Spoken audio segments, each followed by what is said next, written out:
Hello, hello, it's me.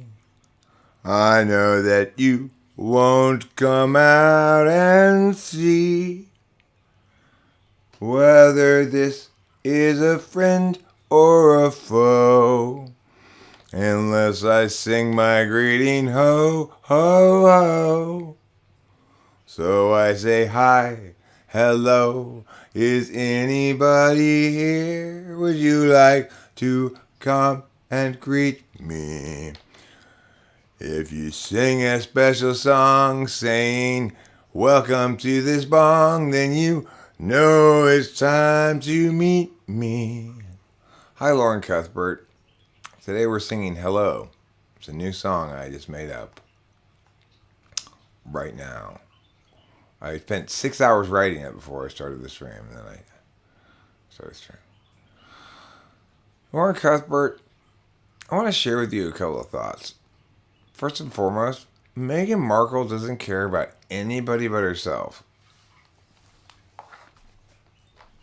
It's true. If anybody wants to deny that, you're kidding yourself. You want to make a complaint? You want to complain.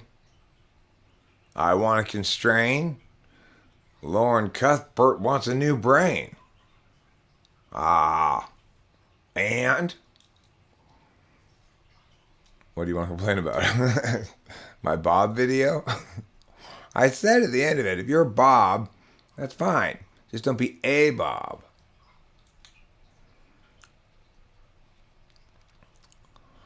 I mean, even Megan Lavota's eyebrows could not save Meghan Markle. Meghan Markle has a lifetime worth of finger wags coming to her. I will periodically be wagging my finger for the rest of my life. And I do want to reiterate, being Bob is fine. You just can't be a Bob. Thank you, Winston's mom. I've been writing sentences in this document called, like, Eric's Sentences or something. Here's another sentence for you. Alex Trebek dealt with death so graciously, and Effie mastered until the end. But to me, that feels like bitching out. Why be polite to your ultimate and truest enemy? Death. It's like, first of all, he's misleading everybody. He's misleading everybody into thinking, hey, this is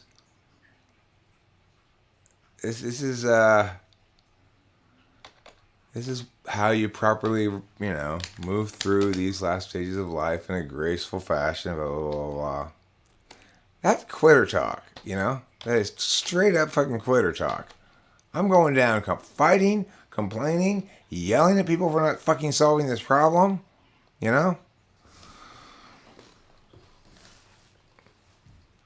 I'm not going graciously. I'm not Norm. There's no way I'm going to Norm MacDonald. Oh, I've got some bad news, Mr. Stress. You've got terminal cancer. I would barely be able to make it home before I started live streaming about it. And believe me, our response to it is not going to be boo-hoo-hoo. It's going to be like, okay, well, as with the PayPal people, obviously I'm going to have to yell at people until this fucking problem gets fixed.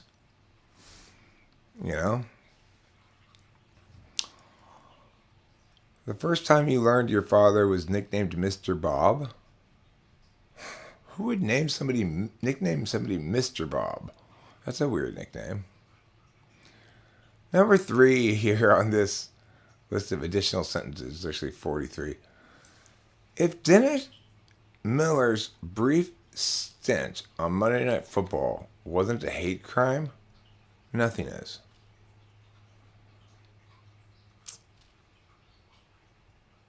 No, the Red Hot Chili Peppers are not Bob.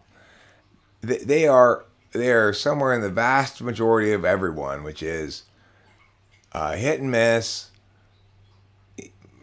Even if it's mostly miss, it's like you can be a really shitty breakdancer, but you will never. But that you're still at least qualified to try it. You're not a quadriplegic, okay? You can't do breakdancing with arms and legs, so Red Hot Chili Peppers at least has arms and legs. Kings of Leon, they have no arms and no legs and are trying to breakdance. Dave Matthews has no arms and no legs and is trying to breakdance. Lijo is premiering in 15 minutes? I mean, could we have a watch party in this live stream of her premiere? It's like I could pull her premiere up in a window and we could just watch it together. Or you think that would get me in trouble? I'm disturbed, frankly. I'm feeling disturbed. And the reason I'm feeling disturbed is because last night, for the first time ever, I tried Xanax. And I was tired, you know. I was doing stuff, but I was also still feeling kind of like gacky and right? And so I took 1 milligram of Xanax. And then it didn't seem to be doing a whole hell of a lot. I was like, well, I want to kind of get a good combo here. So I took a couple more Adderalls, and then I took another half of a bar, which the first pill was a round pill, it was 1 milligram. The second one was called a bar, right? I broke that in half and took half of that. Then Rachel and I went down to the Whippet store. We got Whippets uneventfully, driving back, San Gabriel Boulevard.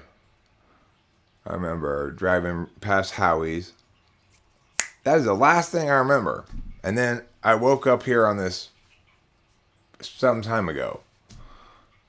And I was like, what the fuck happened last night? I have no recollection of coming here. I have no recollection of getting home even. I didn't park the car in the driveway. I parked it on the street for some reason.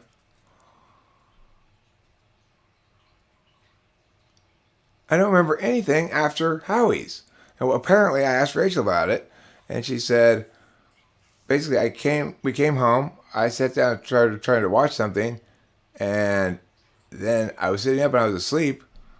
And she couldn't really wake me up. But then I lay myself down. So I was no longer sitting up. So I was breathing fine and everything. So she was just like, I guess he's fine. And I had no idea Xanax did that to you. I haven't blacked out since I quit drinking. And it's a shock to my system because it's got SI linkages to stuff that probably isn't such a problem in this instance, but I associate blacking out with, oh fuck, what did I do last night, you know? The thing is, I don't think from where I last remember on San Gabriel Boulevard to me falling asleep was probably 15 minutes, you know, at most. But that's scary. That is not an acceptable outcome of drugs for me. If I can't remember it, it's not an acceptable outcome. So I'm gonna either have to be extremely careful with that, or not do it at all. And highlight Joe. I was just thinking about maybe doing a watch party here of your premiere. I could put it in a window in this thing, you know? But will you get me in trouble if I do that?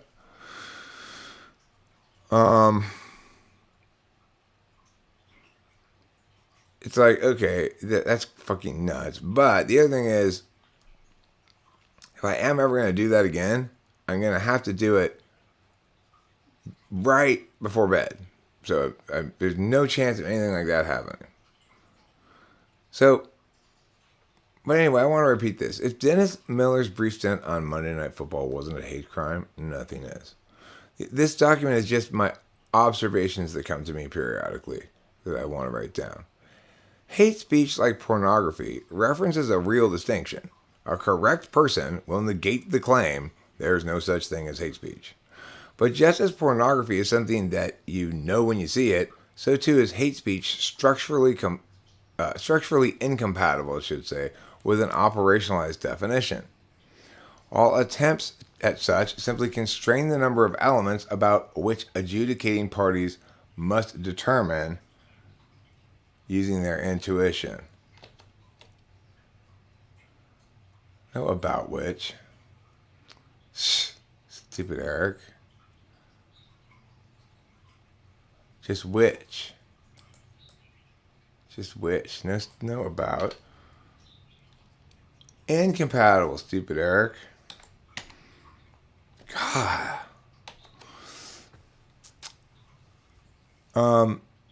So too is hate speech structurally incompatible with an operationalized definition. All attempts at such simply constrain the number of elements which adjudicating parties must determine with their intuition. In other words, it's not a subjective question, but because it's a matter of intuition, we must use standards rather than rules to determine the status of something. The main difference is that vagueness, implicit to the term hate speech, will almost always function as leverage for those who wish to silence others. Whereas with pornography, the vagueness will almost always function as leverage for those seeking more visibility for their media. In other words, to the extent that there's wiggle room as to whether something's pornography or appropriate for TV or something, it's going to be people arguing, no, that's not pornography. There's good artistic reason for showing his dick in her mouth. No, this is art. Trust me. So it's like they're going to be trying to say, I don't apply that label to me. The hate speech thing is going to be the other way around. People aren't going to say, no. This hate speech isn't hate speech. Instead, people are going to go, that non-hate speech is hate speech. So those are the realities of how they'll operate. Now, Boba Fett left an interesting... I thought I'd leave the document up here in case we had any other sentences we felt like writing down, Boba Fett had an interesting comment the other day, which was phrased in a not very fun way, but you need to understand the difference between nominal definitions and real definitions. So, the thing is, I'd not exactly heard definitions broken into that dichotomy before. So I thought, well, I guess maybe I do need to learn what the difference is. Okay.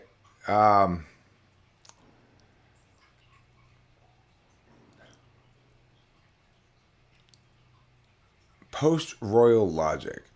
Real definitions were descriptive and stated the essential properties in a concept, while nominal definitions were creative and stipulated the conventions by which a linguistic term can be used. Well, sure, okay. I mean, the thing is, probably the best way to understand the definition of a nominal and real definition is the example given here, not for a definition, but it used, right? Where it says, the nominal value of a good is its value in terms of money. The real value is its value in terms of some other good, service, or bundle of goods. In other words, I'll give you $50 for that bushel of wheat is its nominal value. Its real value is it's worth 2 bushels of fish. So it's like defining is either giving the meaning of words or other things, which is called nominal definition, or clarifying a given meaning, which is a proposition or property by a relation. So in other words, what he says what Boba Fett misunderstands is that just because I don't use those terms, nominal and real definitions, I'm very much talking about that when I talk about operationalizing definitions. So, for example, the nominal definition of good sounding bass is bass that has a thick bottom end, that's EQ'd such as to not conflict with the guitar and the vocals, blah, blah, blah. Yeah, I could give you a bunch of things like that, right? Or I could operationalize my definition of good bass by saying, I like the way the bass in this song sounds, and good bass will be closer to the way this sounds, and bad base will be further away. So the thing is, the people who best understand this interplay of different kinds of definitional stuff and how to justify things are people who have good access to both NI and SI. Antipolar people don't get the idea that to truly define something is to not merely say, here's how it's going to interact with other mapping elements, but here's how we can check against some non-mapping elements, right? The thing that struck me about that comment though is like, okay, you're right.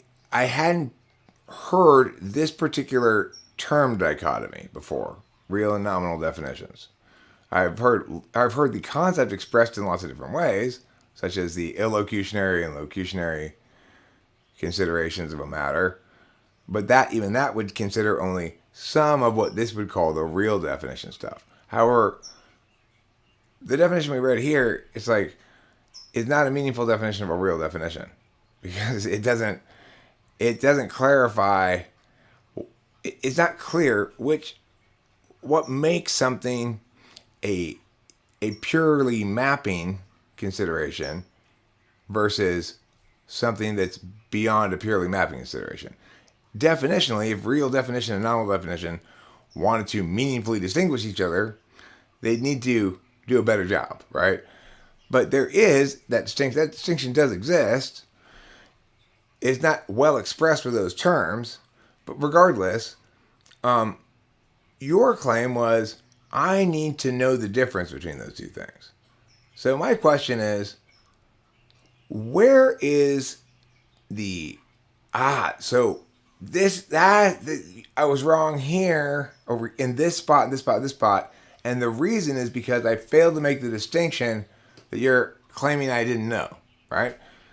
That's what's missing from that comment. That's the difference between a good comment and a bad comment, right?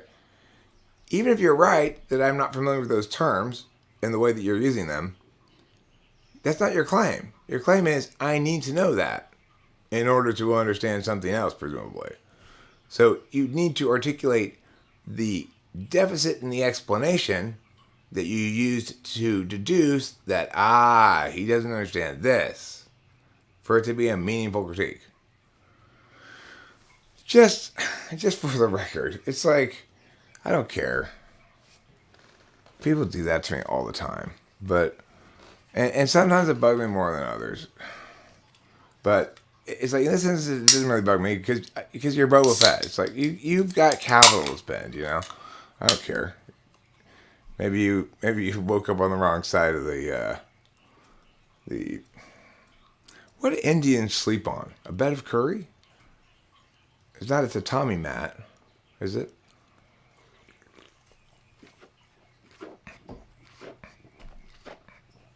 They sleep on elephants, right? Anyway, so I think it's interesting and worth noting that hate speech and pornography highlight what are real considerations regarding definitional matters.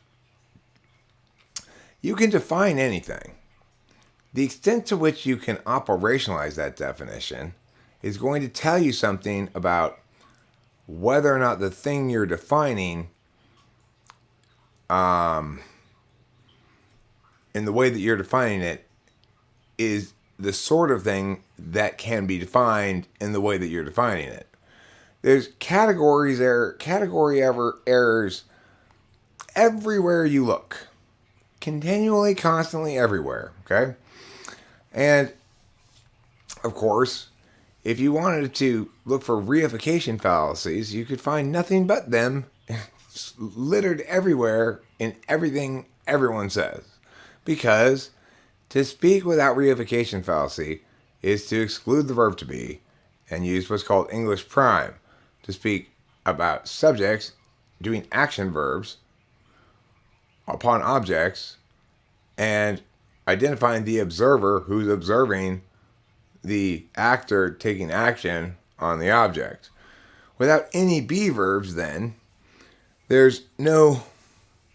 Like, there was an advocacy somebody wrote one time. I don't remember who he was, and I guess it got a little bit of buzz, but that it was by some sort of scientist guy, and he's like, serious scientists should all write all of their scientific papers in English prime. And we kind of remember this from science class, right? When you're writing down your experimental procedures, the proper way to do it is,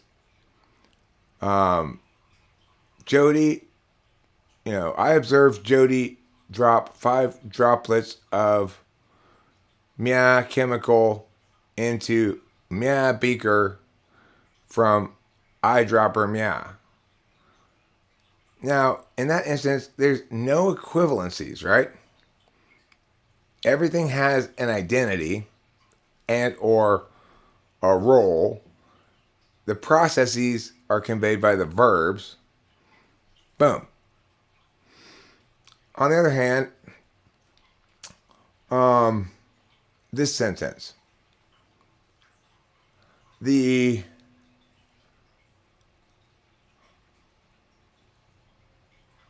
beaker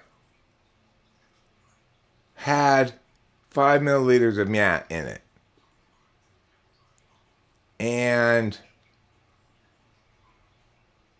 after we put the other stuff, it was now a solution of 5 milliliters of mia and 4 milliliters of mia. What was? Well, the stuff inside the beaker. I thought you said it was, well, it changed identity. What, by itself, magically? It just, poof, changed identity? It is a shortcut that allows us to avoid saying what actually happened, right? What actually happened was not, after we did some stuff, the solution was mia. The actual thing that happened was, we placed this many milliliters of mia into mia, then measured with mia, and read the results that said mia from the mia. Then you only have people who actually do things doing things,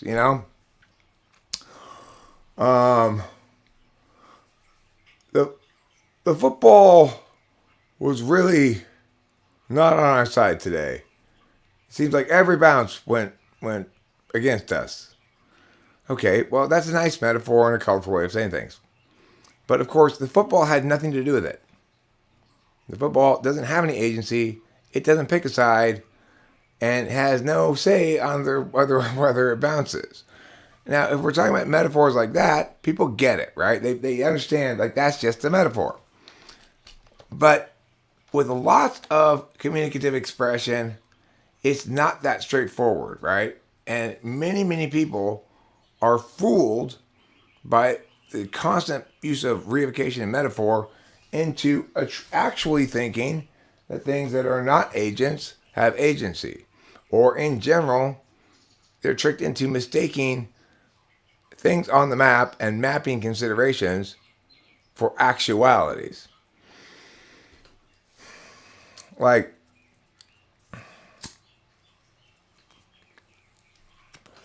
when I've been cheated on by my first wife, one of the things that outraged me was that she hadn't even bothered to take off her wedding ring when she was having sex with some other guy, right? That's being insane. It's being completely insane. What? You slaughtered all those children, but look, on the map it says no children slaughtering here. You are getting mad about the wrong thing, right? The problem isn't that her behavior was inconsistent with what was predicted by the map.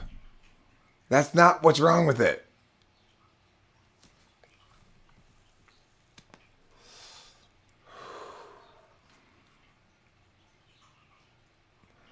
Eric, is there a good legal argument that claims that there should be a requirement, there should not be a requirement to register to everyone's DNA so fighting crime is a lot easier? I mean, there's plenty of good arguments for registering everyone's DNA that have nothing to do with crime. Like, basically,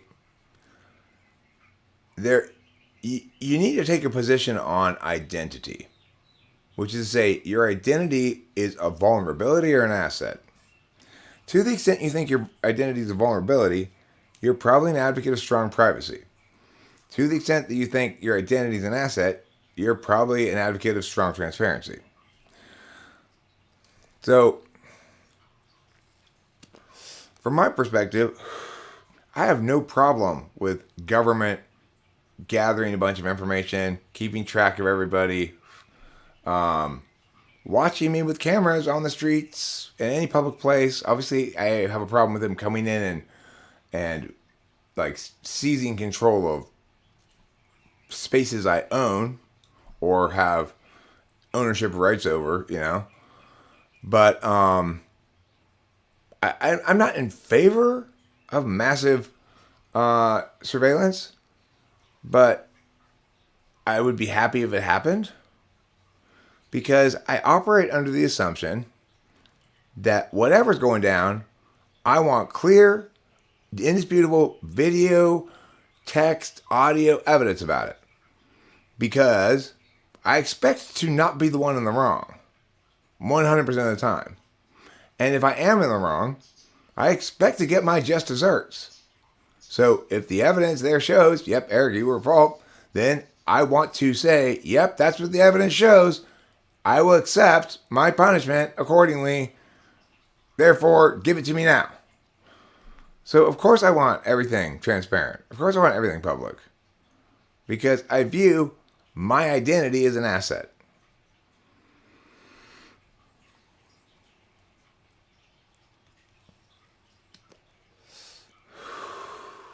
However, having said that, I also recognize that there are no set of individuals who are more well qualified to control information than other sets of individuals. That information control is a matter of property rights. So I don't trust the government to do a good job with the information they gather. I don't trust the government to do a good job of knowing what it means, right? I don't think it's a good use of time or energy because the person who's watching somebody else is no more qualified to be a watcher or a watchee than anybody else. And since we don't have complete transparency, which would be ideal, in other words, the NSA, as far as I'm concerned, can go ahead and even put up cameras inside of my house. But I also want to put cameras up inside the NSA so I can watch them at the same time. To whatever extent they want to watch me, they can watch me that much. But I expect to watch them that much too, to the extent that I feel like it. I expect to have the capacity to do so. That's just and complete transparency that makes privacy issues irrelevant.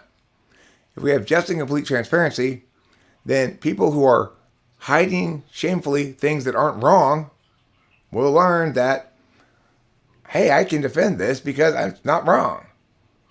There will be no more, Eric, don't you feel dumb doing drugs on camera? Well, why? I mean, because if we had complete and full transparency, I would appear like a saint. The things that people normally hide, most of them, they'd realize they're saints too.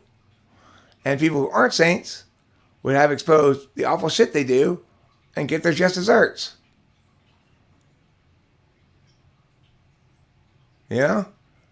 And what is the best deterrence possible for everything? People watching you.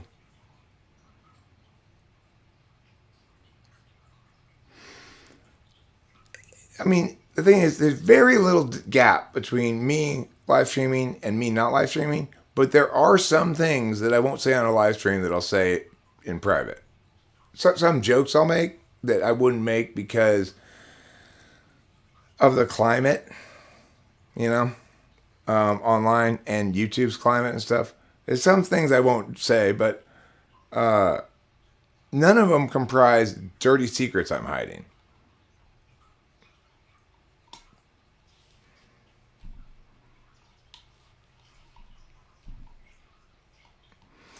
Well, that's the thing, eucalyptus koala. If there's complete privacy, all of a sudden the glass houses rule applies, right? I mean, if there's complete transparency. So you say, well, we need better mapping. You'll never get better mapping when large portions of the territory are willfully being hidden by vast majorities of the people. So you can't map that which is people are hiding. So the thing is, we'll always have a bad map about what's okay and what's not until everything's transparent. And we realize that Mrs. Thompson across the street, that wonderful, nice librarian lady, and her husband, Mr. Thompson, that they go downtown every weekend to the sex dungeon and engage in gangbangs. And then you have to come to terms with the fact that that's their business and it's okay. And my gut instinct towards moral indignation, if I'm going to go voice it, I better remember they now know that with the cameras off, I'm walking around the house and Rachel shoved a feather duster up my butt or something. That's not how we roll at all. But let's say it were, right? Well, I'm not going to go bust their chops because now they've watched me walking around with a feather duster up my butt. You know? The only things that don't need to be transparent are personal finances. And the reason for that is because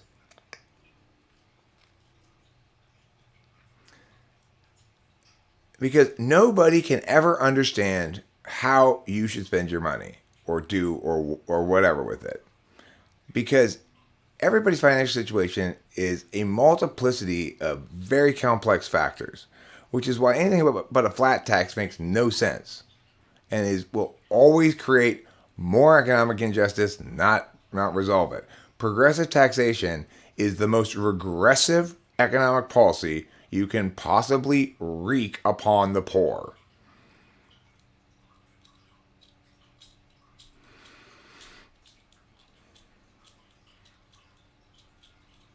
Yeah, so it's like, how many fewer self-righteous moralists would we have if everything were transparent? A lot fewer. I'd still be a self-righteous moralist because I'm already transparent. What are you going to do? Find out I do drugs? Tell somebody? Eric does drugs. Not only that, I'm just not talking about cigarettes or marijuana. He does speed. He's told us about it. He used to do a lot of meth. Tell everybody something they don't already know about me. It's the M&M strategy in 8 Mile, right? I want to be out in front of everything that anybody might ever use to attack me with. So, whenever I fuck up, the first thing I do is go public with it. Get ahead of it. That's the only intelligent way to deal with shit, frankly, as far as I'm concerned. But I'm an extrovert, so I know introverts view things very differently. And I've got 2 introvert friends, Corey and Horse Mumbler, who insist that we do all our communications on this app called Signal, because I guess it's not like people can't spy on you when you're talking on it or something. I don't know. But the thing is, to me, it just seems like completely unwarranted, waste of time style paranoia. I'm not doing anything wrong, so even if I'm doing something illegal, bring it. You know, it's that simple. I'm not doing anything wrong. You will fail 100% of the time to condemn me on any ethical or moral grounds. So if you nevertheless want to punish me with the law, bring it, motherfuckers. because you're wrong and I'll win. Technical guilt notwithstanding. The other thing is people don't remember about drugs is it is not illegal to do drugs. It is not illegal to have done drugs. It is not illegal to be trying to hook drugs up. It's illegal to possess them or to sell them or to possess them with the intent to sell. But it is not illegal to do drugs or to be on drugs. So a Supreme Court case recently validated this because the cops got a search warrant on the grounds that there were empty drug containers in the trash. And as the Supreme Court judge said, proof that they used to have drugs and threw away the empty containers is not a probable cause to think they have drugs now. In my trash can, there is an empty pickle bottle. That is not a good reason to think I have pickles in the fridge. It's a good reason to think I don't have pickles in the fridge because I'm out of them because I just finished all the pickles. We probably will get more pickles later, but not having any pickles right now does not justify searching my house for pickles.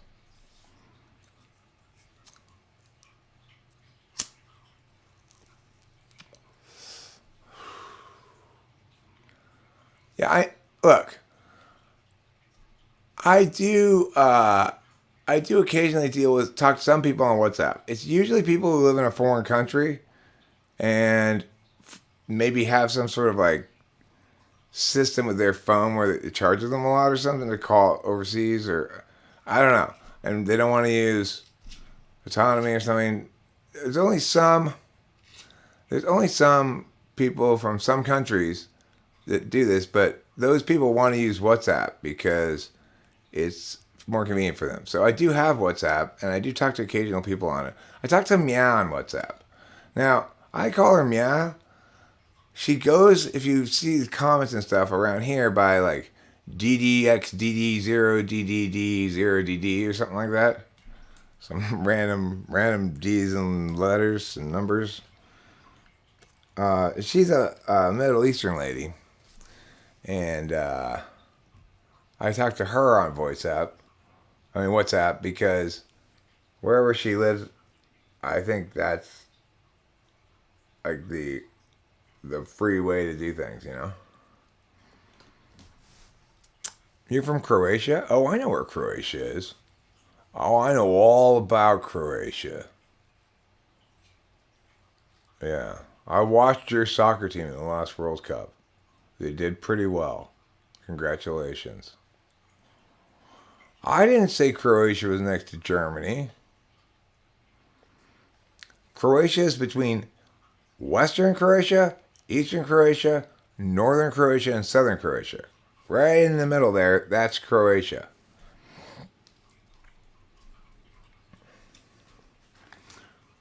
Croatia, I barely know you. Do you hear that joke a lot in Croatia?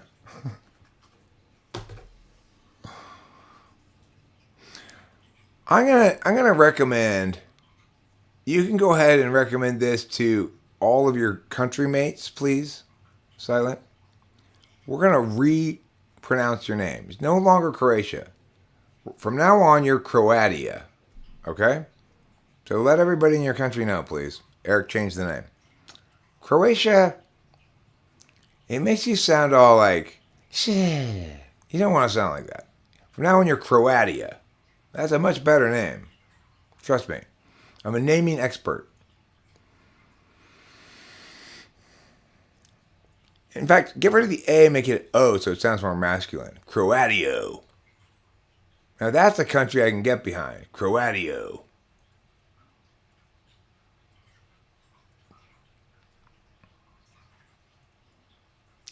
But I do also want to validate you, Croatia. You are not the ones who wear the hats that look like penises. Those are the Albanians. So congratulations for not wearing Albanian hats, Croatians. I'm sorry, Croatians. Eric, can you read my question above, please? God. Okay, I will. Can you read my question above? Oh, okay. That's a second indication I should read your question above. Let me find it. Why does the consent of the object of an otherwise illegal act not relieve the subject of criminal liability across the board as opposed to only some specific acts, e.g., allowing you to punch them? Why does the consent of the object of an otherwise illegal act not relieve the subject of criminal liability across the board? Because you can't consent to anything. It's like consent means the fully informed agreement of two qualified parties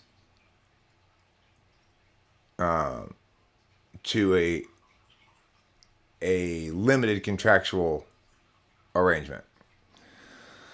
And that means in order for you to consent, it has to be about a legal contract or a contract to which one can consent and have the contract upheld by the courts. So there's legal contracts and then there's unlawful contracts. Unlawful contracts are not crimes. They're just not enforceable by the courts. And there's a lot of things that you can put into a contract that will not be enforced. And depending on how the contract's written, if there are a sufficient number of those, the messiness of the contract may invalidate the contract as a whole. To a certain extent, you can do line item veto with the courts can do like line item veto with contracts. They can say this term of the user agreement is unenforceable. It's unlawful, and just cross it out. But both parties are still accountable to the rest of the terms of the contract. However, if it's a significant element in the contract, and one party can say, without that element, I never would have signed this contract, then that can invalidate the contract as a whole. Does that help?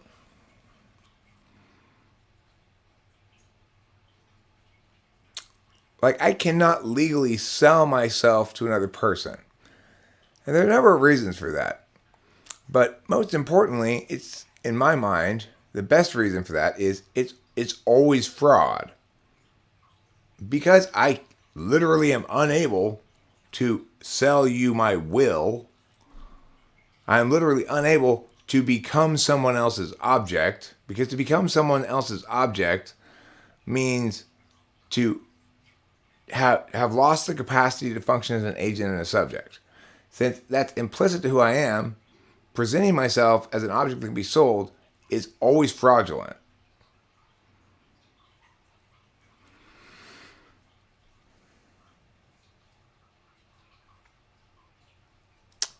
Alcohol is cheap in the Czech Republic. Would you call the country cheap alcohol source?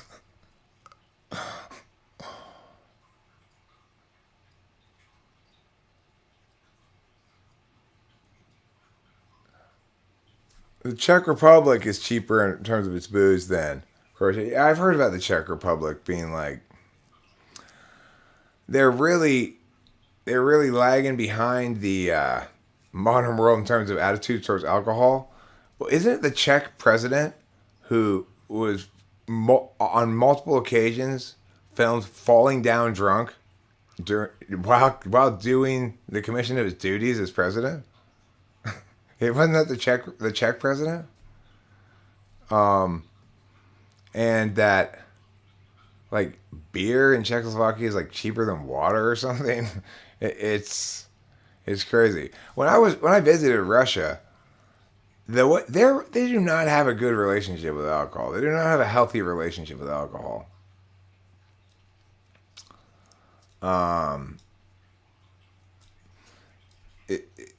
They have kiosks. This is back in the day. Okay, this was not that long after Glasnost. So I don't know if it's still like this, but they have kiosks on the sidewalks that sell shots of vodka. Like welcome to Moscow. If you're like us, you can't make it all the way to the end of the street without a shot of vodka. So our hardworking citizens have, hardworking and industrious entrepreneurs have opened up these convenient homemade vodka kiosks. Is it really vodka in that bottle? Did they cut it with something? It's vodka enough, right? So it'll be like if somebody had taken off to the sidewalk there, put up a table with like a piece of blanket on it and a bottle of vodka and a couple of shot glasses, and you could go, quick shot. Yeah, I need a quick shot. I mean,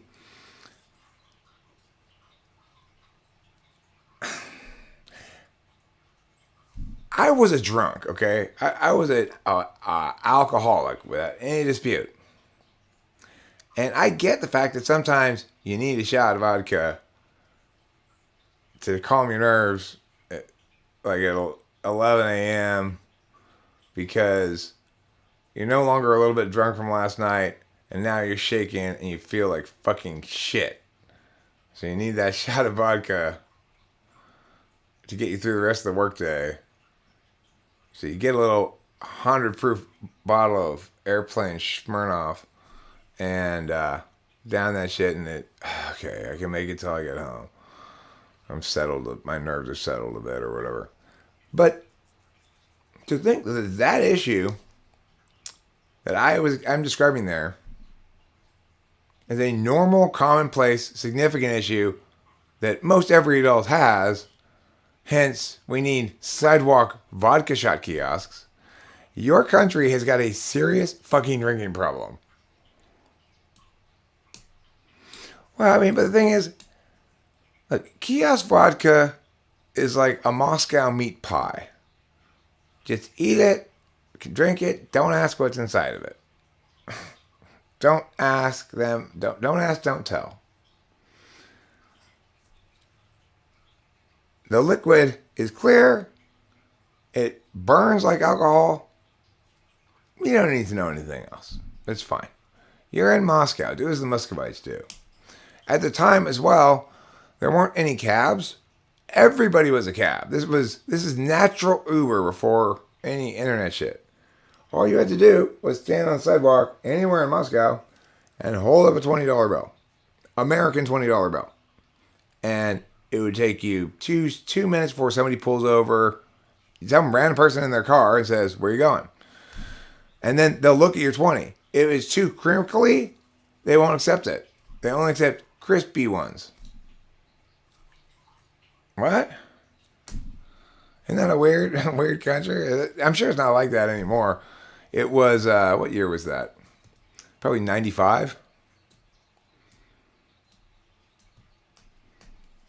There was also like these, at the time, these nouveau riche phenomena. They'd have a bar where at the end of the night, there would be a bidding war over a single red rose. And it was just an opportunity for nouveau riche Russian kleptocrats to show off how rich they were against each other. And then it's like, if I was one of those dudes' girl dates, and he spent $10,000 or something ridiculous, sometimes they'd go for $1,000, $2,000 at the end of the night or whatever. Who knows, maybe even more. And this guy got me. He said, "Here, this rose. I got it. I won it. I got it for you. $6,000." And I would say,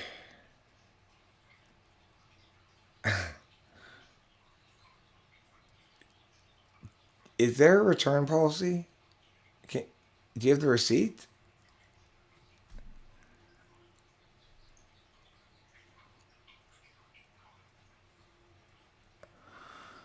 Let me see here. I'm going to read what's been going on now in the chat that I've been ignoring. Eucalyptus koala lives near Netherlands. Why is your name Eucalyptus koala then? How many eucalyptus trees does the Netherlands have? How many koalas? You are clearly from Australia. You do not live near Germany. Or you're going to move to Germany soon. They have very, very, very strict laws about what? Oh, with weed.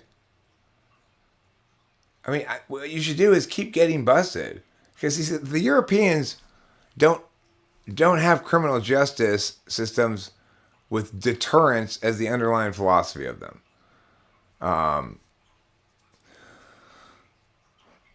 So it's like, if you kill like 30 people, if you're a Norwegian who mass murders 30 people or something, you'll get like 8 years in jail.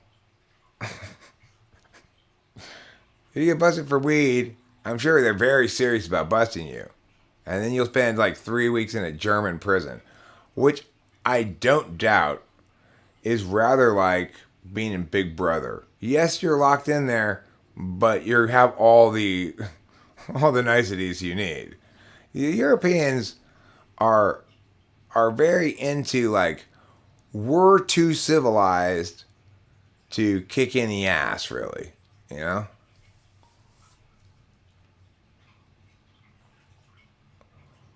So just go ahead and keep getting busted, and when you get busted and you go in front of the judge, use your opportunity to speak to lambaste them for their fucking idiocy regarding this matter. And shame the country. Be like, Germans are supposed to be logical, efficient people. They're supposed to understand how executing a given policy in a broader frame is going to have impacts, both expected and unexpected.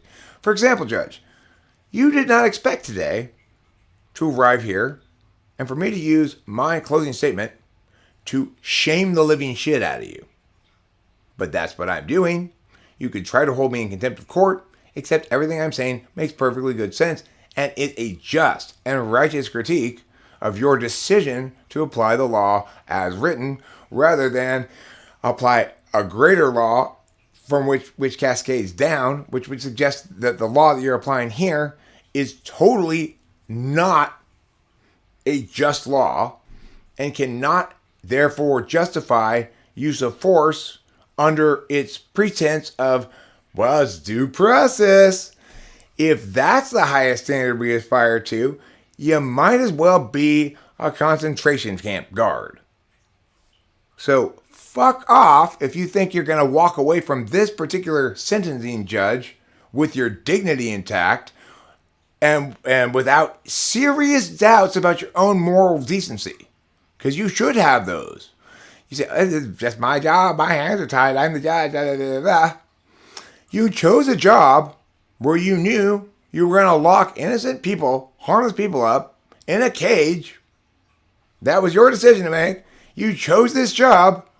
Is it because you're a complete fucking scumbag, too stupid to know this was going to be your job, or just too apathetic to care? You tell me, Judge. You know, it's like, make them fucking pay like that, right? This is a courtroom. Is a beautiful place. It's a beautiful place because it's the only place in the world where they have to actually sit there while you ask them questions and answer them. Or you go, Judge, non-responsive, answer the question, witness. It's how the whole world should be, right? In other words, you do whatever you want, prosecutor. You do whatever you want, Judge, because legally, this whole thing here, this whole accountability form means I'm going to have my chance to talk. And I will have every last shred of your soul by the time I'm done with it. That's the beautiful thing about court. Even if they do find me guilty of some crime or whatever, every single person in that courtroom will be emotionally traumatized by the time I'm done telling them what fucks they are, you know? They will seriously doubt their own moral validity thereafter. I will make sure of it. I mean, who's really being punished there? I'm the martyr. I get to be in a situation where I have all the moral high ground. I have this huge pile of justifications to write narratives with, one way or the other, and good cause to be mad. Sounds like heaven.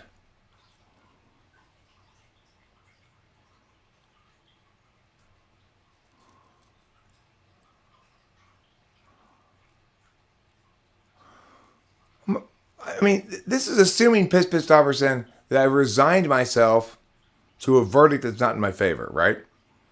If it's a criminal case in the United States, I'm arguing in front of a jury. The United States has a very just criminal justice system, except for one thing.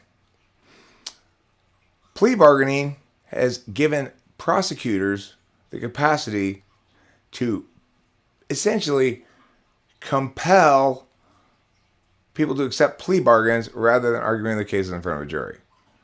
So, and of course, very few people are smart enough to know that a very, very credible sounding threat should not move you in this instance, because even if they follow through on it, it's not going to work. So in other words, let's say I commit a crime of possession of marijuana, but the prosecutor, it turns out, is the person from Rational Typology, and they really fucking hate me, and so they want to throw the book at me.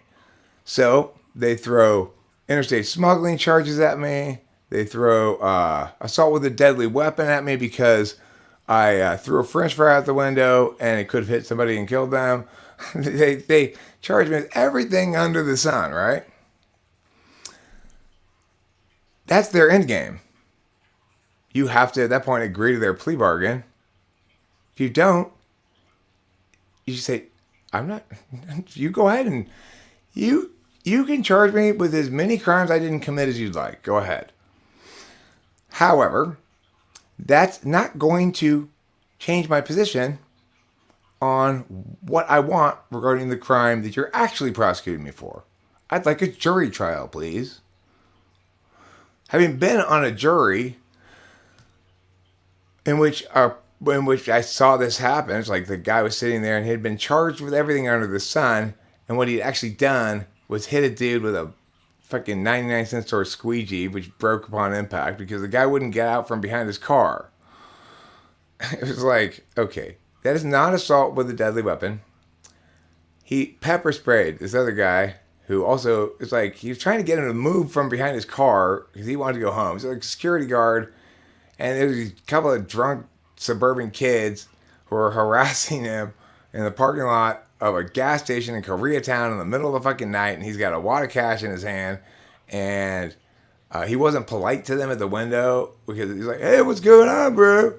And the guy at the window, the guy who was on trial, basically is like, fuck off or whatever, and he started walking back to his car, and then this drunk kid from the suburbs starts following him, going, what, bro, what, you know, and decides to get down behind his car, like stand behind his car so he can't back out, you know. Okay, so he got hit with a squeegee, and he went to go squirt him with pepper spray. It accidentally went in his friend's eyes. It didn't end up in the right guy's eyes. Okay, this poor dude was on trial, was being charged with felony assault with a tear gas weapon, and felony assault with a deadly weapon, and and also simple assault. Now, the thing is, he was actually guilty of simple assault. In other words, this guy being a pain in the ass and getting in my way and making it so I can't back my car out still isn't a justification for me to hit him. Okay? But nobody on the jury the jury was not filled with brilliant people, but there wasn't a single person on the jury who couldn't see through that bullshit in a second. I had to rein everybody in to not immediately find the guy not guilty on all charges. Everybody in the jury room was fucking pissed. One dude, this one dude who was who seemed like kind of like a San Bernardino closet racist guy, maybe.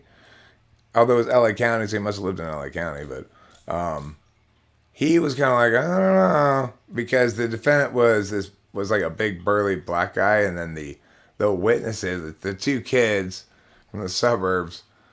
I mean, obviously, not if there had been a fight, it wouldn't have been a fight, right? You know, if the big security guard guy had wanted to hurt these guys, they would have been hurt, okay?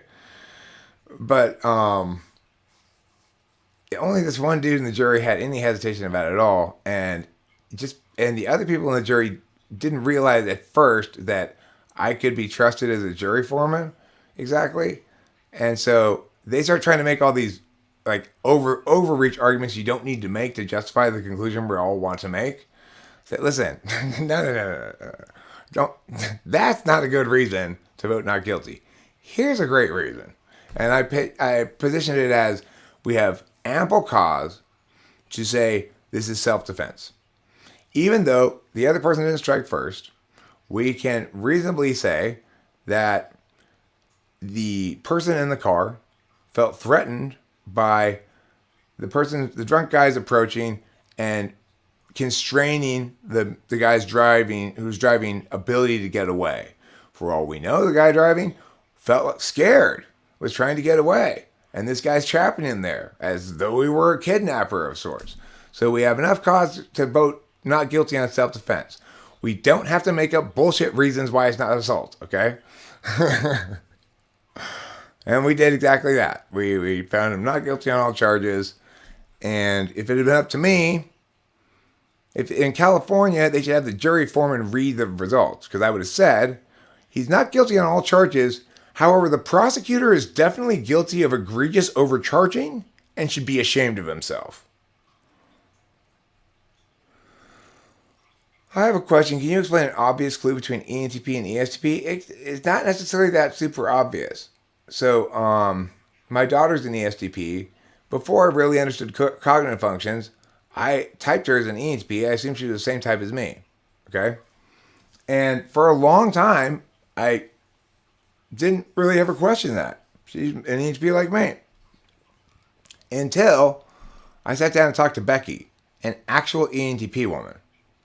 And I was like, oh, they're just like me.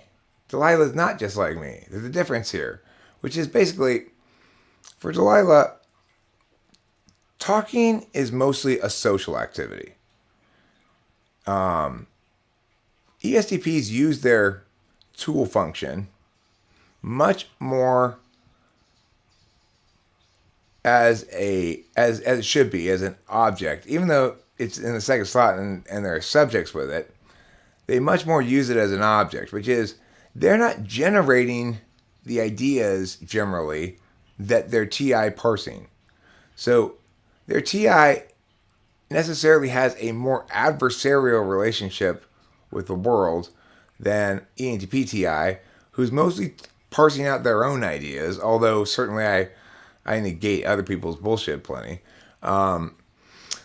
So for Delilah then, and probably for a lot of ESTPs, if you're going to get TI, you're arguing with someone and telling them they're wrong and or why that's bullshit.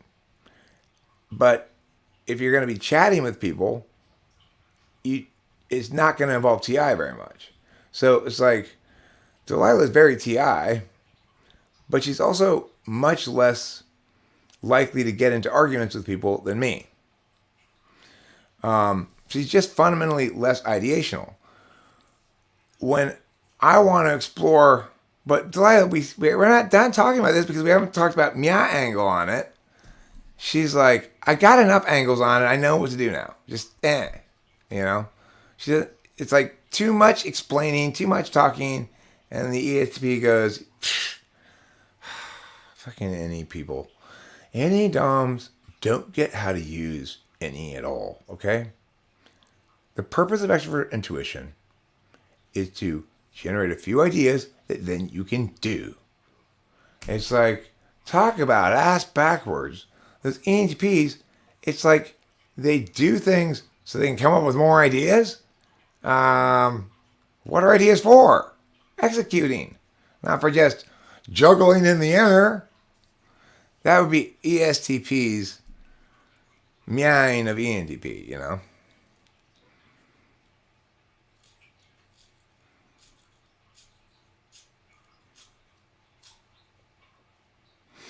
I mean, Piss Christopherson, that would be a good conceit for me as a comedian if you do adequate self-referencing, right? If people get the meta joke. It's like, I am so sick of talkers, you know? I'm into people who do things. It's just, I could stand here all night long and explain to you this and that and the other thing. And what's happened? Absolutely nothing. You know?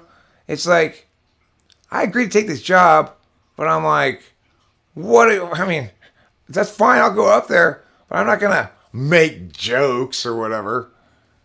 It's like, that's not doing shit. It's just talking. If you play it like that kind of, you know, like you're a comedian who's been tasked to go be a comedian, but instead you start talking about how, like, idea people, funny people, creatives are completely useless trash. It's kind of a funny idea. I don't know how far you could run with it in a comedy routine.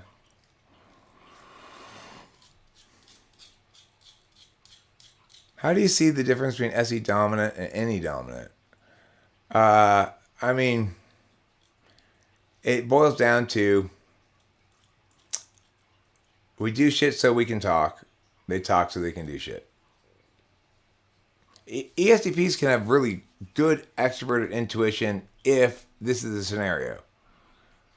You need to come up with some other possibilities right now. Name a couple more. They're very good at that. But because they're not they shouldn't trust their NI as much as they do. The reason you can have some pretty good possibility generating is because you're not very locked into your NI. If you're locked into your NI all the way, like ISFP, ISTP, you come up with one name for my new product. The best name you can come up with, right? 8th slot is better than that with extroverted intuition because NI is worse than 3rd slot. So it's like they may intuitively get, this is the answer. ESTP might, right? But that's not good enough for them. They want to justify it as well. So then they've got to come up with various reasons that they can use to justify their conclusion. So it's like, if you talk about Men Like Gods is an ESTP. I hear him say lots of smart things. We have good conversations. He's not an idiot at all. He's a smart guy, right? He's an intelligent person. And I respect his capacity to draw conclusions and make decisions and stuff. And he thinks Biden stole the election. Now, any correct assessment of, like, what's a good heuristic if we wanted to divide the world into tards and norms? Well, anybody who thinks Biden stole the election, they go in the tard group. Anybody who realizes that's insane, go in the norm group, okay? Except there's a lot of very smart people in the tard group then. And they're all ESTPs. The only smart people in the tard group are ESTPs. Because it's that weak 4th slot NI. You know, Legends Fall, Men Like Gods, they both disagree with me about their about them having weak 4th slot NI. And then continually demonstrate it by saying things like, Biden stole the election. And me saying things like, well, okay, what's your reason why you think that? And then saying things like, look, you've got to look at the election data, this, and you'll begin to see a pattern. That is shitty forethought NI. That is incredibly shitty forethought NI. What about ability to get chicks as a differentiator? I mean, it's not so much ability to get chicks as desire to get chicks. ENTPs don't want... ENTPs get no juice from dating as an activity. There are a lot of people for whom that's some of the most exciting period of their life. When they're going out, they're meeting new people, they're going on dates with different people, blah, blah, blah, blah. ENTPs do not want to do that.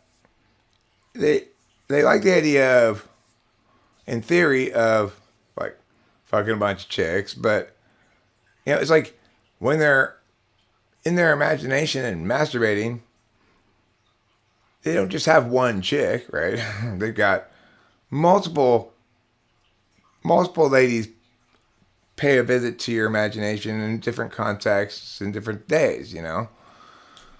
There's, you know, Big Tits McGee, and then there's like Japanese schoolgirl outfit lady who's incredibly terrified that she's about to have the sex that she so eagerly wants to have. I mean, you know, if you believe the noises Japanese girls make, they're basically turned into abused puppies every time they have sex.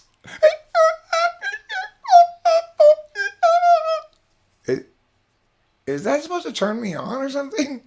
What in the world are you doing, lady? If you're really... It's like... The basic conceit is this. I'm so shocked by this defilement of my pure girlishness that all I can do is squirm and make toddler noises.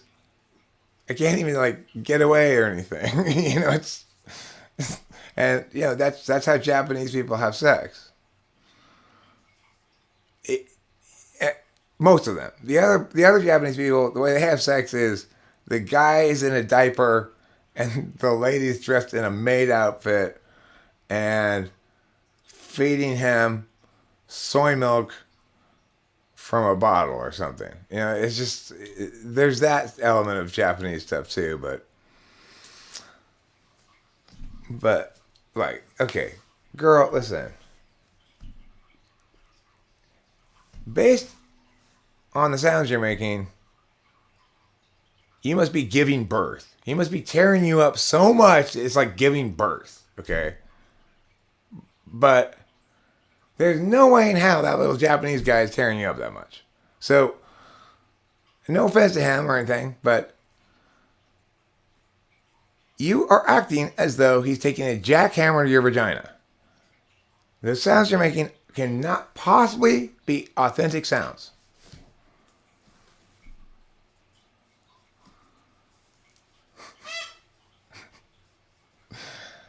Well, I mean, there is tentacle hentai. I don't think they censor tentacle hentai, do they? I was watching this hentai one time. The conceit of the hentai was, it was like cage match boxing that was co-ed. And every time, like professional wrestling kind of, that was co-ed. But like every time the guy would like, I got her in a headlock, the other guy would just start like fucking her mouth and stuff. And then she'd be like, I need you to tag in. She had this other guy that she wanted to have fucking her. And he had to reach out and tag in. And then he comes in there with his big old dick out and starts fucking both the girls. It's like, this makes no sense at all. The plot of this doesn't make any sense. Even in hentai, they blur out the crotch shots. Why would they censor it in cartoon form?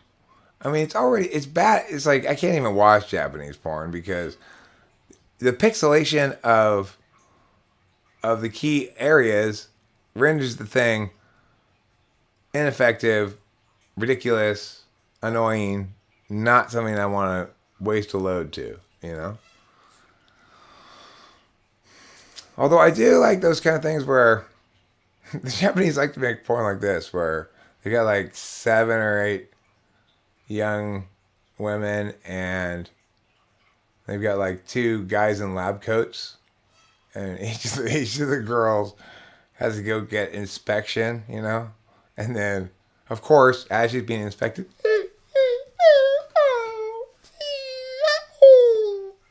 doing all that shit. Girl, just stand there and get inspected, for God's sakes. You're making it difficult on everybody. Look, that female nurse has to pull on your nipple just to get you to stand up straight. Such a Western stance on the matter? A Western stance on what matter?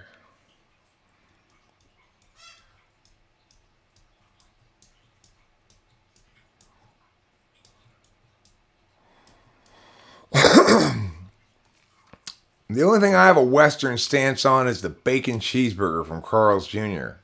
Yes, the Western bacon cheeseburger. The hamburger that made Carl's Jr.'s into a viable franchise. Now, I don't know about. I mean, everybody has the same perspective on free speech and censorship. Everybody does. But some people additionally have this perspective. I should also have the power to control other people's speech. So in other words, nobody says, I need laws to constrain my speech. People only ever say, I need laws to constrain other people's speech. Yeah, it's the absolute instrumental distinction is still part of the model. The thing is, as I said it from the outset, remember that absolute and instrumental are rough terms that apply to the odd and even numbered functions respectively. The way that ends up playing out is that the even numbered functions tend to operate more as subjects and less as agents and objects. If you're in object mode, it means probably you're relaxing. You want to be entertained. If you're in object mode, maybe you're taking a bath and you just want to be the object of physical comfort. If you're in object mode, maybe you are ignoring your email and watching cartoons. It's not because you want to receive the truths of the cartoons or whatever. It's because you want to be an object. You don't want to be an agent or a subject at that moment, right? To be an agent means to render judgments of some sort without deliberation. So, somebody who's naturally an agent, their native state of being is to be receiving information. So let's talk about Boba Fett and me. Boba Fett wanted me to live stream this morning. I think he was probably here during the live stream last night too. From my perspective, it's impossible to conceive of wanting to listen to somebody talk for 7 fucking hours. But for most sane people, it's impossible to conceive of yourself wanting to talk for 7 fucking hours. So the thing is, Boba Fett's a receiver. He likes catching balls. I'm a quarterback. I like throwing balls. So he's not just being polite when he says, are you going to live stream soon? He actually wants me to live stream because it gives him something to be an agent about, to listen to and say, right, wrong, true, good, insightful, weak, whatever, you know? That's what he likes to do. By nature, he wants to be the guy who's the receiver. So, as a consequence, he's going to be an excellent judge of how well thrown balls are. So, he's noted around here. I throw a tight spiral. Almost always hits him in the hands. it doesn't quite hit him in the hands, I'll hear some little snarky thing about it, like, you need to learn where the sidelines are, Eric. That was uncatchable.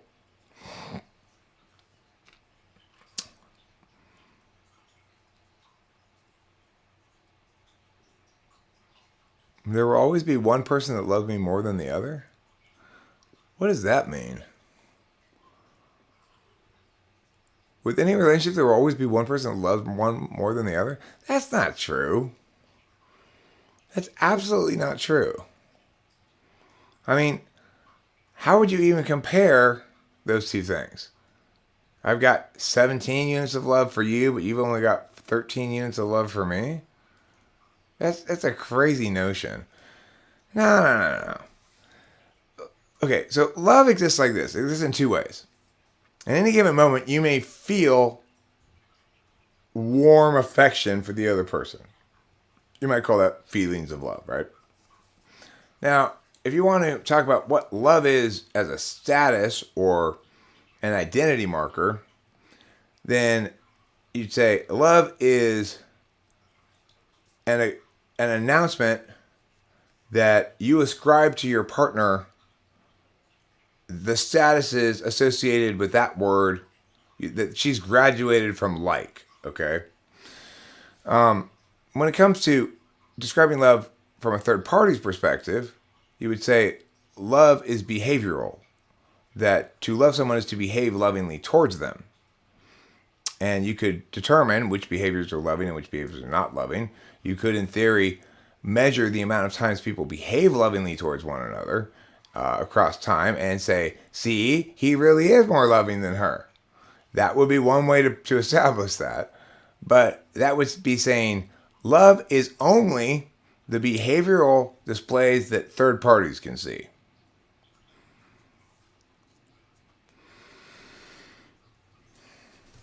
I mean, but devotion is different than love. My commitment to Rachel is 1,000,000%. I have zero desire to go anywhere, and I will fight hard to preserve this relationship, right? But I can guarantee you that it occurs to her, I love Eric.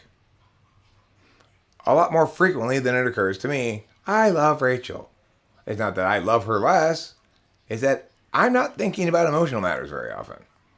And like in this conversation right now, I'm thinking about this issue of how to map love, right? Or how to map relationships. In any unhealthy relationship, or not any, one way to guarantee a relationship is unhealthy is to find a relationship where one of the parties thinks either they are too good for the other person or could do better than the other person. So, in other words, it is true that it's not possible to have a healthy relationship and engage in that relationship with that perspective. It is true, however, that it's possible to be in a healthy relationship and believe you might not be good enough for the other person, because your opinion about whether you're good enough for the other person doesn't matter, because you don't get to choose whether you're good enough for them. They do.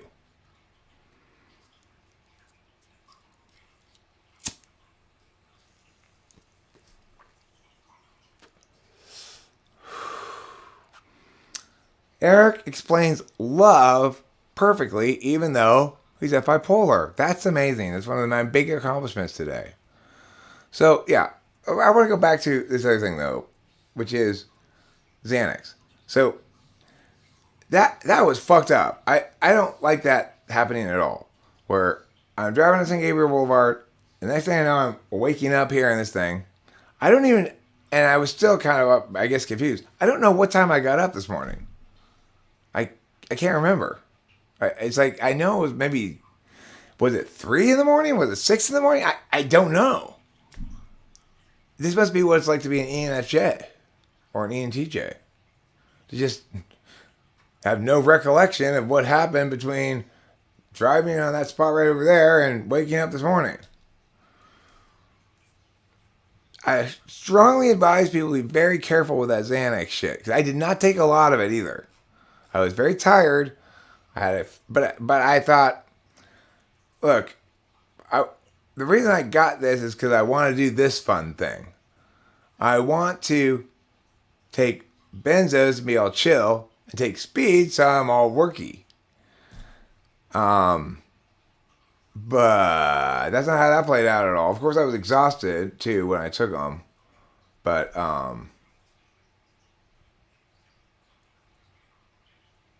yeah, you can't get anything done when you're blacked out, even if you're not drunk. And that has got such a strong link for me. I associate so strongly blacking out with being drunk that it really I found it very emotionally disturbing in a way that somebody else might not.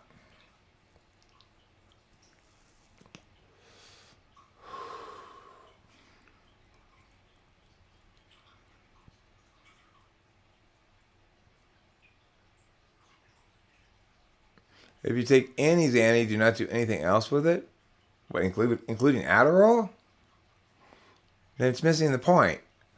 It's like the only reason to take benzos is because you're taking speed. Don't even complain about it. You tell us all about your problems, Lauren. We want to hear about them. Me especially. Because if they bore me, I'll just stop reading your thing and read something else instead. But the other people here really want to emotionally support you. I do too. Lauren Cuthbert, have I ever told you you're one of the most emotionally strong, competent, capable, beautiful, smart women I've ever met? It's true. It's like the way that you carry yourself with this sort of robust core. You know who you are, and you can survive anything. I respect that so much. I mean, to be frank, I'm a little jealous of you. That make you feel better? Couldn't have hurt. Couldn't have hurt. Now, here's my NFP. Lauren, I want to talk to you about your diet, okay? Now, a lot of the stuff that we eat, that we think is perfectly normal to eat, has got real serious impacts on how we experience our lives. Before I changed my diet to my new arbitrary bullshit diet, I was cloudy in the head. I had no energy. Things just weren't good for me. But as soon as I stopped eating sugar and included 40 twigs a day in my diet, it's been eye-opening. So I really want you to think hard about considering this in our treatment regimen. It's like the ENFP marriage counselor I had when I got divorced from Candace, as we were working through that thing.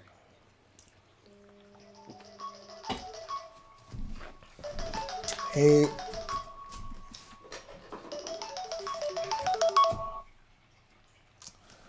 Yo, yo, yo. Hello? Hello? Hello. Hi. Hi. I'm surprised you're up because you sent me the text at 3:46. 3:46 in the morning? Yes. I had a really weird experience last night. I'm glad to hear that now. That adds me a little bit of information as to what happened last night. I took a Xanax to at like I don't know, not that long before bed. Rachel and I went to on an errand, and then we were driving back, and then the next thing I knew, I was waking up in the morning. I guess at 3:36 and texting you, I'm up. Oh, I remember what I texted you. I remember what I texted you actually. I see. Okay, I thought you didn't go to sleep. I don't normally take Xanax. I've never taken Xanax before. So What is it? it's a benzo. Which a benzodiazepine. The thing is, What? it's I don't know what well, Rachel takes a different benzodiazepine. It works as a sleeping pill for her. So it's like at night Yeah. when she can't go to sleep, she takes half one of those. It helps her sleep all night long and fine. I've taken a half one of those before too, or even a whole one before. But the thing is, I've never had anything like what happened with Xanax happen. Oh, interesting. So I don't think I'm gonna take that shit again. Okay. Okay. So a couple of things. Oh gosh, this is. I mean, I almost couldn't take it. I don't know how is Jeffrey taking it. Taking what? Taking this whole business thing because okay, so yesterday him and Hui worked on the filing down the corner, right? And then they got different type of stuff, and then they're trying to do it. And then after they file a couple down, they want to try it because they think it looks okay. And then they realize the factory moved the hose too. So it's completely, I mean, there's nothing we can do now. We have to remake those parts. Oh, so the holes don't line up with the other holes? Right. Even when the back fits in perfectly? Are you sure? Because Right. I actually kind of checked that, but it doesn't fit at all. You can't get the screws to go in. Well, Hui's not home. I wasn't home when they did this together, and that's what they both told me when they got home. But I didn't see it. They said they couldn't screw down. One of the screws couldn't screw down.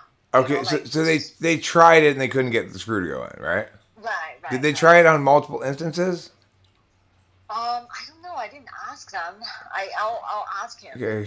Okay, so make sure the conclusion you guys are jumping to is validated before you jump to it. Okay, because just because that happened on that one thing, you could have had, and since it's only one screw, it could have been that particular screw had a little nyeg on it or something. I think they changed. I'll ask Hui. But make sure they tested to make sure that this is a problem systemic to all of them. Okay. Right. Yes. Okay. So that's, and then of course the PayPal thing.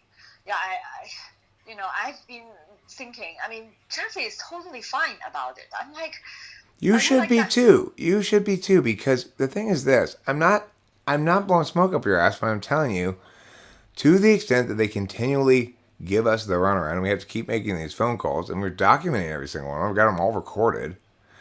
That creates and puts together for you a package of very damning evidence that, in fact, you deserve not just compensatory damages, but punitive damages. That's the thing that makes punitive damages. When you can prove that they not only didn't deal with you honestly, but purposefully wasted your time and lied to you, you will get compensatory damages, and it will end up being worth it. Now, look, the thing is, you think, oh, but that's a big hassle. I don't know how it's going to go down. Blah, blah. You don't need to know anything about it. You just accept that in the long. I know what you're going to say. Yes, that's what I told Jeffrey I don't want to keep going because this is bothering me too much. And he's like, no, we have to keep going. I mean, don't let it bother you and just keep going. And of course, as his mom, I can't because he's asking us to do this. So we can't stop almost. Okay, like that. but the other thing is you just relegate it in your mind to a task you're taking care of that needs to get checked off, and stop thinking about it in terms of getting the money back or losing the money. Right. Yes. I'm pretty much there. All right. Yes. Cool. Okay. So another thing. Oh yeah, last night, Jeffrey, he because he was working on this thing, the sending thing. So he said he didn't have time to. Oh, he wants me to ask you today if you can see he has to pick 2 sonnets.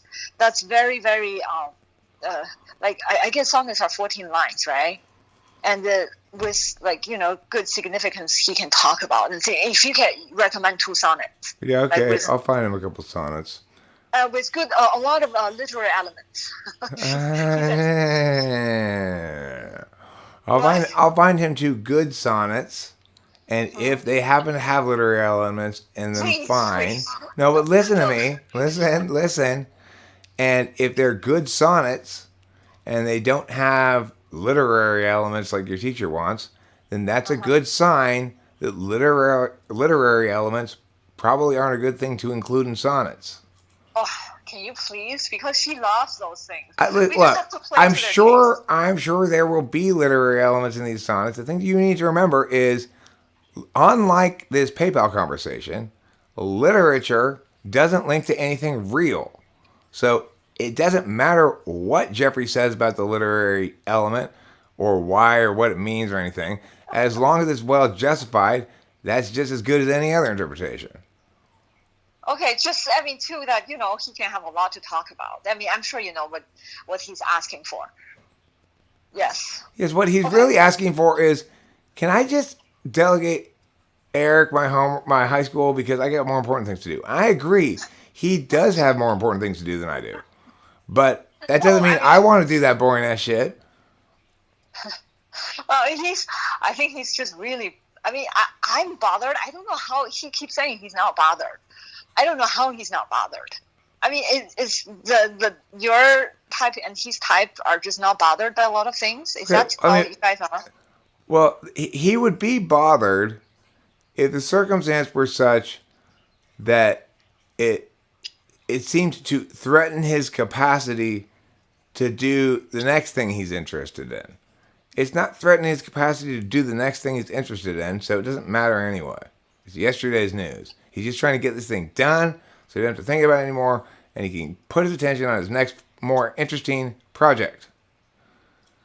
Yeah, I mean, as you know, I mean, he's next in kind of depending on the money he makes from this thing because he's thinking not to do a group buy.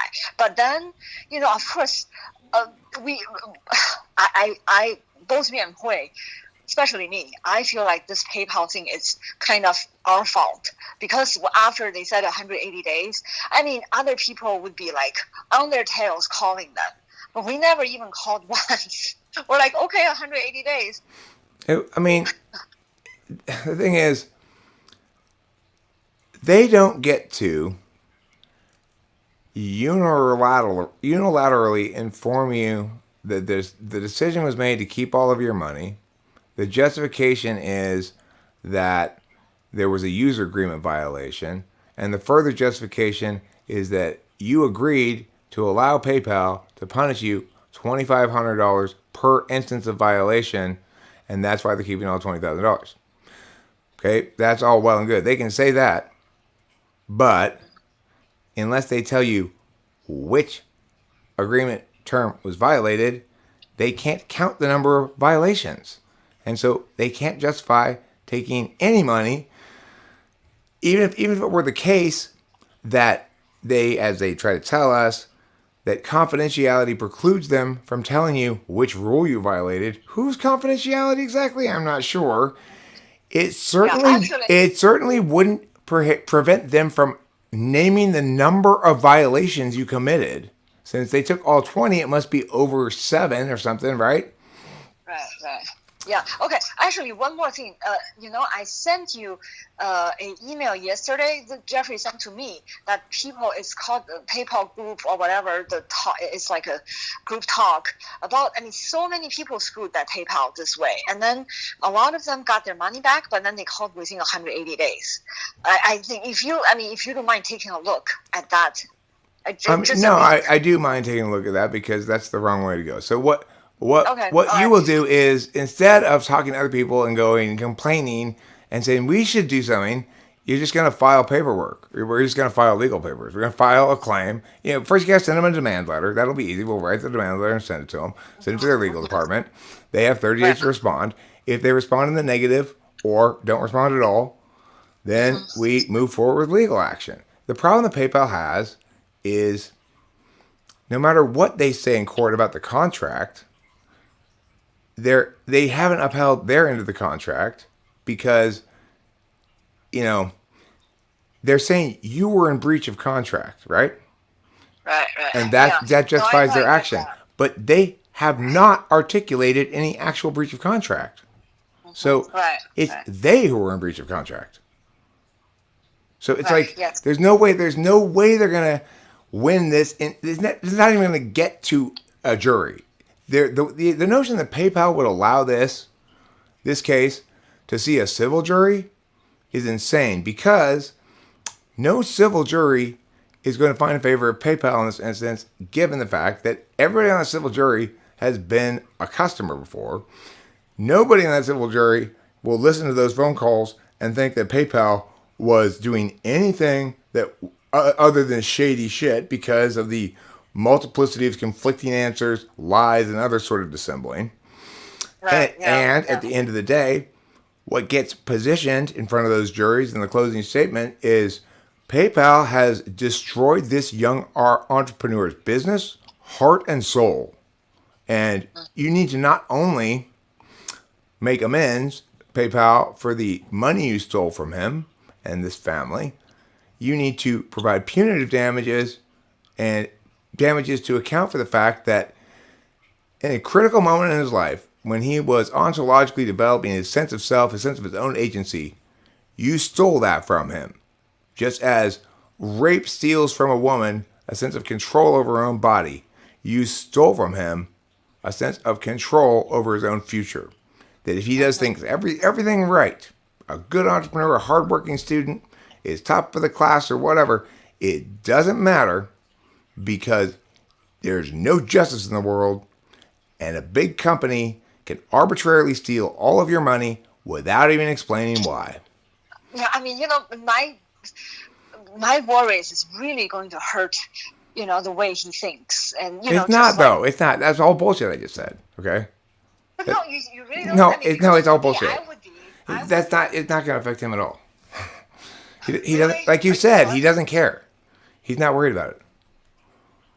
Right, yes. Okay, but he's going to have to pretend to be worried about it when I make that case in court, okay? When I make that little speech I just made in court, we're going to get him some Visine so it looks like he's got tears in his eyes, okay? Okay. I want him to be shaking at the table like, oh, I'm so traumatized by PayPal. You're the one who's traumatized by PayPal. If there were any real justice in the world, you'd be the one who's getting the punitive damages because you're the only one who's been traumatized. Your family's been wronged financially, but to you, this is an absolute fucking disaster because there's no way in hell you're going to figure out with your extroverted intuition how this is going to resolve. You can't know now how it's going to play out, and you are a knower as your tool function, and that must drive you absolutely crazy. No, basically, this is what I'm thinking now. I mean, yeah, I have been, but this thing, PayPal thing, doesn't drive me as crazy as this.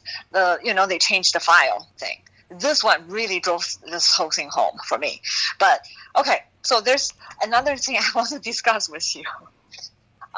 This is regarding Jeffrey's history thing. He's. Did I tell you he got a really low score? Like he did a presentation, and I think I told you the teacher gave him presentation with him and another boy 60 or 67 or something, and then there's a paper he got, it's like 60 or 70, but then basically all the people, that's what they're getting. But then I just realized this coach, this teacher, he's cross-country coach at Poly, and he only, there's a boy who got like 87. I already explained to you what you do with this. No. Can you finish? Can you let me finish? I thought you were done. Sorry. Who got 87, and Jeffrey knows that he's really bad with writing or speech or anything. But then Jeffrey realized that this boy is a cross-country star on the team. Okay, well, it's going to be real easy. Okay? How? What? So, the same thing I always tell you. Stop trying to do what the teacher wants and start trying to do a good job. And yes, that I really agree with. And the only good job you can do, if the teacher sucks, is K's. Jeffrey just needs to run a K on every assignment.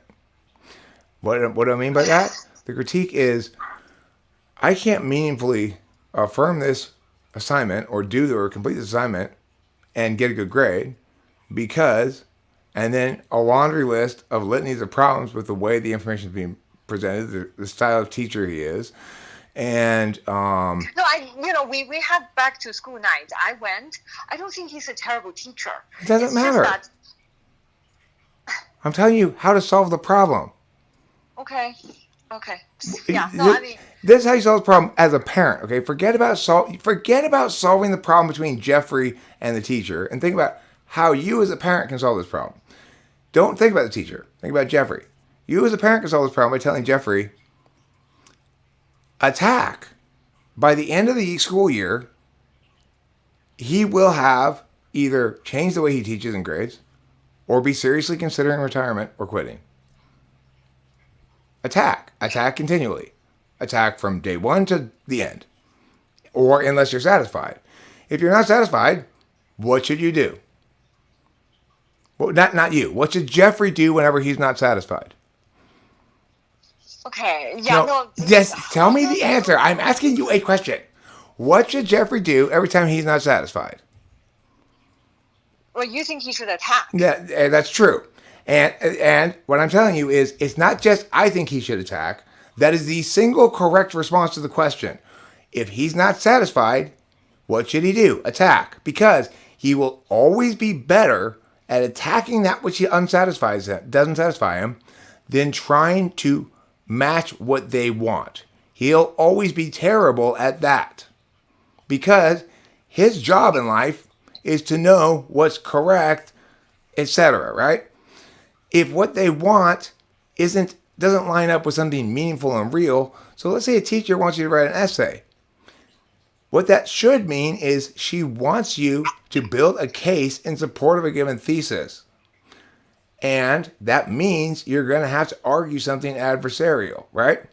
You think, but don't do anything controversial, blah, blah, blah, blah, blah, blah. You're not understanding the way it puts them in a corner, okay? Let's say you do something controversial in a way. No, I mean, okay, just hear me out. Just let me finish, okay? I did. No, but let me finish this last bit. Okay, Let's say you do something controversial that you know the teacher absolutely is opposed to. It's the exact opposite of teacher's politics. You put her in a corner because she has to give you an A now. Otherwise, she's punishing you for things that aren't relevant. And if she doesn't get that and continues giving you bad grades, despite the fact that you are in direct opposition of what she believes, she's letting you build a case that she's discriminating against you for political reasons. Okay, Mr. Strauss, I think we should pick one fight at a time. Right now, our main fight is PayPal. Okay, but no, that's wrong too. Those are totally separate fights. They're irrelevant. Like, I've forgotten all about PayPal, and my forgetting about PayPal doesn't make it off my plate. The other fight is easy to solve. We never have to talk about this again. Just tell those words to your child. Tell them, attack, attack, attack. Okay, I will. Okay, so can you please pick two and then send it to my email? Yeah, I'll find a couple sonnets. I'll get you a couple sonnets. Does it have to be Shakespeare, or can it be any sonnet? What? Does it have to be Shakespeare, or can it be any sonnet? He didn't say it has to be Shakespeare, but he said a good one, like a good two sonnets. Two good sonnets, okay. Yeah, with a lot of literary elements. And also, so Hui is going to drop now, by. You can't do that. You can't say a good cake with lots of sugar in it. Good cakes don't necessarily have lots of sugar in them. Okay, I'm not going to argue. I don't know anything about sonnet. Okay, so yeah. So Hui is going to drop by sometimes later to bring you some Lady M cakes. Because today is Jeffrey's birthday. Okay, cool. So Jeffrey's birthday means I get cake? Yeah. Oh, fantastic. Jeffrey and Chloe's birthday, you get cake. Well, that sounds fantastic to me. It's like I have an extra birthday. Right, yes. But more sugar. I like sugar. That was just an example. Cake, that was a bad example because sugar and cake goes well together, right? But it's like... I know what you mean. You know, I want a good banana. One that's got apples inside of it. No. I know what you mean. Yes. Yeah. All right, cool. Okay. Are we done? All right. Okay, yes. Yeah, please send it to me. Thank you so much. Yeah, okay, we'll do. Bye. Yeah, bye-bye. Well, you heard her, guys. You guys got to find me a couple sonnets now. That's what she meant. That's what she meant when she said that. She said, Eric, can you tell Elijah and Winston's mom and Boba Fett to find Jeffrey a couple of good sonnets, please? 14 lines. Ideally a rhyme scheme of some sort. Find sonnets. What do I look like? Sonnet finder? I'm actually like the best person in the world to ask to do that. Oh, you linked some sonnets? You linked some sonnets above? Fantastic. I mean, I want to get... One of the sonnets I'm going to use is... I know Timothy Steele has a couple of sonnets. I'm going to find one of his sonnets. What is a sonnet? This isn't a sonnet. This is an article called What is a Sonnet? Sonnet, a one-stanza, 14-line poem written in iambic pentameter. Should have rhymes. Strict rhyme scheme. Shakespearean sonnets rhyme schemes are A B C D C D E F G G, which is what most of them are. The nice thing about a sonnet, of course, is most people who claim to write poetry, there's a perfectly good test. It's like most kind of things you can't really test very easily. Like somebody says, I'm a guitar player, they can probably play the guitar some, right? And so it's hard to falsify that claim that I'm a guitar player. If somebody says to you, "Oh, I'm a filmmaker," I mean, I could say that, right? I make a lot of videos. I'm not a filmmaker, but I could say that and probably convince some people. If somebody tells you they're a poet, say, "Okay, write a sonnet," and they'll, "What do you mean?" It's 14 lines, one stanza. I could do that. Iambic pentameter. A B C D C D E F G G rhyme scheme. Oh, yeah. You're a poet, right? You said you were a poet. What's meter? What's iambic pentameter? I don't like rhyming. You're not a poet. You're a retard who writes prose and breaks it into poetry style lines. It's like just because you line break at weird times doesn't make your prose poetry. It's like if I write like something like I wrote here, like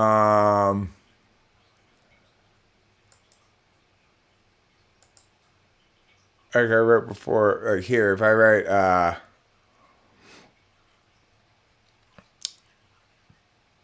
where is that elephant one? Oh, it's the wrong one. I'm trying to find a comment I put.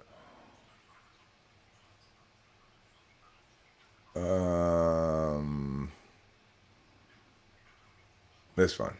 Comments. No, that's the analytics. Comments. Okay, so let's see. Like, here's a comment I put in response to Golden Demon, who asks, how can free will exist in a deterministic, non-deterministic world? So I put this answer right here.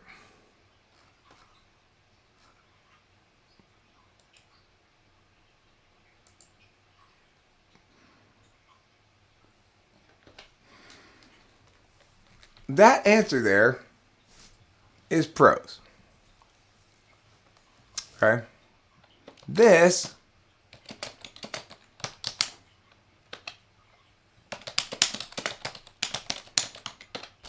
does not make it poetry. Sorry. It doesn't. Now, it is actually the case that you can do what's called blank verse and have it be very good, high quality, wonderful stuff. Okay? But blank verse still has iambic pentameter. It just doesn't rhyme. What people who claim to be poets almost always write is free verse, which isn't verse at all. It has no rules, but you call it poetry. Okay, so that's what makes poetry great. If somebody claims they're a poet and they can't write a sonnet, you say, no, you're not writing poetry. You are not a poet. You are a prose writer who doesn't know where to put line breaks. Who uses line breaks badly. You're a prose writer with excessive line break disorder. Oh, look, I didn't capitalize things. That's so arty. No, that makes your poem harder to read because capitalization and punctuation exist for a reason. God, I hate people who think art is expressing themselves. It's like, you want to be a bad artist? Treat art as though is something you do to express yourself. That's not art. That's like Eric live streaming, right? I am expressing the shit out of myself. I am not making art right now. This is not art. This is live streaming. This is me just biggity blaggity blue, you know? Who does the ENTP supervise? I supervise ISTP. And I totally feel that. You know, it's like sociology is best when it's talking about intertype relations. That's when it's at its absolute best. There's a lot of intertype relations observations by sociologists that are spot on. And I don't necessarily think that. I think there needs to be a further distinction made between perceiving and judging.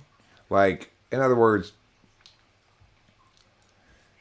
duality for me would be I've got me go metaphysical function, metaphysical function, metaphysical function, and ISFJ go physical function, metaphysical function, metaphysical function, metaphysical function. So my physical's last, ISFJ's is first.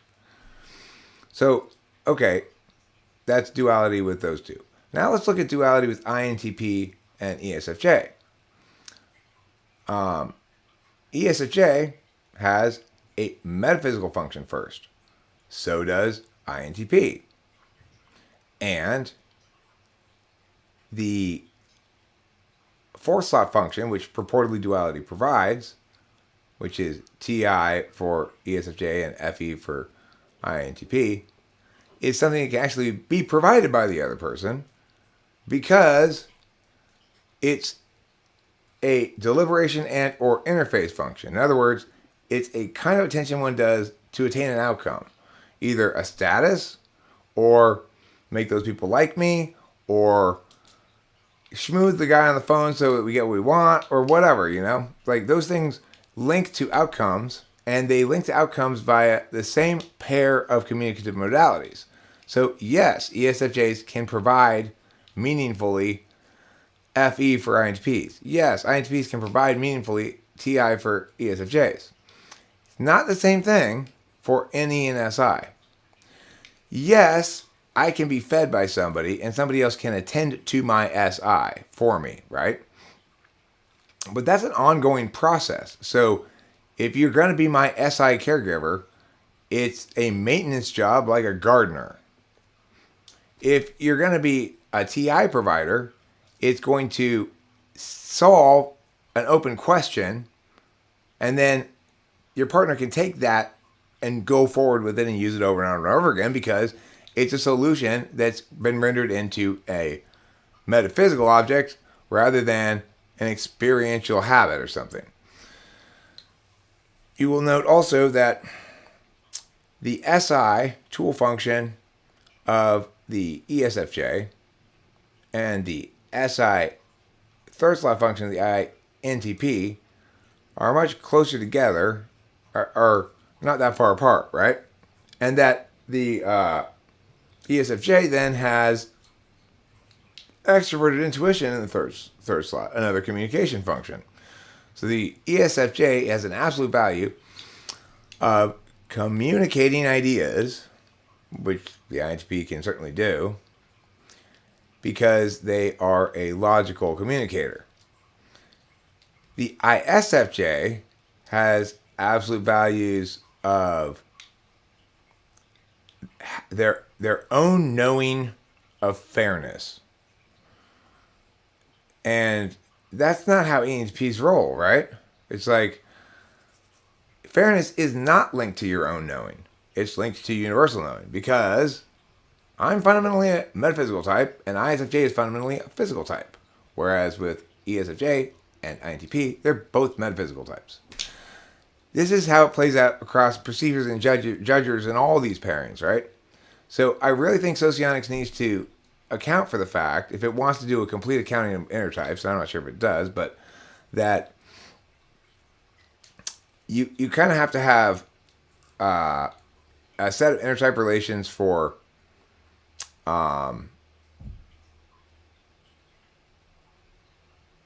Like in other words, in any sociotic intertype relation, you're either going to have two perceivers, a perceiver and a judger, or two judgers. Okay. For all the instances where you have two perceivers and two judgers, they need to express the difference in the intertype relation. Like, for example, you might call. I mean, the mirage relationship is a different relationship between two perceivers than it is between two judgers. A mirage relationship for an INTP would be, I guess, ENFJ. So if we look at that one, you've still got the FETI thing going on. But in the second slot, instead of a knowledge function that works with the INTP's third slot knowledge function, they've got the other knowledge function, NI, which INTP countervalues. So, in contrast, my mirage function with Rachel, I've got my dominant slot is her fifth slot absolute value, vice versa. My tool function is her third slot absolute value, vice versa. Not true for ENFJ and INTP. ENFJ's tool function is countervalued by INTP. It's not their third slot absolute value. So there needs to be an acknowledgement that for types that don't include one perceiver and one judger, for pairings that don't include one perceiver and one judger, because if the pairing includes one of each, then this thing I'm talking about doesn't matter.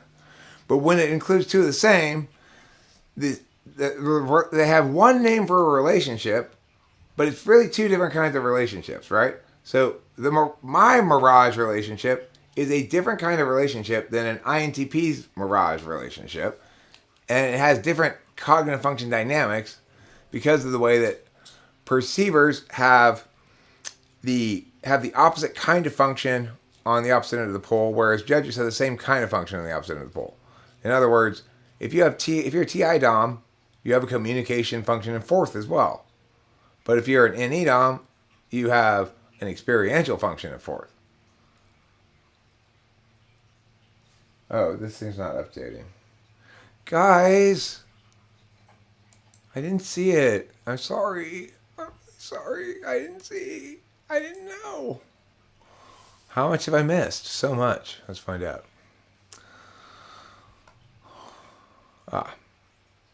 I ended up basically they rapping. It can't be art because you don't have FI. I mean, it can be their emotional masturbation. It's just that's not art. It's not even a craft. It's not even arts and crafts.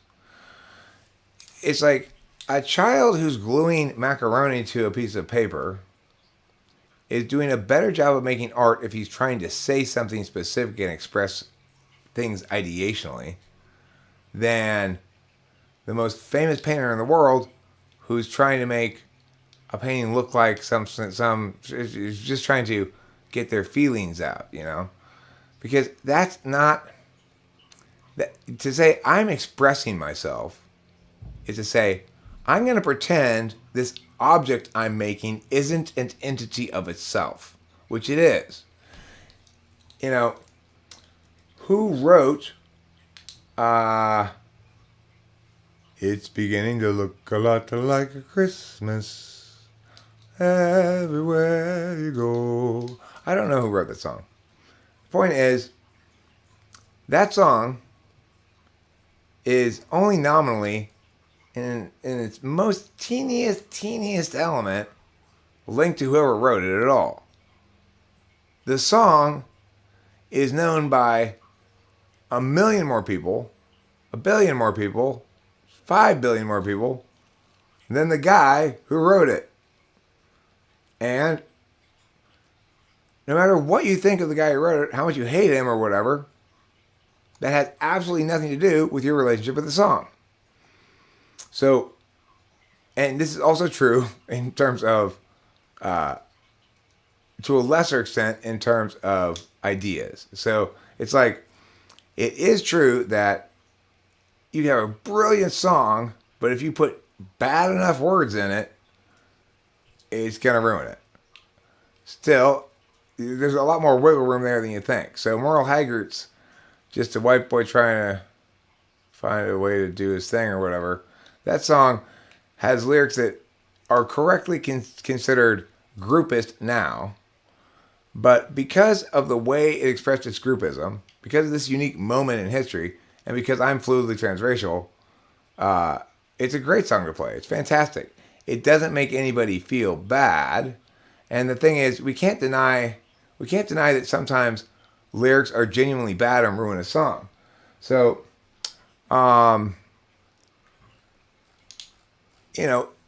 let's say, for example, you really loved the Mentor's melodies and rhythms, which is not a possible thing that could happen, but let's just pretend that you really love the Mentor's melodies and rhythms, but that you are the adult daughter of a family in which your dad was extremely domineering and abusive to your mom, okay? And you're one of those people who, like me, maybe when you first listen to a song, you learn the words by going, meow, meow, meow, meow, meow, meow, meow. You don't really listen to what they're saying, right? And then one day, you listen to the actual words of the Mentor song you've been enjoying. And it says, fucking, sucking, cooking, clean. This will be your daily routine. Now, all of a sudden, the Mentors are ruined for you. I liked this until I realized what the lyrics were saying. God. Other times, even though I don't like what the lyrics are saying, it's not enough to kill it.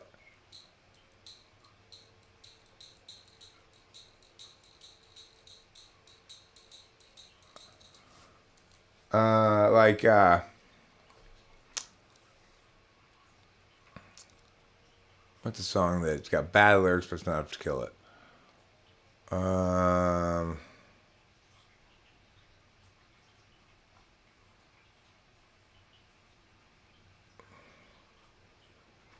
Like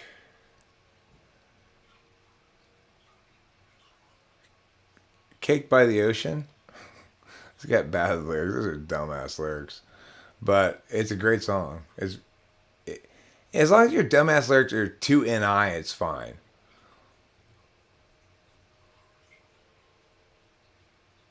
If that's the place, did you ever really like it in the first place? Did you ever like what?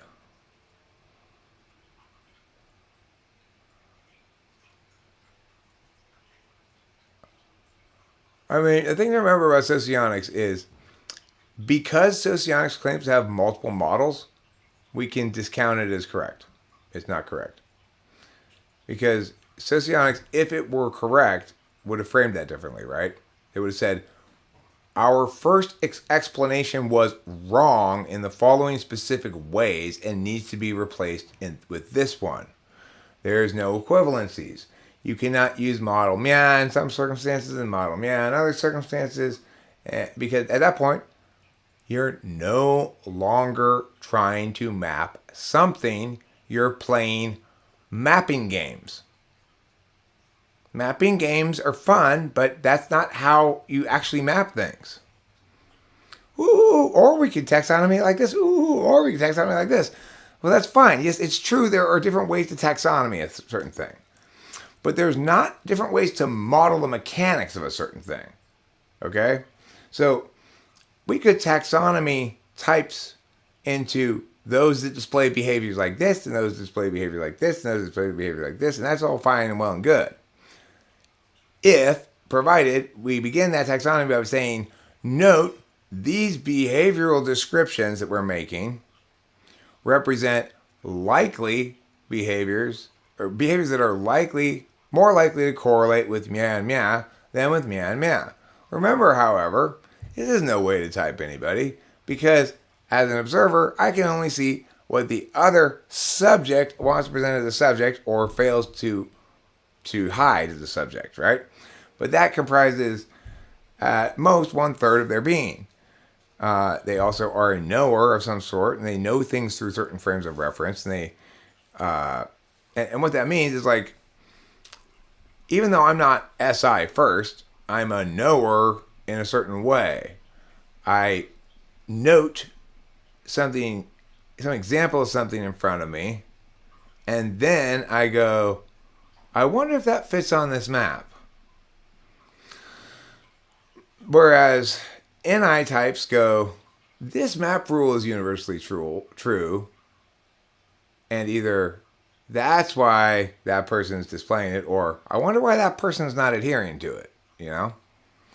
I mean, I love knowers. Don't get me wrong. As an action type, knowers are my native friends, my native partners, my native... It's like, if I'm a football player, then I'm the quarterback. Who does the quarterback always room with? A receiver. Their number one receiver. Because they got to get, they got to really get connected with each other, be on the same page, Well, receivers are receivers for me, and I'm a quarterback type. I like to throw, so I love people who want to catch balls. I was trying to explain this thing to Corey the other night. Corey was sort of critiquing me for being a hater, basically, for saying, you don't seem to like other thinkers very much, Eric. You don't seem to really want to give them much of a chance to present their ideas and learn from them and stuff. And okay, that's fair enough in some sense, but you got to understand that, yes, I have the capacity to evaluate quarterbacks very well and to pick up tips from them when I see something they're doing well that I'm not doing well. Okay? Ooh, I love the way he did that spin there to scramble when he scrambles to the left. I'm going to try that next time myself. So I'm extremely good at that. However, because I'm a quarterback, I would much rather throw passes to receivers than go around evaluating other quarterbacks, which is just going to make me antsy to play quarterback.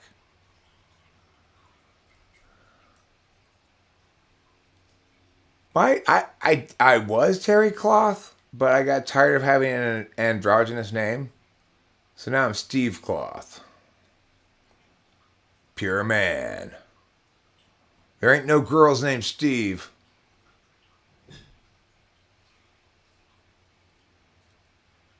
Ain't No Girls Named Steve is a good name for maybe a record album. You know?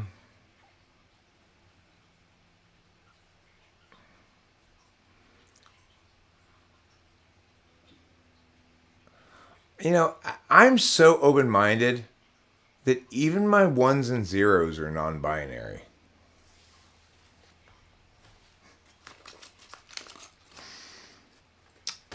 Can you convert the number 8 into binary, please, Eric? Well, I can, but my binary math is non-binary, just to let you know, and fluidly so. Okay, so how do you convert 8 into binary? Okay, so 8 is a woman because it feels like a woman and wants to be a woman. And we need to respect her pronouns. Okay, you didn't convert 8 into binary, you converted it into a woman. Hey, don't be so binary normative. 8's not necessarily a woman. She just prefers we refer to her and think of her as one. Don't limit her.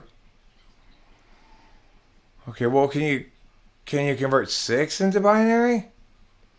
Alright, you need to get down here and start sucking my dick. What? You're increasing you are convincing me you are a bigot, sir.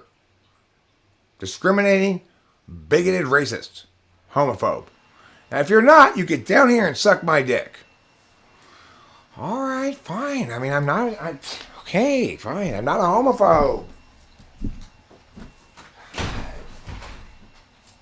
When did this become the test for homophobia? It's in the DSM. They put it in the last book. It's called the Homophobia Assessment and Realization Protocol. Here, I'll read the instructions. Step 1, remove penis from pants. Step 2, stick it in your mouth.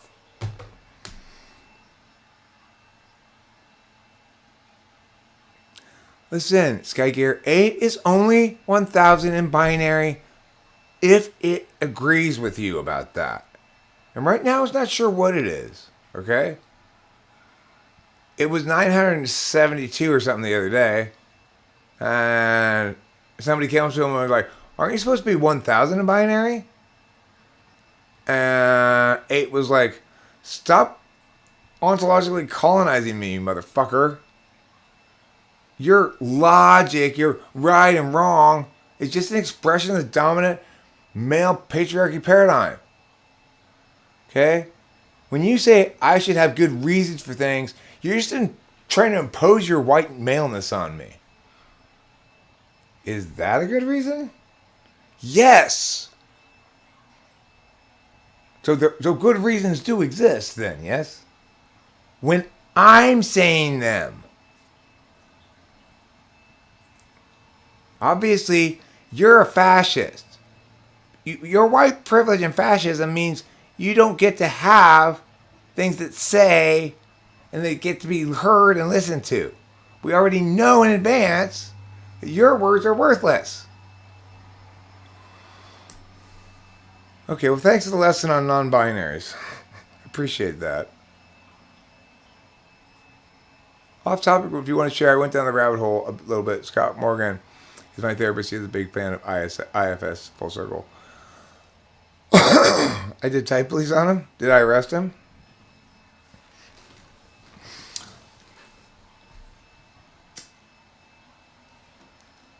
See, look, this whole coach team thing was me musing about how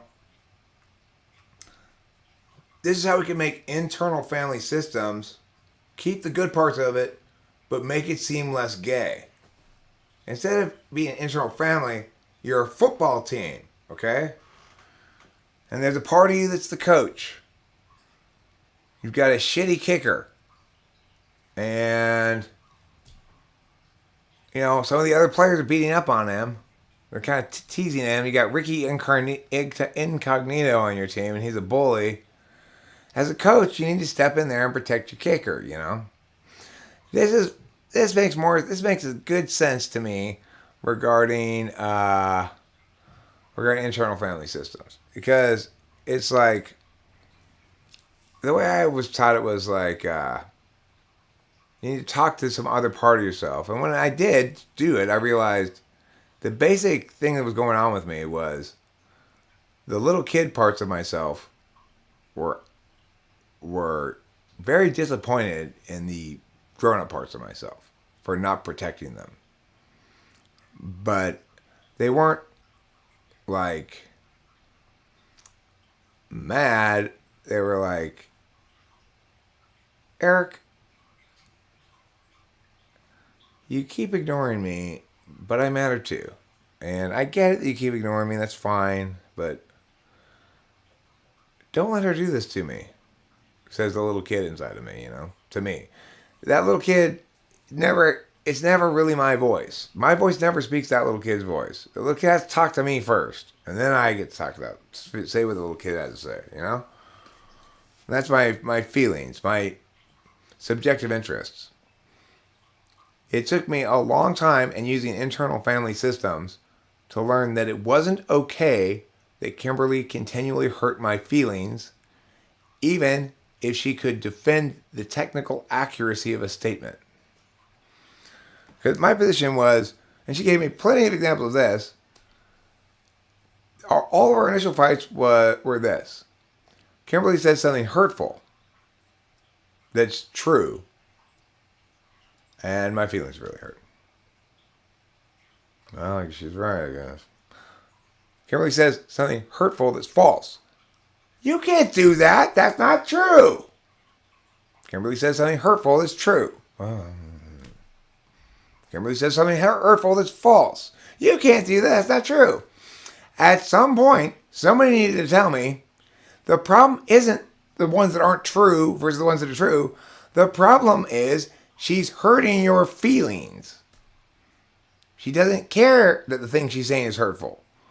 The fact that it's true makes it even worse for her to say it, because she's supposed to care about your feelings. That's FI polar, you know?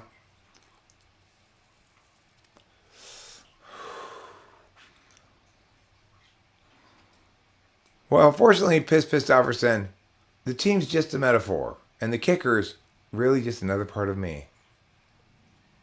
Yeah.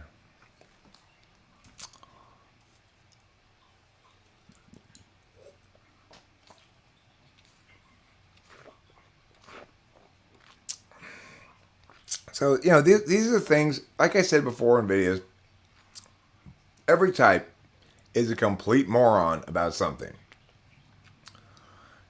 Even if you were to present it as sort of a logical unit you'd learn in school, if it were about anything else, I'd be able to intuit that I was diagnosing the wrong thing there if it weren't about my feelings, right?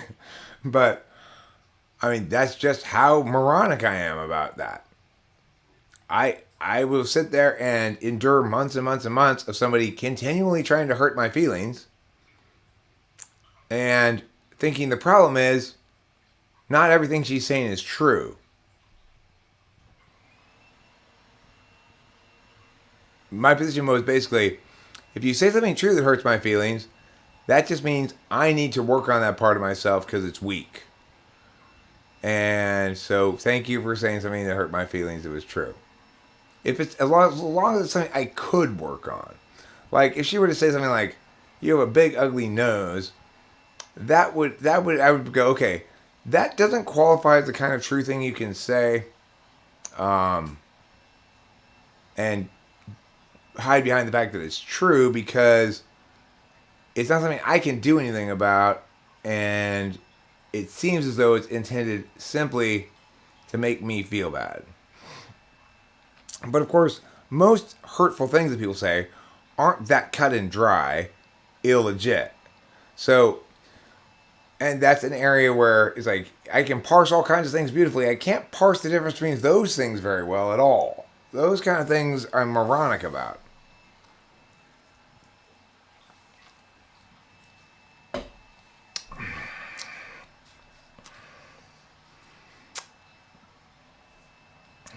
I was thinking also about how, so Liz, Corey's wife, is still the same pain in the ass she's always been, It used to get me so mad when Corey would say something like, okay, but yeah, don't swing by here. Let me come over to your place because I don't want Liz to know, or whatever.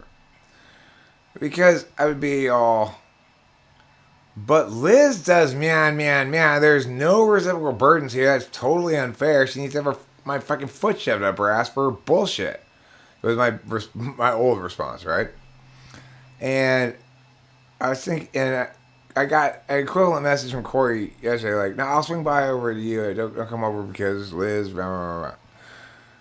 And I had a flash of, no, she's an BPD INFP. I had this flash of, like, that same sort of TI angry response of, like, but that's bullshit. She needs to be put in check, And then I remembered, or thought, that's her life, Eric. Corey doesn't want to be lectured about how he's not treating himself well enough by putting up with this shit. And Liz is living his life the way he wants to live it. Her life the way she wants to live it. And she's being arbitrarily dickish about her own house and space. It's her house. It's her space. Her relationship with Corey. Why? What business do I have getting mad at her for mistreating Corey? He's put up with it for this long.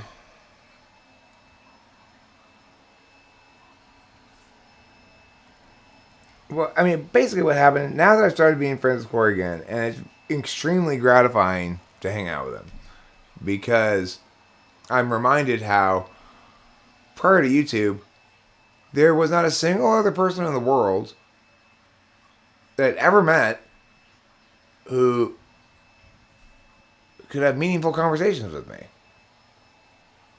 and talk about things that were important but very abstract and be understood. It never happened before, so that relationship was obviously really important to me, and then it was gone for a long time.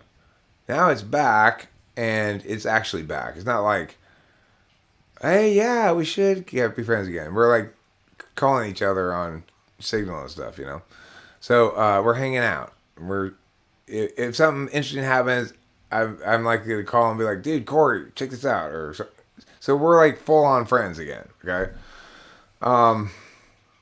And FI wisdom for me is I care way more about showing both Corey and Liz that I love them the way they are and absolutely respect their boundaries, whatever they are, however arbitrary they are, or however bullshit they are, more than I care about somebody else being right, you know? Way more than I care about it. So when I recalled that yesterday, it's like, it made me stop being mad at Liz. And I was like, poor Corey.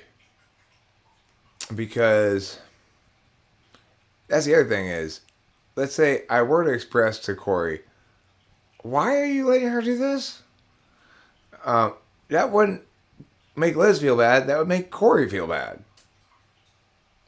I've already tried to make Liz feel bad for years. Doesn't work. An INFP with BPD is a trap. Very different than an ISFJ with BPD. An INFP with BPD will talk with you forever about what you're saying. But they just won't ever agree that any of the good points you're making are determinate. Because after all, the points you're making are all binary points, binary distinctions, reciprocal burdens. You can't, that's not fair. It's not golden rule-y. You're not being a good team player. Those are appeals FE, which are ignored. Logical appeals, that's not logical, are met with, it's too complicated to deal with that way. Or even, well, he's not logical either, so. And it's like, it was nice for, it's like, it was something I enjoyed for a while or appreciated for a while. The fact that, like me, she wasn't going to run away from talking about it. But, unlike me, she wasn't going to make any progress talking about it either.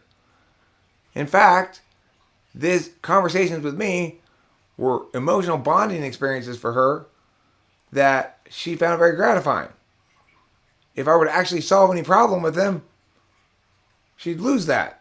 So I was banging my head against multiple walls, banging my head against a wall that had a wall behind it with a wall behind that.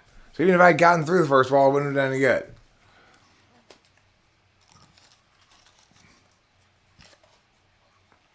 I mean, Jeremiah Fix, the thing about Corey and Liz is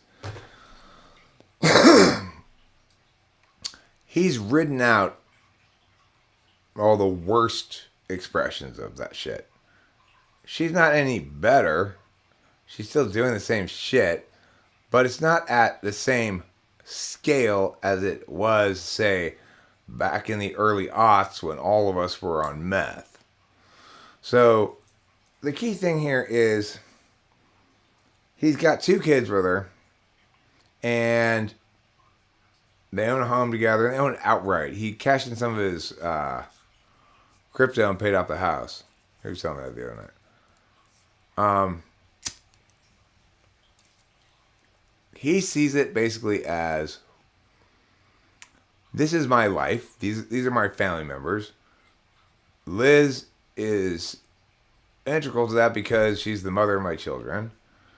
And it's easier to just do things her way than it is to, it's impossible to fix her. It's not worth it to leave her, so I just go along. Or put up with it mostly. Or try to resolve these things in a reasonable way. Like, Corey starts stuttering when he comes up against another instance of Liz insanity. Like, but Corey, you need to get me meow before anything else. Go get your own fucking meow. Is what I would think, you know. But Corey, it's like, dude, I do not know how you've done this, but you've done this. It's an INFJ thing, I guess, right? Because I'm as absolutely committed to staying in a relationship as anybody. Just as committed as Corey is. I'm 100% committed to staying in a relationship. I had a rule prior to Kimberly that I would never be the one to leave. Because I believe the following thing. I know how to be in a relationship correctly. I know what a healthy relationship is. If I'm having a problem with the way you're behaving, then you're doing something wrong. You need to fix it. If I'm doing something wrong, you should never have to tell me more than once. I will agree with you and try to change it. However, if you think I'm doing something wrong and I'm not, I will explain to you why you're wrong. So if there's a problem between the marriage, it means either there's a fundamental disconnect that you've not acknowledged, or you're not communicating adequately, because I'm always communicating adequately, or something else. If you're just engaged in sort of unhealthy habits, then I will hammer you until those habits change or you leave me. Because why would I ever have to leave anybody? I didn't do anything wrong. That was my strategy. That was my approach, right? So I'm absolutely just as committed to being in a relationship as Corey is. The difference is my strategy, right? Instead of a strategy that allows the other person to get away with things and persist, I make sure that if they're going to persist and be stubborn, they're going to suffer. So it's like, I'm not telling you you can't say or do meow. I'm not telling you if you say or do meow, I'm going to leave you. I'm telling you every time you say or do meow, I'm going to yell at you and explain to you how fucked up it is. And you're going to stand here and listen to me or run away like a little bitch. You want to keep doing it? Fine. I want to keep doing this in response. Now are you going to change, acknowledge I'm right, convince me I'm wrong, or something else?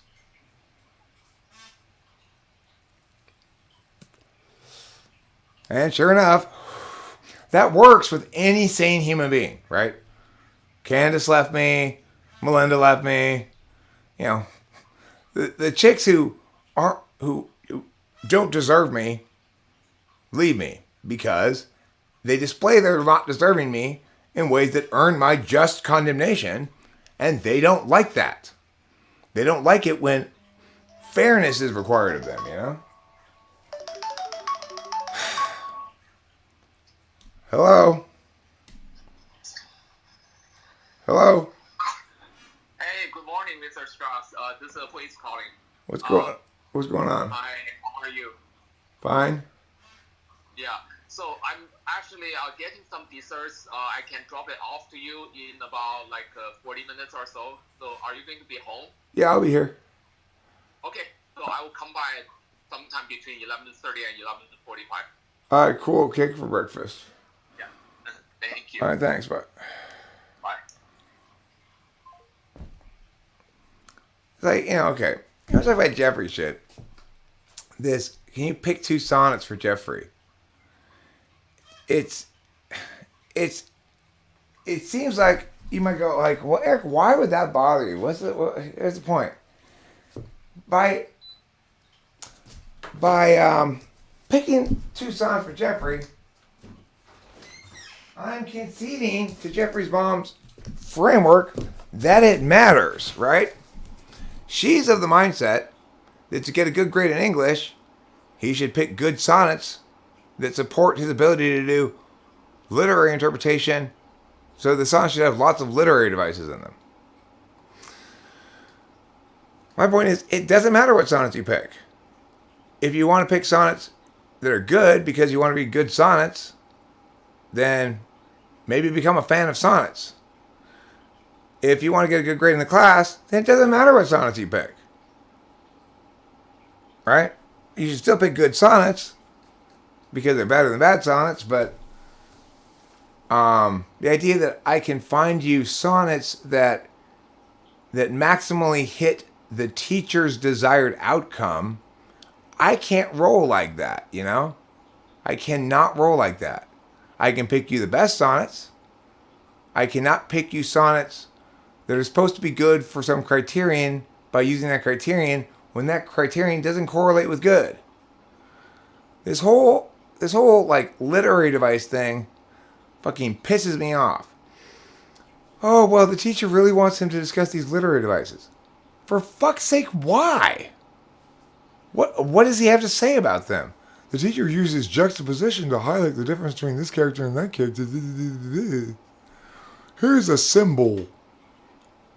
Look at the teacher using a simile. I mean, look at the writer using a simile. And what's your fucking point? You know, it's like, it's idiots everywhere I look. Why do we need to study literary devices? Look, the author used personification here when it described the old house as groaning in protestation. Yeah, the house isn't actually a person. Yeah, the house wasn't actually groaning in protestation. There was just noises it made in the wind. That's called personification. Yeah, like almost half of all English is metaphor, so why are you drawing this distinction? Every time you use a be verb, teacher, you're speaking in metaphor and you don't even fucking know it. Why are you having me study? Why in the world did you think that you were a good person to teach anybody about language? You think literary devices are important. You're having us write papers about literary devices. That's clear evidence that you are not qualified to teach anybody anything about language. Instead of finding him two sonnets, see, this is what I keep trying to get across to Jeffrey's mom. If the assignment is find two sonnets and analyze them, he should write two sonnets, each of which explains why this assignment is fucking stupid. That's how you do school. I would be glad to help him write two brilliant genius sonnets, but Mom always wants me to help Jeffrey be mediocre. I don't do that. Sorry. I don't like that. He's like, oh, I'm having so much problem with this thing at school. You act like it's confusing. It's school. He shouldn't be there. It's a waste of his time. And it's a fundamentally immoral institution. So, yeah. When you put a bunch of adults in little independent fiefdoms and give them arbitrary and unilateral control over a group full of children, nothing good's gonna happen. Duh.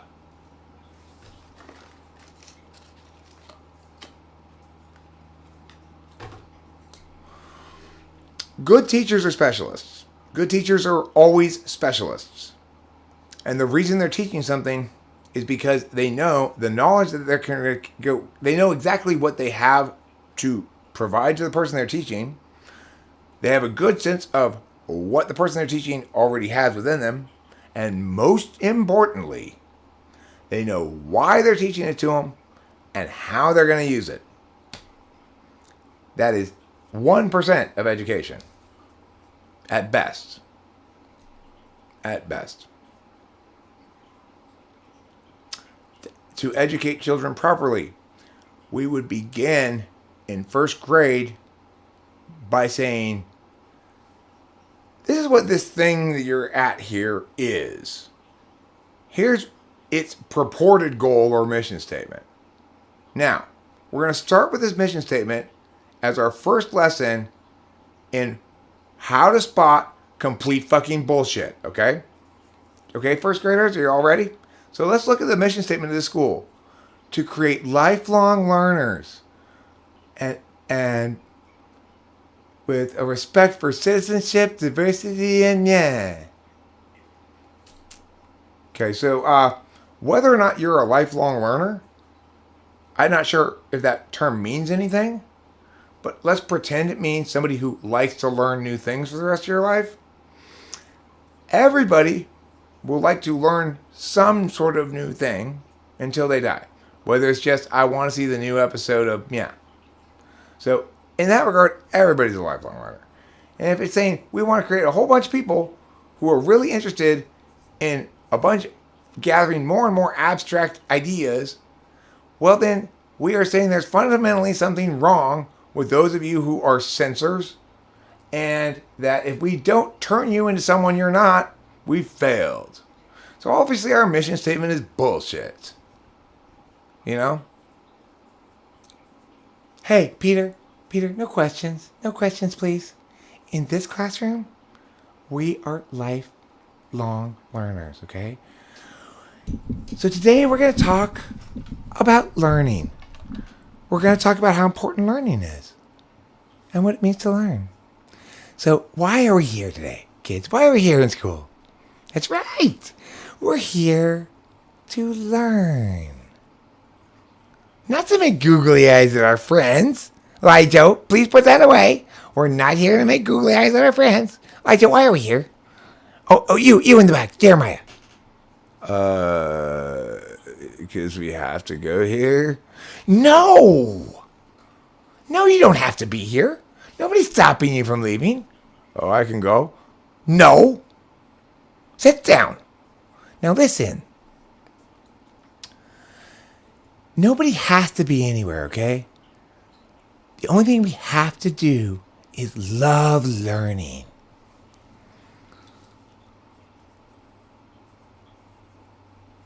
Right? I mean, the thing is, if I were in charge of a school, I'd begin kindergarten by having all the kindergartners take turns walking up to the teacher.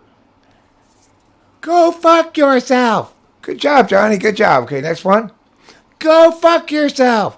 Wonderful job, Mary. Wonderful. I've often begun debate classes, by saying, if you don't know how to tell me to go fuck myself, that's the number one thing you need to learn.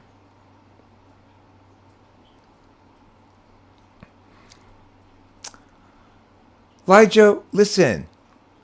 You only think you have a belly button because that's the frame of reference your parents have imposed upon you, okay? Now here at school, in kindergarten, we're going to learn to deconstruct implied frames of reference and implied criteria that often stand behind many of the statements people make. Did you know that when your mom tells you should eat healthy, she's really committing ontological violence against you? It's true. What's healthy for her is not actually healthy at all. The healthiest thing is for you to eat whatever you want, whenever you want. That's how to teach, right? That is how to teach. Yeah. Why are you here? Why are you here? Because my parents make me? No, you can leave anytime you want. Really? No. You have to stay here. But you're not here because they force you to be here. I'm not? No. You're here because you love learning. I'm pretty sure I don't love learning, though. Yes, you do! You're a bad citizen, a bad school citizen. We're all supposed to shoot our load on the statue of learning. You know, it's fucking ridiculous. The whole idea that somehow it's a good way to deal with children. Put them in a group that's randomly grouped and get an adult to be in charge of them all day is stupid. It's just, first of all, don't adults have better things to do? And shouldn't kids be playing? You know, kids who, like intuitives, end up playing by reading a bunch of books. I spent a lot of my childhood playtime finishing this science fiction series that I was burning through, you know? That's what children are supposed to do. But lots of children won't play that. They'll play something not academic enough because they're not supposed to be academics. They're supposed to be like mechanics or something, you know? But how can we get the ESTP to be logical? You can't. You need to accept them for who they are and find, they need to find a place in society that doesn't require them to be you know, schooled like that. They're not meant for that shit. And like, to upon what should we blame, say, Cloud and Marty? This false lie that's been spread through all the world that everyone's opinions are equal. You know, like that because you have freedom of expression and freedom of conscience, that therefore nothing you say or believe can be critiqued. It's just like, okay, that's a catastrophic schooling failure, right? Nobody's explaining the framework to anybody. Nobody's doing any real teaching of things that matter. Or be Tom Brady. Tom Brady looks like he's super happy. He's got the perfect job. He's a quarterback. And like every ESFP, he's got no quit in him. He doesn't see any reason why he can't play football till 60. Why wouldn't he? I mean, Date Bayo, believe it. I will be a Hokage.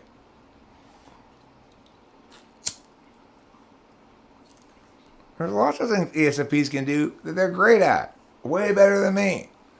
Those people on that show, Naked and Afraid of Love. It's like, me on that island with those ESFPs is exactly the same thing as an ESFP in here trying to argue with me. Me going to that island and explaining to the ESFPs how they should emotionally deal with all these options and stuff and who they should hump. And it's like, Eric, you're not qualified to talk to me about this stuff. You don't even know what you're feeling. Why are you here on this island? And if you are going to be here on this island, shouldn't you be taking notes? Because you don't know about any of this shit. You're terrible at this.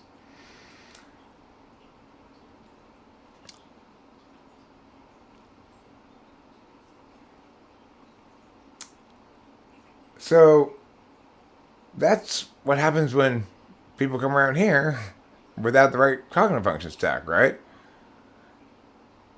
The difference is I know what I'm not good at. And they don't. I love a mama's boy. Am I a mama's boy? I'm kind of a mama's boy.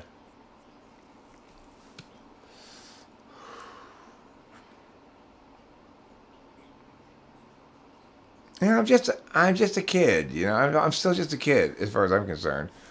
I'm like I don't know, like 17, 18.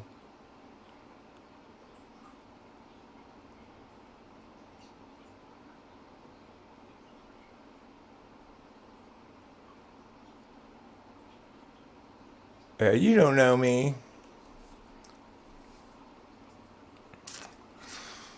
So, I don't know. I forgot what I was talking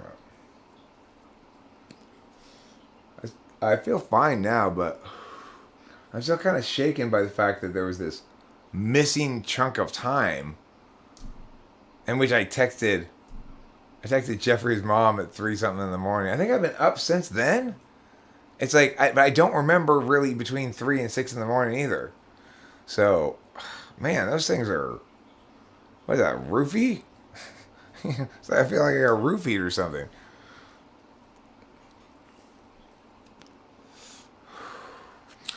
Wait a second. Maybe that explains why my anus was so sore this morning.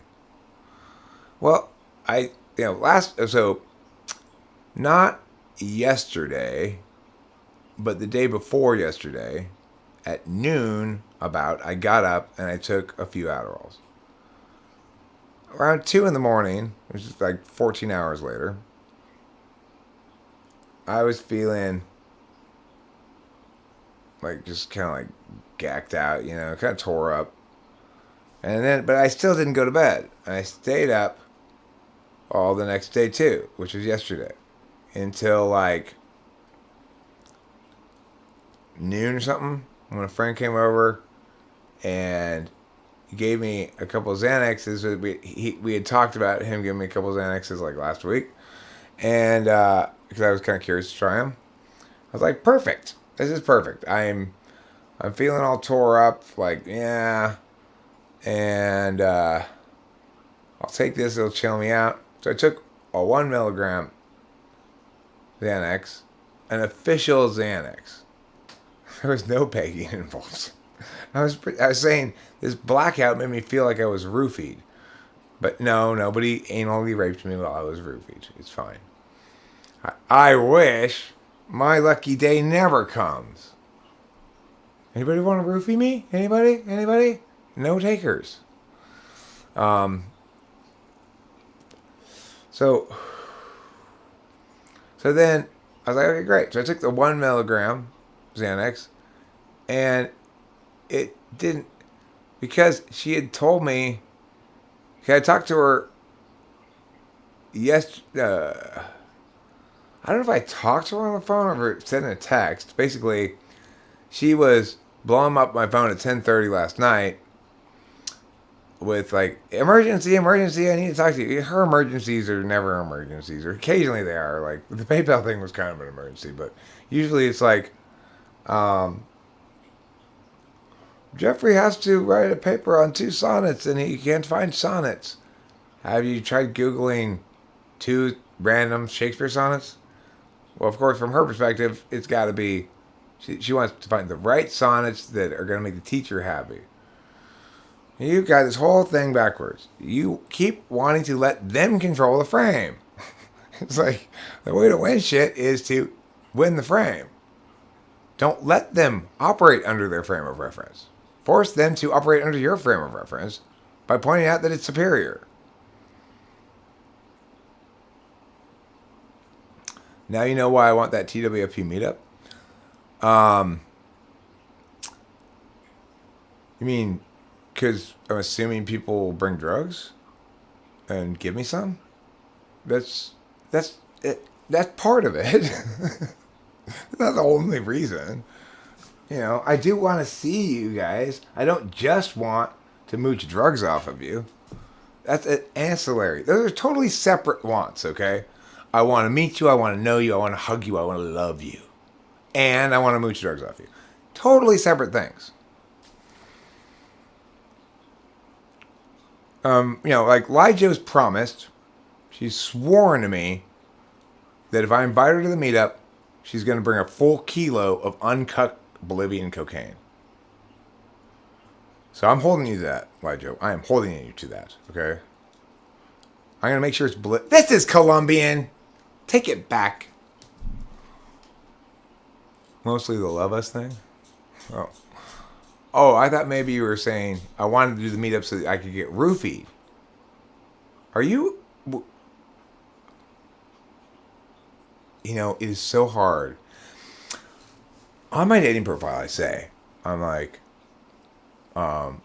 turn-ons, getting roofied and raped while asleep. And I have yet to find another guy that shares that interest with me. Are you that guy, Karma's Pimp? Because I tried talking to Bill Cosby. His lawyer wouldn't let me get through to him. I said, no. I want what he's offering. But, you know, it's that old joke. It's like people complain about roofies, but what's wrong with them? You get laid and a good night's sleep. I didn't make up that joke. It is a great joke, though. Oh, good. Gold plate. I'm glad. I only do cocaine off of gold plates. Meth, I'll do off of toilet seats. But cocaine, only gold plates. I mean, I tell you, this is the thing that would be great. I would love for this to actually happen at a TWFP meetup. Because we've got a bunch of regular people. And I'm a regular person, too. And we're all regular people, okay? We're all normal, nice people. I want to have access to some basement in some place in Vegas, and I want to set up a big ass mirror with a bunch of lines of meth on it, and have everybody hot rail a line of meth. You get those glass tubes, right? You heat up one end of the glass tube so it's like red hot, but it has to be long enough so the other end's not hot, okay? And then you snort your rail and you blow out a big puff of smoke. It's fantastic. So, listen, I know probably none of you here currently have on your list of things upcoming, do meth with Eric. I don't even have it on my list of things upcoming. I don't even know where I'd get it. But I want you right now, in your head, say, note, remember self, I'm doing hot rails with Eric in Vegas at some point. So there is that one exception. No strippers, though. Okay? There's 0 strippers allowed at any TWFP thing. Strippers are depressing, unhygienic examples of humans not treating each other well. No, because the reason you have to do coke on a gold plate is because coke's insanely overpriced and meth is dirt fucking cheap.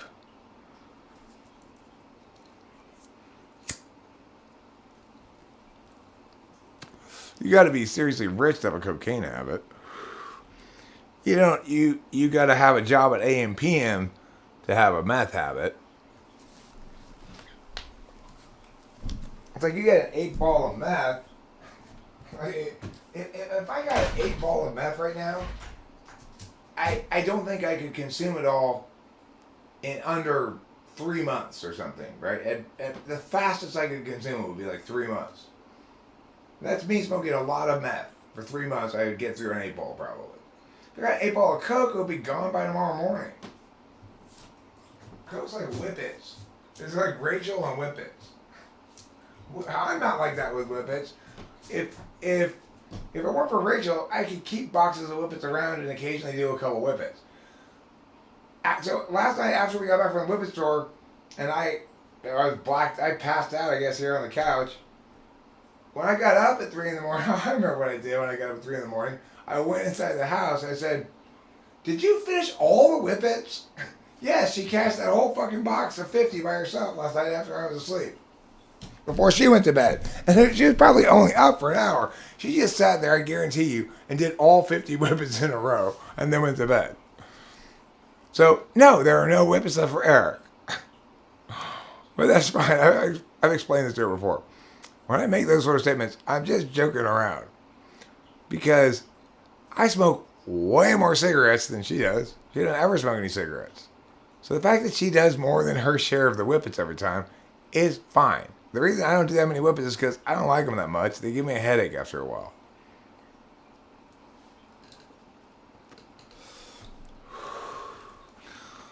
The reason I do like Whippets is because, well, it's like I've got myself habituated now when I'm done with like worky kind of stuff, which isn't worky at all really. It's just me live streaming and making little videos and stuff.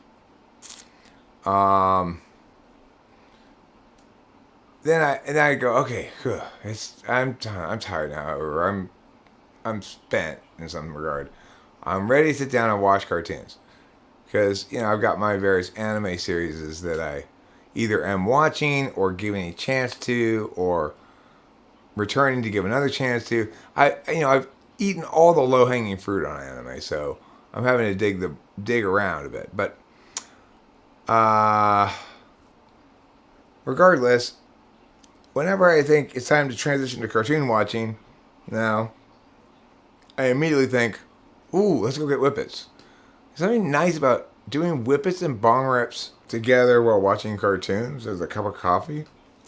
It's very SI gratifying for me. I really like cartoons. Generally speaking, I'd say I like cartoons better than I like live action stuff. I wonder why that is. Maybe because cartoons aren't constrained by physical reality in the way that live action stuff is.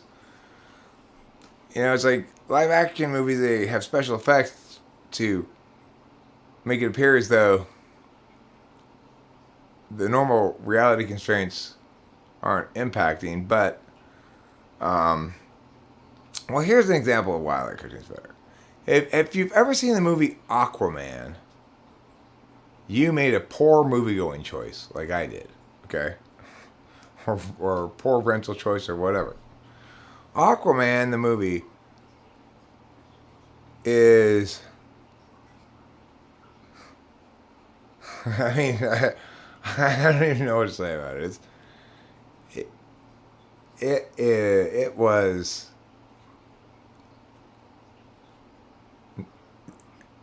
Whoever wrote the script, they did not approach this thing right. Whoever cast it, the main guy's fine, but they didn't cast it right. Whoever directed it, they directed it kind of weird, and whoever edited it did a terrible fucking job. It's a bad movie. But the thing about the movie that made me just go like, ay. There's this scene supposed to be all exciting. There's like this war under the ocean. Aquaman's there, and the bad guys are there, and they're riding manta rays, right? And as they're fighting, the manta rays are, if you knock the guy off, the manta ray goes and crashes into the ground and explodes, right? Manta rays don't need someone riding on their back to continue to swim. And even if they do fail to swim, they don't explode when they hit things. And it's like, I'm not picky about shit like that. But at that point, it's like, you guys are not even trying. I mean, I don't think Aquaman is useless as far as superpower havers. I've often said, if I could have a superpower, I might want to be Landquaman. Landquaman is the same as Aquaman, but with animals. The reason I wouldn't really want to be Aquaman is because I don't really want to spend that much time in the water. But presumably, Aquaman has the kind of skin that a fish has, or at least a sea mammal, and so it's comfortable for him in the water. Still, even if I were Aquaman, and I had that skin that was comfortable in the water, I mean, yeah, I can summon the fish and everything. Well, let's say I summon a bunch of fish and they're all around me. I'm still bored as fuck, right? Like, hey there, hammerhead. What do you want, Aquaman? We're here. Is there some sort of emergency? Yeah, the evil corporation has a boat with oil on it. Could you, knock it over? I was just gonna spill all the oil in the ocean, Aquaman. Okay, I was just bored. I'm sorry. There's nothing going on. Listen, we've talked to you about this before. Yes, you're Aquaman, but you're still man. And that means you need to go live in a town with other people, not down in the ocean with us fish. I've tried having conversations with you before about varying strains of plankton, and which is more delicious, and your eyes just gloss right over. Now, if you were Landquaman, you don't have to worry about this whole water thing, right? You live in a regular house. You want to live someplace where there's lots of different animals. Maybe you live in a house in the zoo. Nobody would ever be able to attack you then, as long as you have all the cage doors open, because when the villain comes in, you've got readily available animals that can do various things. Now, if I lived where I live now and I were Landquaman, I'd be able to call squirrels over, peacocks, birds. No, I'm sorry, I forgot. Airqualady is in charge of birds. Landquaman is in charge of land animals, and Aquaman is in charge of fish. So I wouldn't get birds. I'd just be Landquaman. The only animals then around here that I'd be able to call to me are like squirrels, possums, raccoons, some coyotes maybe, cats, dogs. And, of course, here's the challenge with calling squirrels. Let's say I do have a problem that I need maybe 100 squirrels to help me with. And I call them, and the circles go out and the squirrels come. Well, the squirrel is all the way down at the end of the block. He's sort of compelled to come by my call. But that's actually quite a long walk for him. And he had a number of different things planned for the day. So all I end up doing is acquiring a group of very angry squirrels who, at best, will unwillingly obey my commands, and at worst, who will attack me for interrupting the day again. That's the downside of Land Command. The upside of Land Command is that instead of, as it is now, when I have to wait for my cat to deem it me deserving of petting her, I could just call her and she'd come over and let me pet her whenever I wanted. Regardless, I guess the takeaway is Lance Command is a better person to be than Aquaman. But probably more useful still would be Air Lady. Because at least with Air Lady, you can have the birds deliver shit for you, you know? You can open your own little Amazon style thing, except instead of using drones, you can use birds. The advantage of birds over drones is that, let's say the customer is not happy with what they've received, then the bird can peck them in the face. Actual Land Command would be named Terraman. No. Listen. Sky Gear. In Spanish, the word water is a. And the word qua means of the. So, a of the man. Water of the man is what is translate. If we were to literally transliterate Aquaman, it means water of the man, which in Spanish grammar you turn around and it basically means waterman. Okay, so that's why we have to put the qua in. Air Lady, that means she's a lady of the air. That's what qua means. Aga. Would you like to play the role of Air Lady in our upcoming feature film, Aquaman versus Landquaman versus Air Lady? Squirrels are very busy, and the thing is, sort of biologically, they're not very well positioned to take long breaks. Because not only do they have to get enough food for today, but they've got to store food for the long, hard, cold winter here in Southern California.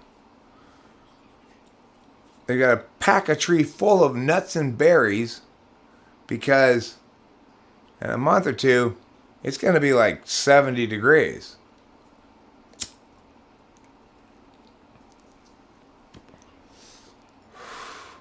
Hey, don't you be telling me to be consistent with Spanish. Repete. Hay demasiado chupacabras en este pueblo. Repete. They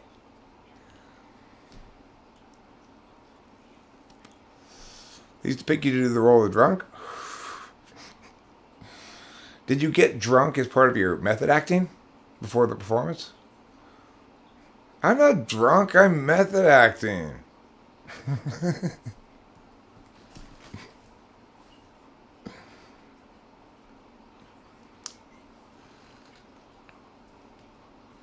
Ooh, can I have the role of tweaker? You got a built-in excuse then. Are you on speed? I'm playing the role of the tweaker. Method acting, hello.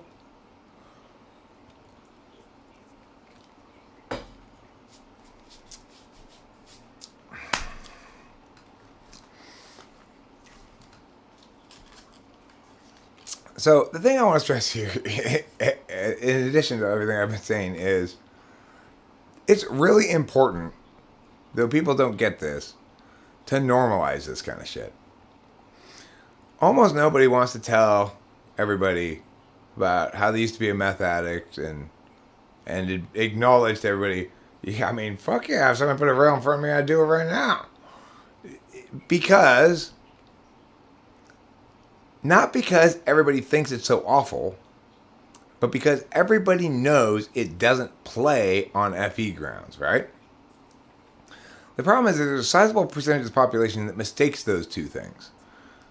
They say that because it doesn't validate on FE grounds, there must be something wrong with it. And I'm not saying it's a good idea. I'm not advocating in favor of it.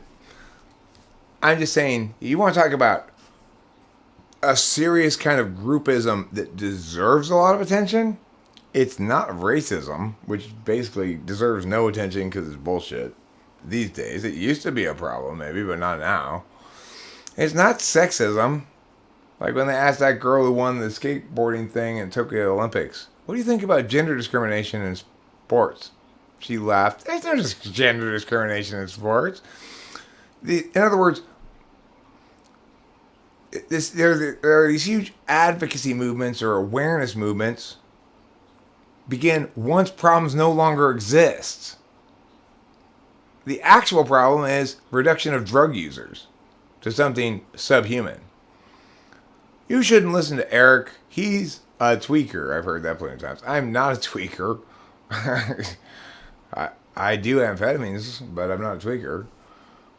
Even when I was on meth, I wasn't really a tweaker by any meaningful sense of the word. Tweakers are like people who can't handle their meth, right? They pick at themselves and masturbate 12 hours straight and shit like that. Them's be the tweakers. So, and this is what's called nuanced understanding, right? It is not. Hello? Hi, Mr. Charles. I'm at your front of your house. Alright, cool. See you in a sec. You know, it's not a good idea to do math, but it's a worse idea to condemn people who do math.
I forgot I was live streaming. I walked in the room acting out my next conversation with PayPal in my head. If the PayPal people are pissing me off, they haven't fucked me over, but yesterday was by far my calmest conversation with the PayPal people, despite the fact that the guy was a bigger challenge. So, the guy yesterday that was on the phone from PayPal, he was probably their number one lump. Okay, to be an excellent call service person, call person, you have to have the final skill, which is to very kindly and compassionately and extensively with lots of words say nothing helpful. And I can tell you, this guy had not encountered somebody on whom it didn't work before. He kept trying to say, "Man, but listen, this is the decision that it's final." I heard you. I know that. That's why you should listen to me. I'm not asking you to reverse the decision. I'm asking you to open a new case to issue restitution. To whom do we speak to do that? Again, there was a user violation. Nope. there was not. Yes, there was. There was multiple. Okay, well, what was violated? I'm sorry, sir. There's nothing we can do but that. Okay, well, then I would like to speak to a board member, please, on PayPal's board. And then at the end, I wasn't getting anywhere with him, despite the fact that I should have been, right? And then at the end, I switched gears and I was like, okay, look, I just want to talk to you human to human here. The reality is, PayPal has totally financially fucked this high school kid in his very legit, above board, non-fraudulent project. His parents play for the LA Philharmonic, and they're not into anything shady. And what most likely happened is he saw a couple Chinese last names, and he said, shady import and export business. He jumped to a conclusion about what had happened, made the decision without investigating it all. I have a phone call with a PayPal employee acknowledging that there was no investigation. I have another phone call with a PayPal employee from Friday saying that yes, they were sending an appeal on this thing forward. The thing that you said is not subject to appeal, right? It's finalized, cannot be appealed. So now you're telling me I can't blah, blah, blah, blah. But the problem is this. I have no reason to believe that you're the correct PayPal employee. Maybe she was. I don't know. I know you're the least helpful one. So why don't you put me on the phone with somebody who can help me? The only thing I was able to get out of him at the end was a promise that he would escalate and share the recording of the phone call with somebody higher up. And that was like pulling teeth, but he finally did agree to it. So in other words, he lost. His job there was to get us off the phone, having accomplished absolutely nothing, and convinced that we never would, that there's no way to push through this mush. But the thing is, nobody's going to try to mush me without getting thoroughly, repeatedly, and strongly shamed and called out for it. You should not be allowed to speak words. You don't mean anything. If you're going to speak to me, sir, don't lie. You know, he tells me, so I'm not going to prolong this phone conversation. Correct, you're not. I am. Don't lie. I'm prolonging it, not you. Fucking idiots. You know, it's like, you think I'm going to fall for that? I don't want to prolong this conversation. What? I know. You want to get off the phone as fast as possible. I want to prolong it. Do you think I'm fucking stupid? Fucking... The gall of these people. It's like they should be able to tell from the first 5 seconds of talking to me that they're wrong and they're just going to have to go along with what I'm saying. Because it's not like they have any legs to stand on at all. You agreed to let us take your money when you signed the PayPal agreement because you agreed that we could take this much per user agreement violation. And you agreed there was no user agreement violation on Friday. Now you're telling me there are enough instances of user violation to justify taking all $20,000, which means there must have been at least 7 of these $2,500 punishable things. But you won't tell me which agreement was violated. So how do you know how many violations there were? Articulate for me at least, even if you won't tell me which rule was violated, how many specific instances there were. Wouldn't, couldn't, won't tell me. So it's just like, I said to the guy, look, well, okay, you're a child molester. Naturally, you probably want to know which child you molested. The answer is, I can't tell you that, but you're definitely a child molester.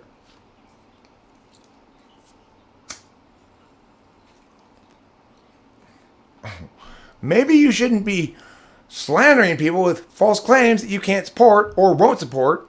Maybe you shouldn't be justified seizing $20,000 by saying, we have a reason, but we won't tell you.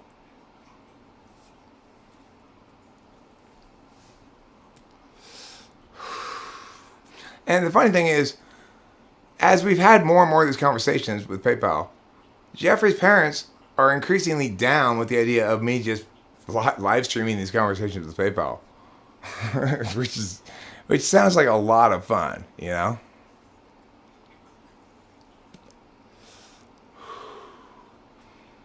Anybody's gonna love doing that.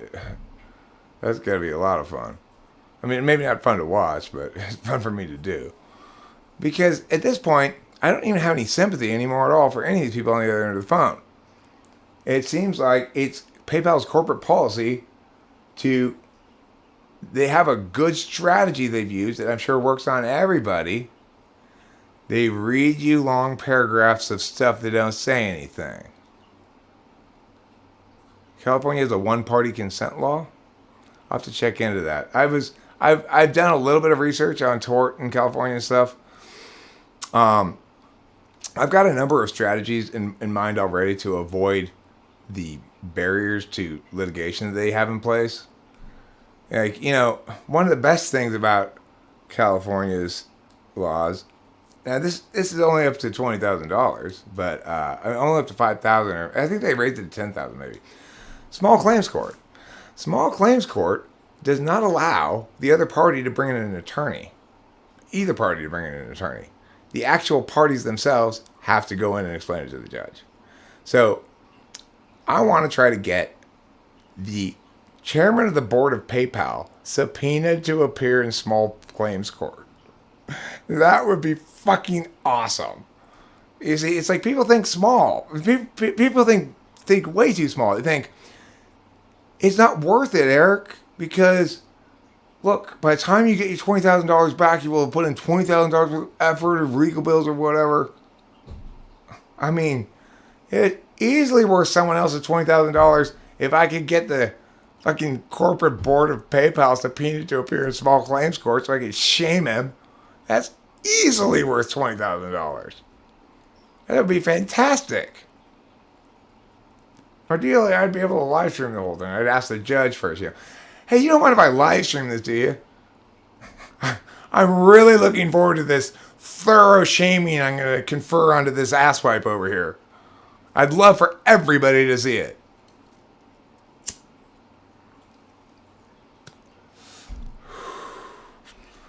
You know, it's like you don't have to sue them for the total amount. You can sue them for less than they owe you and get into small claims court where the rules are strongly in favor of individuals and strongly against organizations.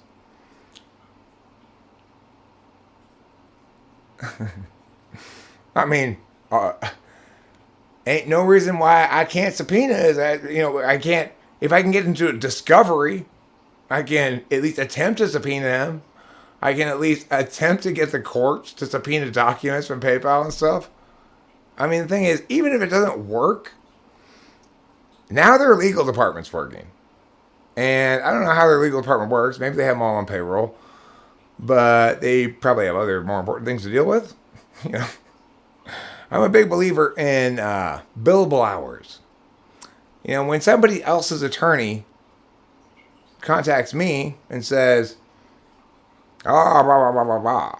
Like when I work for Kudos, like, we're going to sue you. I said, well, I've got some news for you. That's either fantastic for you or terrible. If you're the kind of lawyer who likes winning cases, you're fucked. If you're the kind of lawyer who likes billable hours, you're in the gravy, buddy. Because there's no way this woman is going to get a dime more than she has to spend on your lawyer bills.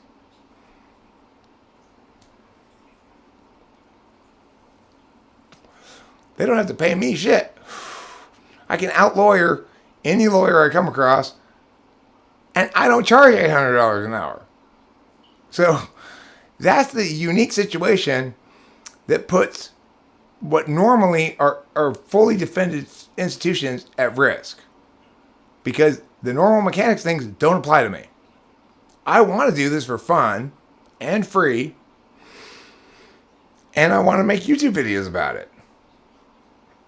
It's like corporate systems aren't designed to handle that. That doesn't happen. That's not possible. We don't need to prepare for that. Well, you're right. Because, it would never ever happen except you had the misfortune of fucking my friends.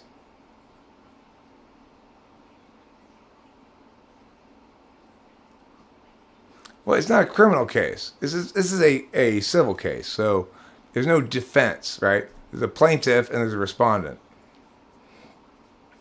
No, I got live chat on. It's on live chat.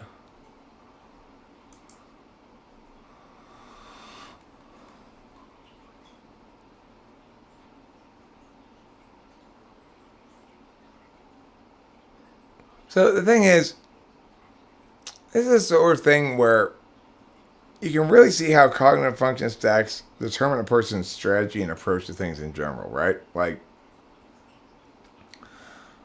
I don't think this is the right thing to do because I have a clear understanding of what's going to happen, whether it'll work, or the steps that I'll take to make sure that the outcome desired occurs. I have no idea, right? I just have a general sense that I'm right and will win every exchange. And if I win enough of them, they'll win. It's like I don't get into battles that I almost never get into battles that I even have the smallest possible chance of losing. The thing is, that's by my definition of losing, right? So there's zero chance of me losing if the outcome includes a lot of people who are responsible for wrongdoing, or a few significant people who are responsible for wrongdoing, publicly shamed by me and made very uncomfortable. That's a win. That's the end of the game. It's over. I won. Because it's not my $20,000. So I don't give a fuck, I mean, I want them to get their money back, obviously. But the reason they're more likely to get their money back is because I don't care. Because I'm the sort of loose cannon that you can't plan for. I'm the sort of loose cannon that corporate protocols are sieves regarding. They don't have any way of defending against me. Because they can't rely on self-interest to anticipate what I'm going to do. Almost everybody else, you can rely on a variety of sorts of self-interest. When I was advising Jeffrey and them about how to deal with possible shitstorm over meow, I said, I have a lot of experience with shitstorms. They blow over fast. People have a short attention span, right? PayPal's counting on that too. I do have a very short attention span. And unless something sounds really fun, like driving up to San Jose with my camera and going to PayPal and meeting with people inside and talking to them about, have you heard about the case of Wee Louie? The guy who plays for the LA Philharmonic, whom PayPal stole $20,000 from? Oh, you haven't heard about it. So they did not pass out a memo yet? Can I talk to your board member, please? I'd like to have him send out that memo so everyone knows. Because I'm sure a lot of you guys would find it morally objectionable to work for a company that ass rapes teenage boys financially. And, all this goes up on the internet. Every bit of it, right? So it's like, well, he's not going to do that because that's a lot of effort for blah, blah, blah. I'll totally do that because it sounds like a lot of fun and an interesting thing to do. And it's a big switch up from my just sort of day in, day out norm with talking with famous people, Especially because I've got all these audio recordings of these ridiculous phone calls. It's like, it's an absolute comedy of bumblefuckery on the part of PayPal. So, and the thing is, I like PayPal. I use PayPal all the time. There's nothing against PayPal. It's just, it's something against the idea that is the most incredibly appalling notion I've ever fucking heard in my life. The idea that PayPal claims the right to punish you for rules violations and the right to refuse to tell you what rules you violated. I mean, talk about police, judge, jury, and executioner. We were told to write out a bunch of details about exactly what kind of business it was and what they were doing and send it to legal, and then maybe legal would tell us what rules were violated.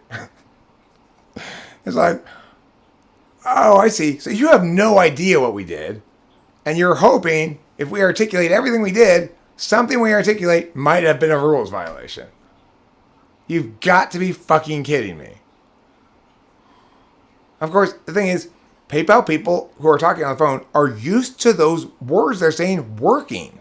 They're used to them working almost every time. Even though it makes no sense at all, right? So it's like most of the time when they tell people, well, okay, if you want your money back, write a letter explaining exactly what you were doing, and we'll render a decision on that appeal, you know? Well, what the fuck am I appealing? Like, normally you appeal something like, I was found guilty of meh, and I'm appealing it. How can I write an appeal when you won't tell me what you claim I did wrong? Well, the point is, of course, they want you to incriminate yourself. If you didn't do anything wrong, hopefully if you write a detailed enough letter, they'll find something that they can point to that violates their user agreement. So, the thing is, policies like that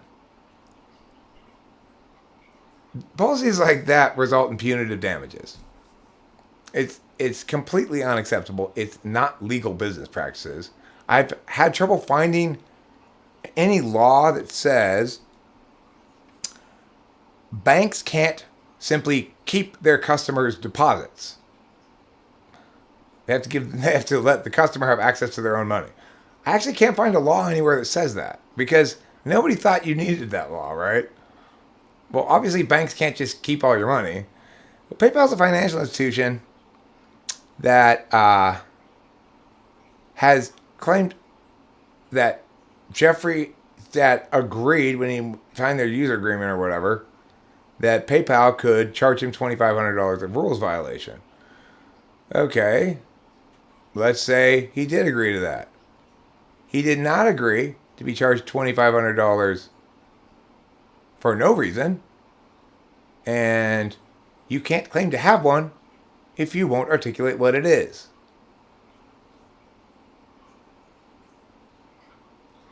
I mean, Jeremiah Fix, I've talked about that to them as well. This last guy was, like I said, their best closer of making problems go away. And he took the right strategy, which says, well, you know, you do what you need to do.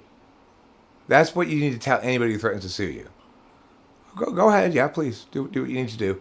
Would you like me to advise you on how to file the paperwork? And then you're never going to get sued. Every lawsuit threat is idle, right?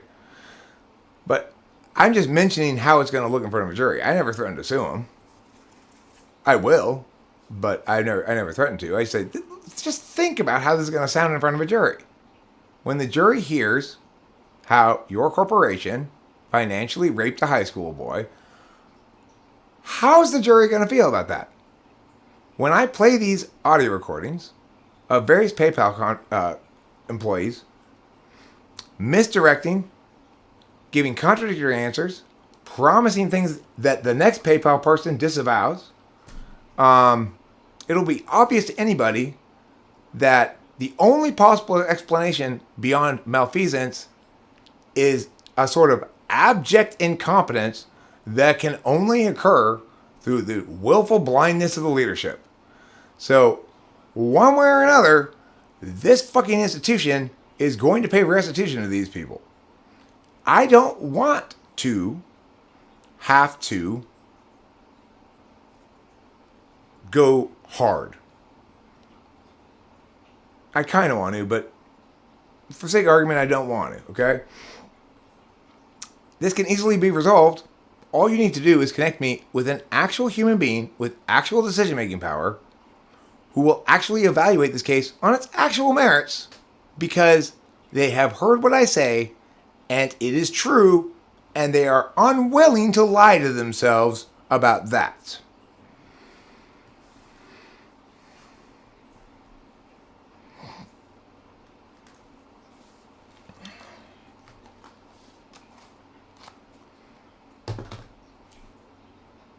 I guess I was a little bit more saucy of mood than I thought. I didn't know I was going to start meowing about anything.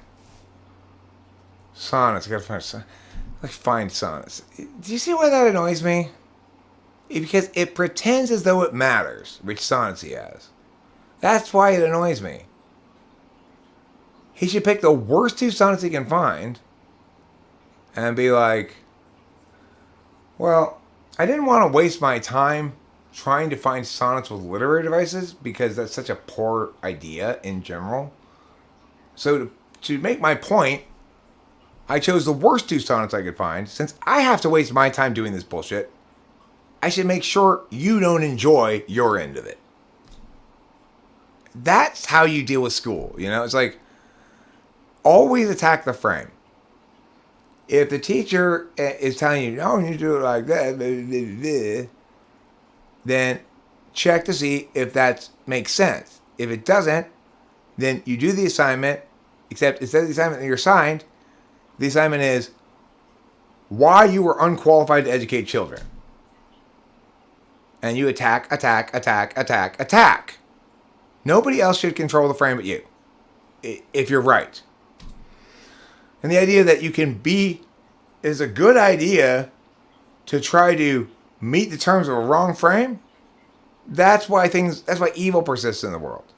The idea that it's a good idea for me not to talk about drugs on stream because, people won't respect me as much, or people will think I'm not as legitimate or credible, or I might get in trouble. That's why evil persists in the world. I'm not doing anything wrong. Why should I hide it? The best thing that could happen is for you to mistakenly think I was doing something wrong and try to shit on me about it, because that gives me a wonderful opportunity to publicly shame me for being so stupid. You know?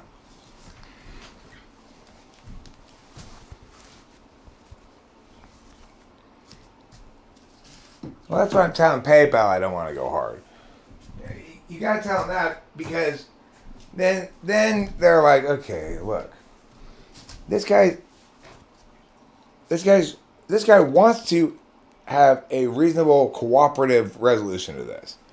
That needs to be sort of a precondition that you can sustain, even if it's not true.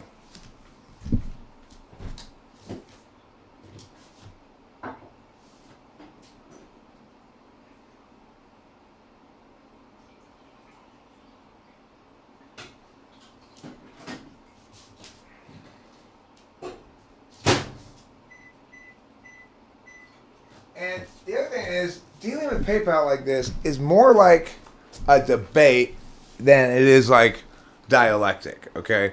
So around here, I try to do dialectic, which means I won't argue bullshit. I won't argue in favor of bullshit. I won't try to spin shit so that you're convinced by a bullshit angle of it. I will do that to PayPal. Because in this instance, my number one goal is to get their 20 grand back. Because if I could do that faster rather than go through the whole litigation thing, the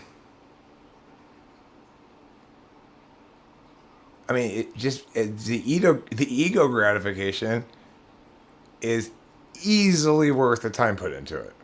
If I could pull it off, right? Because they've talked to everybody in the world about this shit. They've got plenty of fancy lawyer friends and stuff. And I've told them many times, if you have a legal issue you want legal advice on, do not talk to a lawyer. Talk to me. Lawyers begin with the frame of reference of util. Is this legal action, whatever it is, going to produce outcomes that are greater than the energies, monies, times, whatever put into it? That's their default frame of reference.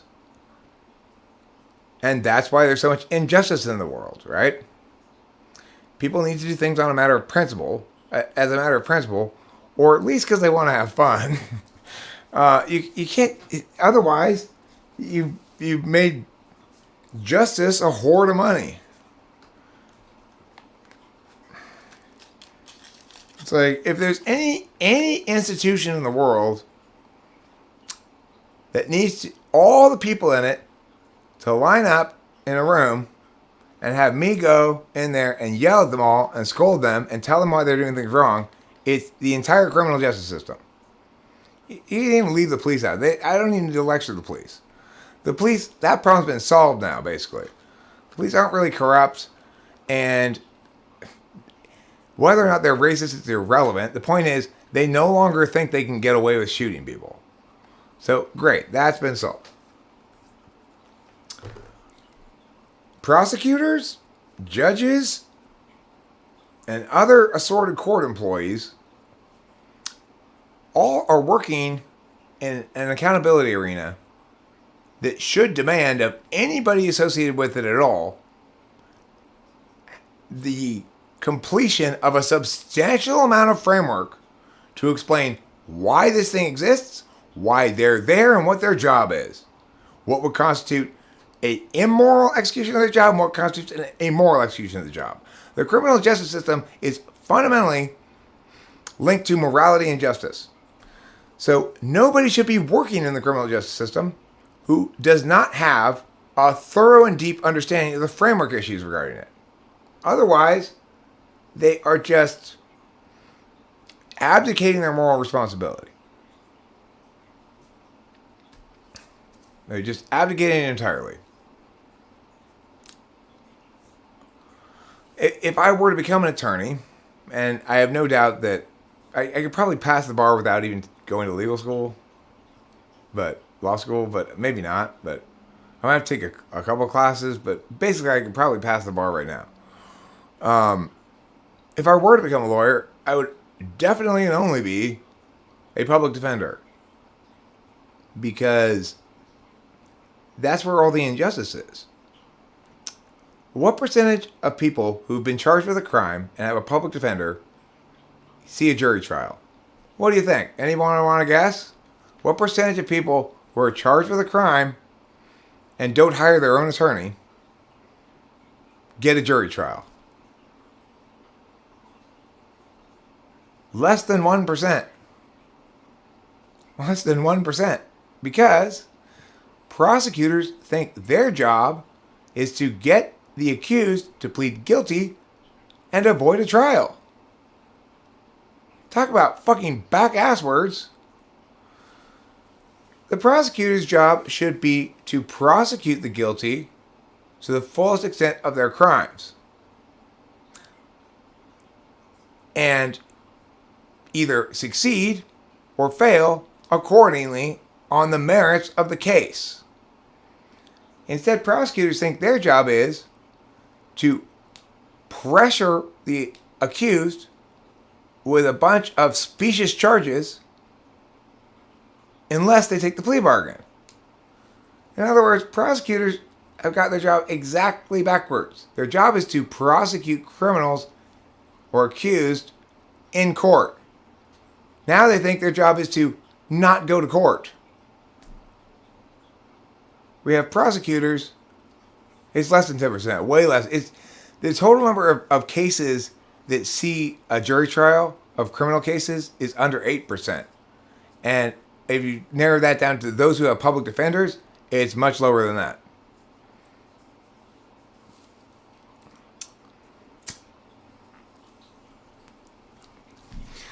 If you worked as a prosecutor at any point and you didn't get elected as prosecutor on the platform of prosecutors are evil and I'm reforming this, then you are evil.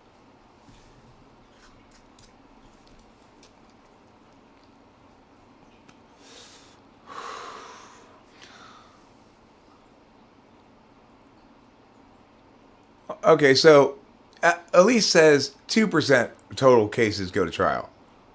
But Elise asks, remember, I'm not combining civil and criminal here. I'm saying in criminal trials, it is more than 2% that go to jury trials. But Among those who have public defenders, it's way less than that. If you're including civil cases, yes, usually the vast majority of the time, civil cases get resolved before they see a civil jury. But that's because civil cases are fundamentally negotiations on remedying financial disparities. So if somebody's been financially wrong, they need restitution. You can negotiate some, yeah. And so, yeah, civil trials almost never see a jury. However, that's another way that loose cannons are useful, right? So if I can get a civil suit filed properly, I'm not interested in settling. I'm interested in talking to a jury. I want to give my little speech before the jury. I've always dreamed of doing that.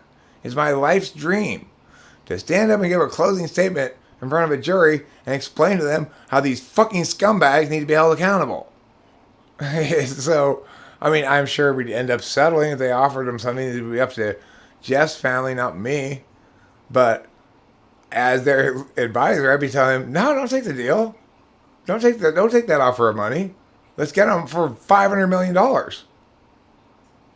They deserved it. They thought they could outsmart me on the phone. So they owe you $500. $500 million. Because of all the crimes that have happened here, the absolute worst one is a succession of PayPal phone people behaving as though they thought they could outsmart me on the phone. And push shit past me that was bullshit. And let me just not notice it. That crime, it's lucky it's not even a capital offense. It could easily be a capital offense. Should be, probably. But, fine. I'll accept $500 million for my friends instead. I'll just say, that's fine. I'm cool. You're fine. Yes, you idiotically avoided my questions and tried to push bullshit past me on the phone. But your company had to pay them $500 million, so fine. It's fair. We'll call it a draw.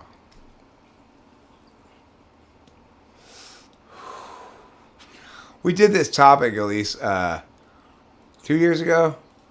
It was about prosecutorial reform. I think it was about bail. Or maybe, no, it was about plea bargaining. That's right. In the United States, should eliminate plea bargaining in non-capital cases, I think is what the resolution was.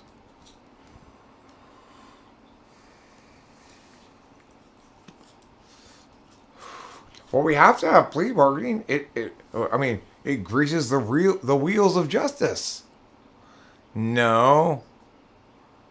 If you have too many people to process through the criminal justice system, you're arresting too many people. Because, I don't know about the rest of you, but it's not like I'm being subject to crimes all the time. Of course, if you make non-crimes criminal, like drug possession, sure, you're going to have plenty of people to toss into the criminal justice system. And, we can't prosecute all these people who haven't done anything wrong. Let's just plea bargain them into jail.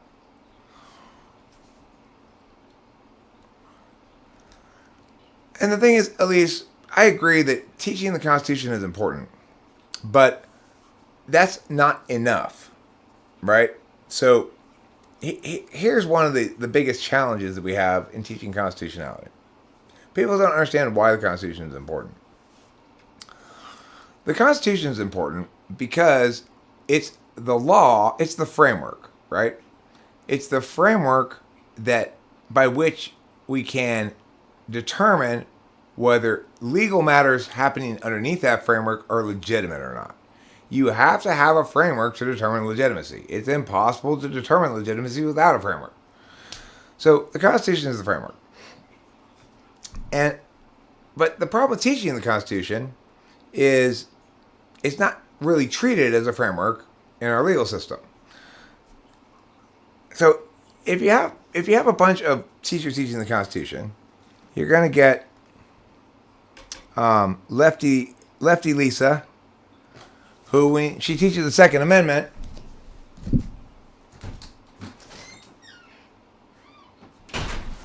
explains that people really only have the right to own guns in order to be in a militia. Okay?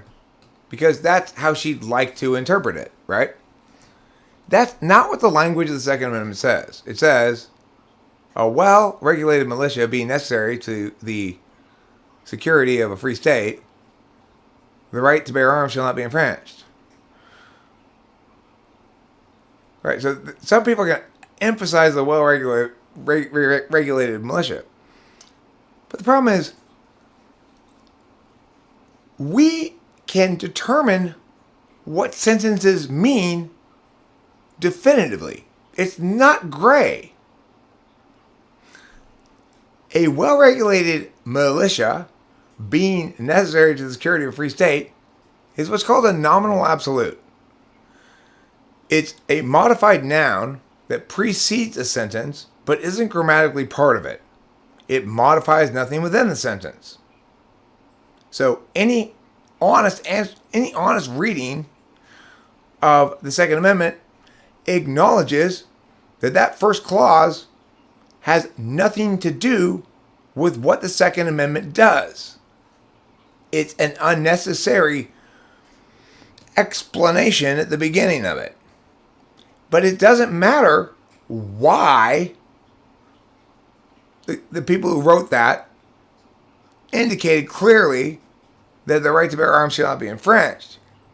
They may have indicated why, but they didn't say, if you disagree with why, you don't have to follow the thing, right?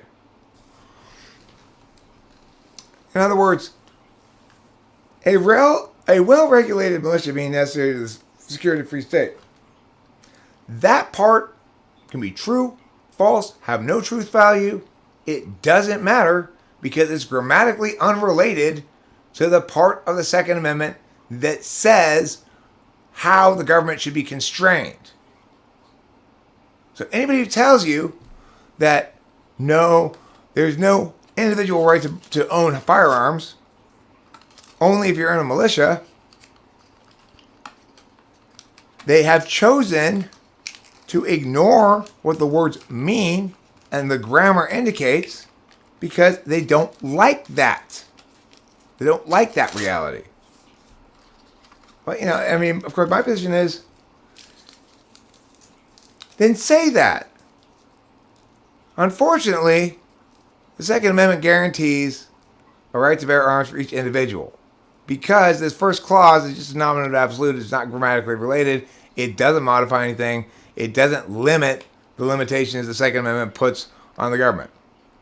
I don't think it should be like that. Fine. Explain to me why you don't think it should be like that. Fine. But don't pretend it's not like that. We can have our own interpretations. We cannot have our own facts. And the fact is, that militia clause is grammatically unrelated to the Second Amendment. It does not impact the limitation on the government regarding regulating arm at all. It just doesn't.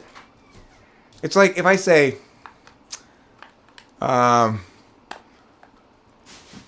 given that I really, really don't like hamburgers,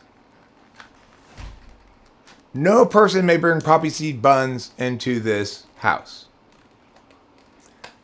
Even if you can falsify the fact that I don't like hamburgers, you do like hamburgers. That doesn't change the command part of it, right? You may challenge my authority to issue that command. You might ignore that command, but you can't pretend that it's something other than it is. Right? Because I hate hamburgers is a separate claim. Okay? We falsified the fact that you hate hamburgers. Alright. There shall be no poppy seed buns brought into this house. But you said it was because... I mentioned my thoughts as to why, but the rule is the rule. It doesn't matter why. It's like Congress has enumerated powers. And if they said, we're enumerating the powers because we believe Congress can't be trusted to not overreach,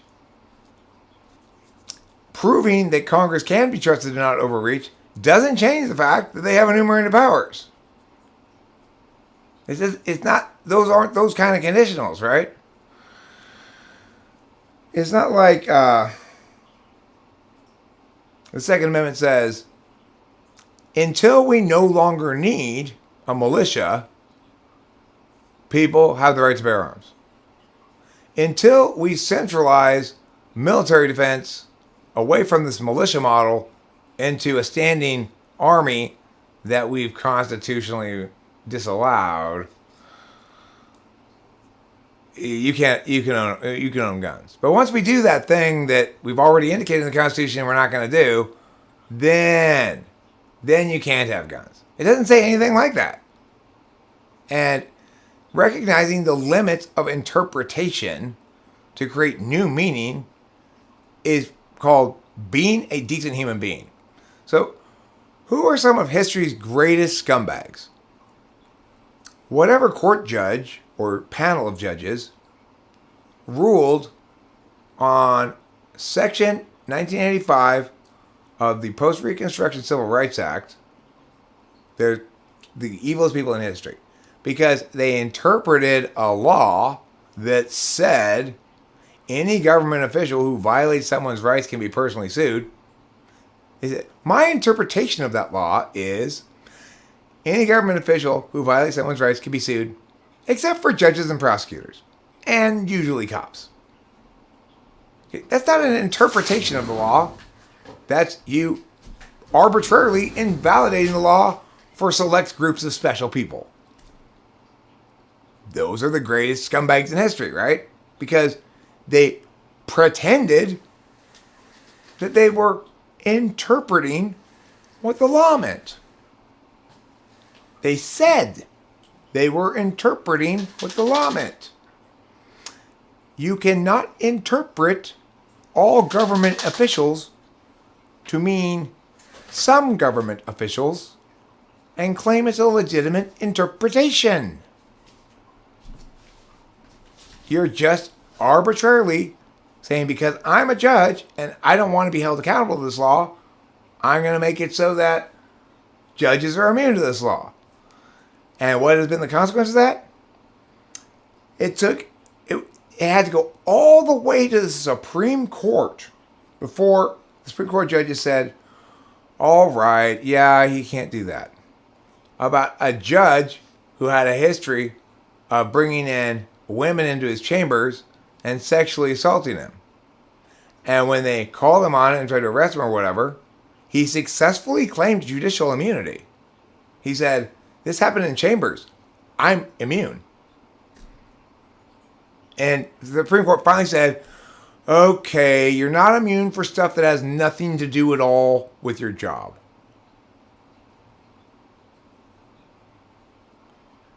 And so there's a tiny sliver of judicial immunity has been shaved back, right?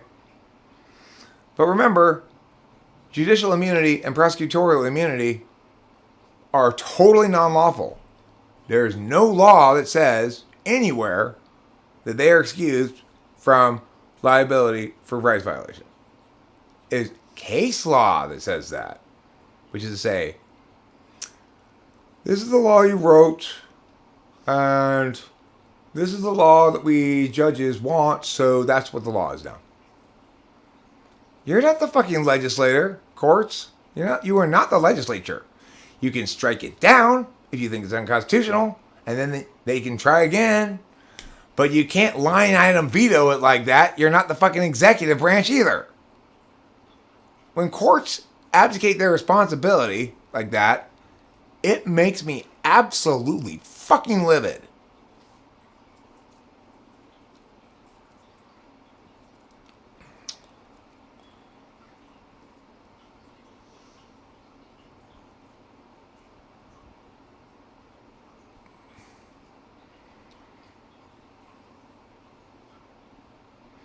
I mean, the problem is, at least as when we have the kind of criminal justice, or when we have the legal system we have, and it is precedent based or whatever, that's one of the principles. It's one of the principles of law is that consistency is attained by applying the same reasoning and consequences to comparable situations across the board, right? But here's the problem.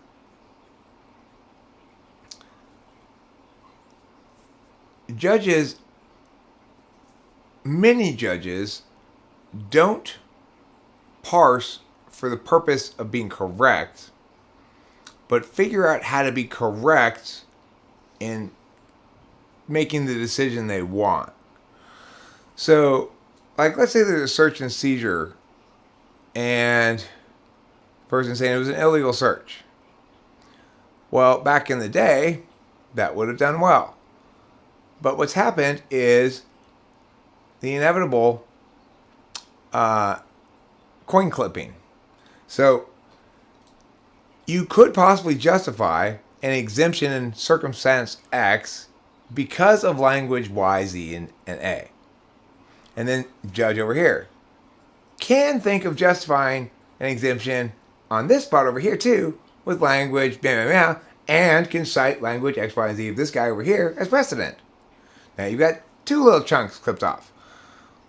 Oh, well, each of those chunks clipped off represents a precedent of both the fact that chunks can be clipped off and of possible strategies to clip them off. So, sure enough, somebody else's search gets challenged. Okay, well, no, that's a legal search too because of this really narrow parsed distinction. Because he wasn't technically in his car because he had the window open and his arm out of the window, it counts as being out of his car, so that's fine. You have situations where, like, the Supreme Court has ruled that you cannot detain someone and so to make them wait for you to bring the drug dogs over to sniff your car. But if you happen to have the drug dogs with you, they can sniff your car, and that can be used as evidence against you, or at least to justify a search. The fact is, drug dogs are almost always responding to the cues of the handlers, not to the shit they smell. So if the cop thinks you have drugs, the dog will almost 100% of the time bark and indicate you have drugs because he's reading the handler, not the situation. There's this horrible case in Albuquerque where cops did exactly that. They thought this guy must have drugs because he's kind of a druggy looking guy. They happened to have the dogs with them. The dogs barked. They fucking tore the car to pieces, couldn't find a goddamn thing. And then took this guy to a hospital and told the doctors, you need to do a cavity search on him.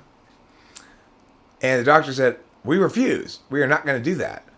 So then they went to a different county and bullied those hospital professionals into doing this, bending this guy over and sticking their fists up his ass. Couldn't find anything. The cops told him, look harder. He never did have any drugs. And they tore his car apart. They detained him for all day until they found a hospital that would be willing to do this bullshit. Of course, why does that happen? It's because somebody parsed out a little teeny exception that seemed harmless enough at the time, forgetting that law enforcement professionals exploit every exemption they have to the maximum of its ability.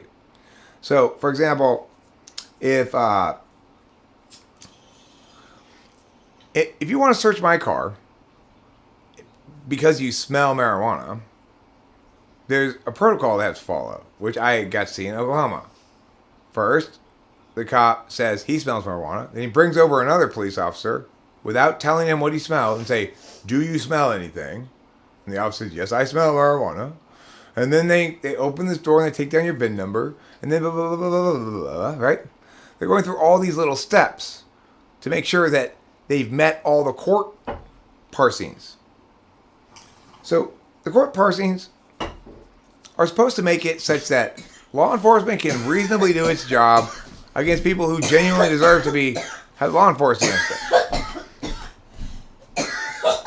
If you've kidnapped a bunch of people and you have them locked in your basement for bind, torture, kill, or whatever, and the cops violate your rights, I don't give a fuck. I don't care. Go ahead and violate his Fourth Amendment rights. I don't care. The point is, unfortunately, if you violate his Fourth Amendment rights, you may not be able to use that evidence in court. Isn't that putting the cart before the horse? Go rescue those people. You know?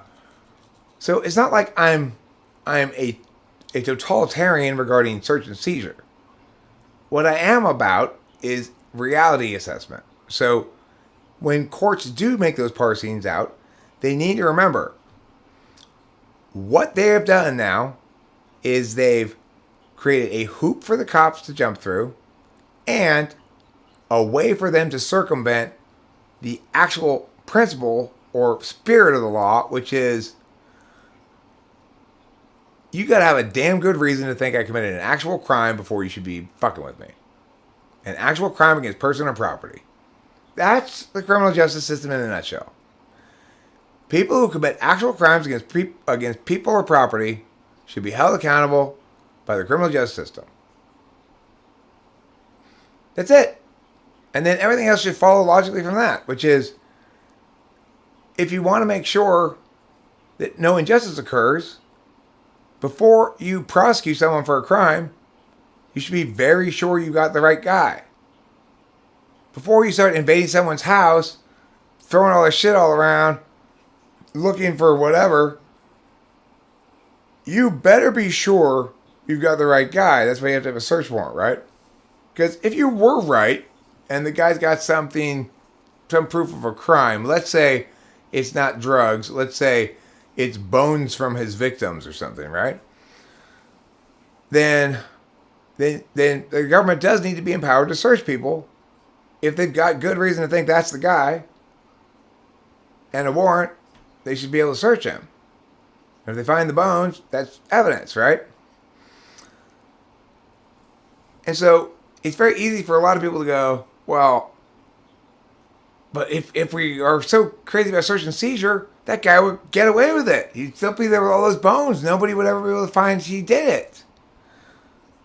Well, yeah, sort of. But remember, every time you get the wrong guy, that's the worst kind of injustice of all. If a criminal kidnaps me and locks me in a cage, that's bad. If the government unjustly locks me in a cage, there's no justice. That's the difference, right? When individuals behave unjustly, it's because they're bad. And you can condemn them for it. And they incur the moral consequences in terms of statuses, right? Because they have no claim to legal justification. They can't say that they're just doing due process, doing due diligence, or doing their job or whatever. They have no moral ground to stand on. So if you're victimized by one of those people, it's much less of a victimization. At least you know they're fucked up and you're good. When you get wrongly arrested and jailed, either because you've broken an unjust law, like for drugs or something, or because they got the wrong guy, there's no greater way to victimize somebody, because you're not just victimizing them in terms of restricting their liberty, you're stealing from them their legitimate moral high ground, which is the worst of the two things, probably.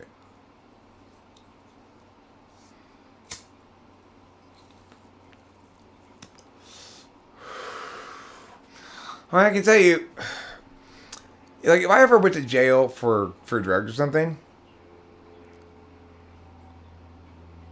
everybody in that jail would be counting the seconds so they could get rid of me.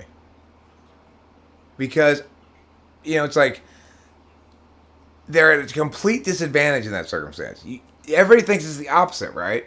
Everybody thinks it's the opposite. If you're in jail, you're at a complete disadvantage. No, the cops are at a complete disadvantage. Because they have to do their job, and every time I see them, I get to talk to them. And the only thing they can do to stop me is violence, which just proves my point. It's like you only commit so much violence against somebody before you either kill them or prove their case for them. And if they don't commit violence against me, I'm going to make sure that every cop in that jail goes home every night depressed, self-doubting themselves, and wondering if they deserve to have a happy life. Every single one of them. Because there's no way any individual can morally justify helping keep an innocent man in a cage. Now, you say, well, I don't have any way of knowing you're innocent. Well, yeah, you do, because I'm guilty of drug possession. That's an unjust law. Claiming that you are engaged in due process here or something is insane. All of the harms created were created by you and your execution of enforcing this law. I have committed no crime against any person or property. This statute that says I can't possess this should apply to you as well, then too. When the cops took my weed from me, they were in possession of it. Why aren't they in jail here with me? Because they weren't in possession? No, they possessed it. Well, but they possessed it to make it into evidence. So, I see, if I'm holding it, it's fine if I have a good reason.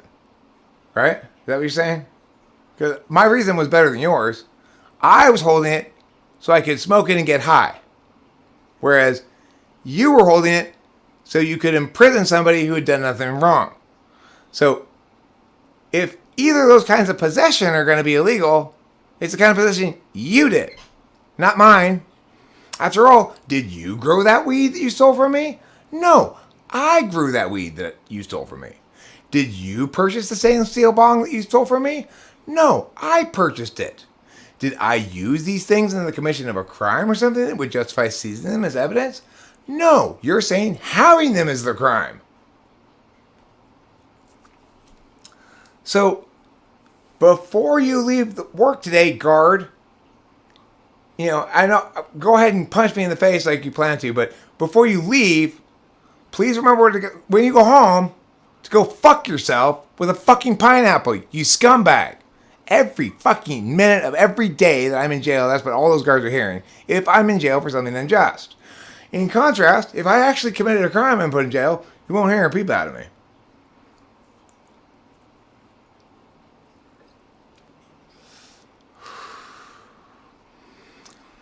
The bottom line is this.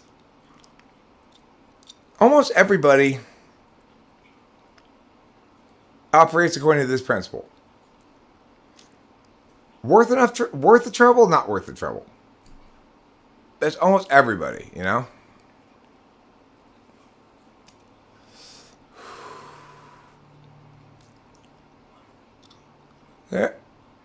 There's no such thing as a person of color, LCS, or whatever your name is.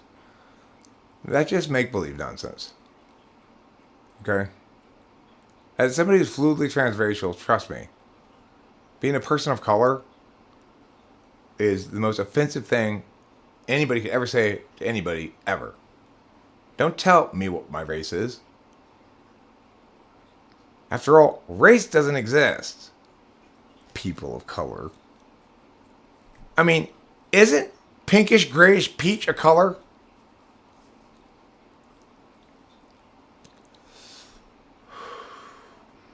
Yeah, I know, Elise. You're right. Rights violators, slave traders, evil southern cops and stuff, they liked to say that the people they were abusing were different in some way. So let's not join them. Let's not side with those evil people. Obviously, they weren't different, but they had to justify somehow treating them as subhuman.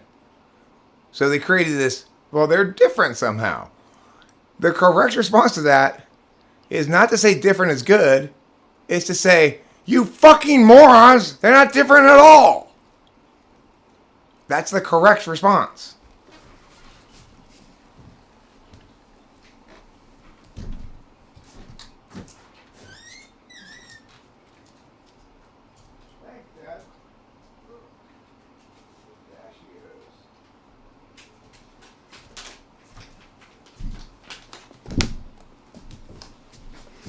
It's like anytime anybody talks about race as a factor in something, actual people who want to use this bullshit to exploit others say, hee. There's no way to include race in any conversation that's not divisive and missing the point. The problem isn't that too many people of color were in jail. The problem was Joe over there is in jail for drugs. If we think it's a matter of race, well, lo and behold, what a great solution we have. Now we don't have to stop arresting people for arbitrary bullshit. We just have to train the cops to be less racist. You can't fucking police somebody's mental state. I don't care how racist the cop is. I do care a great deal that he respects rights. I mean, everybody is stupid in some way.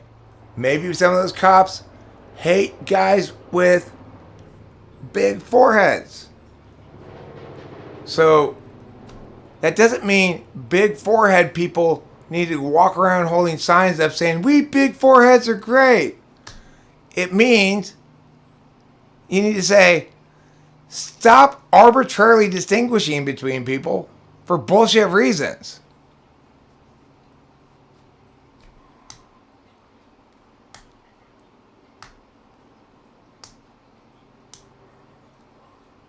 No, I didn't get any emails as far as I could see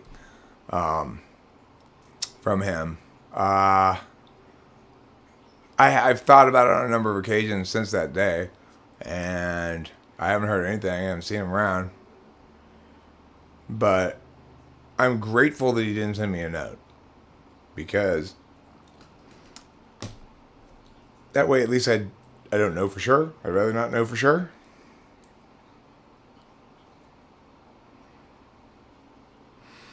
No, the government doesn't want us to hate each other. It's not the government that's done this. It's a bunch of individual people who think that justice is the proprietary matter of one team and wrongness is the proprietary matter of the other team. Of course, no public policy matter should ever be adjudicated against an ideology.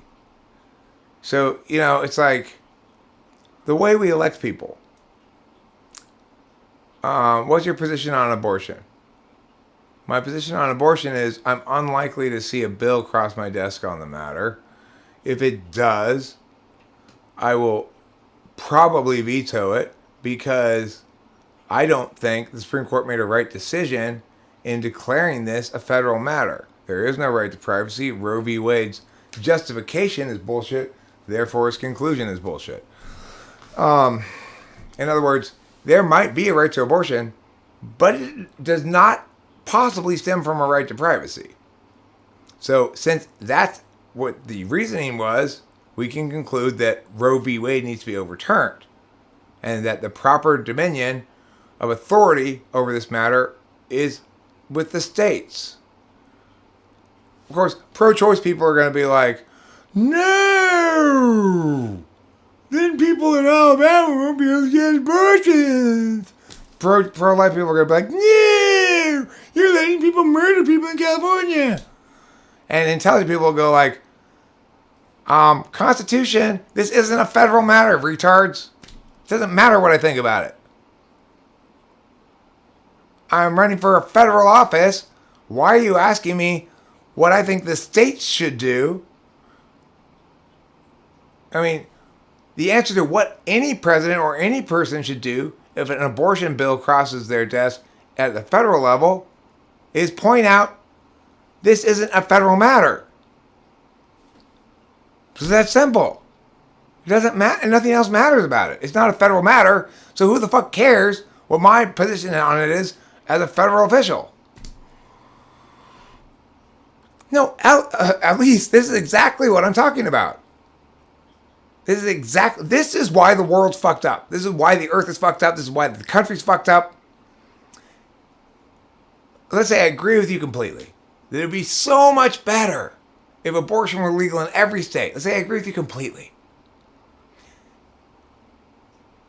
That doesn't justify the federal government seizing jurisdiction over states' matter.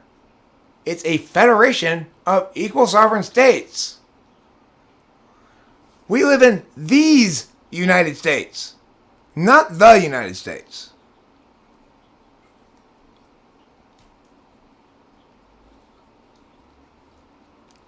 It very easily could be the case that removing federal jurisdiction over this matter would result in the harms you're talking about. That's true.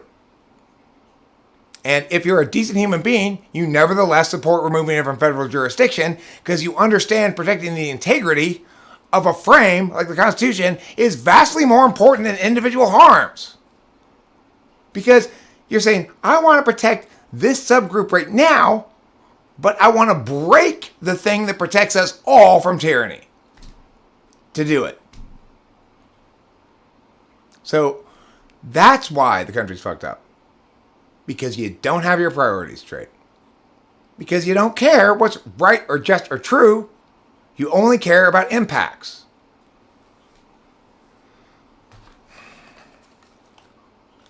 And of course, the reality is you can't even justify abortion at all. You cannot even remotely justify it. Because, and I've seen this happen so many goddamn times. You know, the pro-life people will say, doesn't that thing have rights? The pro-choice people will say, if we let it have rights, look at all these problems that'll cause. or they say, no, it doesn't have rights. Well, why not? Because it's just a bunch of cells. Okay, but, I mean, stop lying for a second, and let's be honest, right? It's like, the thing in there is definitely an early stage of development of an organism. The species of that organism is human. We have a set of moral standards that we apply generally that says people have a right to not be arbitrarily killed by other people. So if that thing in the belly does not have rights, then explain what is a metric that we can use to determine when something gets rights and why. And nobody has ever been able to come up with a single criterion that actually limits abortion to unborn babies. The justification they provide either also justifies killing people in comas, also justifies killing the mentally retarded, etc., etc., etc. So there's no logical consistency to the notion. Nobody can say it is morally upright to do abortion and that nothing is killed. Nobody can correctly say it's the woman's choice because it's her body. And the reason nobody can ever correctly say that is because that's making it into a matter of property rights. But if it's a matter of property rights, half of it belongs to the father. You can't unilaterally destroy something you don't own entirely. So you're fucked either way. If you want to be decent and thinking. Of course, people are so emotionally attached on this issue. I don't give a fuck, right? You know, so I don't care what the actual fucking abortion laws are. But people are, I do care about this. I care about the fact that when I'm explaining things like this, which are unavoidably the winning arguments, don't sit there and say, yeah, but I'm still in favor of abortion. You know, fucking don't be dishonest. It's like, oh shit, Eric, you're right. You got it exactly right. That's not me advocating that we ban abortion or anything like that. It's me pointing out that from a federal level, it's not their business. On a state's level, those states that permit it are being wicked, but it's not the business of anybody in other states. And the moral status that we can conclude is that it's immoral and unacceptable, morally prohibited, but people do it anyway. I mean, all they get to incur as a consequence is the status of wicked. So when I'm saying you shouldn't be pro-choice, you should be pro-life, what I'm really saying is when people get an abortion, you should acknowledge that they've sinned. And I don't mean it in a religious sense, right? I mean, they've incurred a status of engaged in a morally prohibited act. If you want them to incur a different status, you have to explain the metrics of the normative system you're using to determine those statuses. In other words, you can't use special pleading. Well, it's fine in this instance, even though when we generalize out the rule, it doesn't prove to be acceptable. It justifies killing all sorts of things and all sorts of people, right? No, you can't do that. So, in other words, if you want to say to me, I support abortion because I don't want to adjudicate this issue logically, fine. If you want to say to me, I support federal jurisdiction of abortion and defense of abortion rights because that's important to me personally, and it's more important than the justice issue, even though you're right, Eric, fine.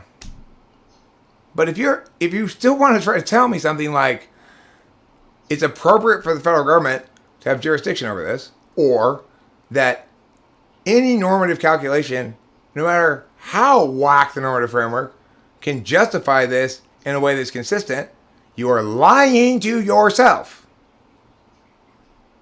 The thing is, I'm somebody who used to want to have certain kinds of positions. Like back in college and stuff, I identified as pro-choice. I really wanted pro-choice to be right. I was a staunch pro-choice person. But unfortunately, it's an army without any ammunition, no guns, and a propensity for killing themselves. There's nothing there argumentationally to win the argument with. Pro-choice people are simply wrong. Unfortunately, it's like I wish it were more nuanced than that. I don't like black and whites that make one team lose. I'd like both teams to lose because they're being teams. In other words, you're fundamentally dealing with public policy wrong. Deal with issues on a one-at-a-time basis. If you're talking about abortion, you should be talking about a specific bill that doesn't mean specific, and whether or not you oppose or support it for very specific reasons that include framework considerations. Instead, we talk about it as a general thing. Do you favor or oppose the death penalty? That's not a thing to favor or oppose, right?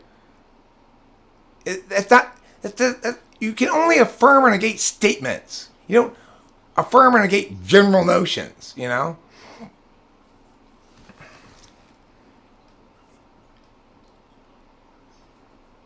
Okay, well, at least as I agree, life is gray.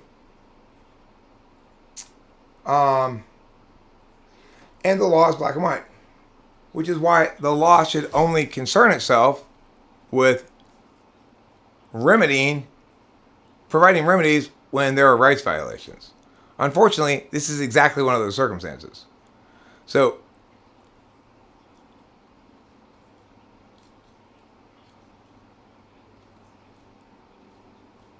well, it wasn't contradictory. It may have been a different warrant, but it wasn't exclusive of this one. I don't remember what I said, but no, I don't collect exclusive warrants and toss them out there. Yeah. If I did, it would be an even if thing. Even if you were entirely right about this, is not me saying you're entirely right about this, right?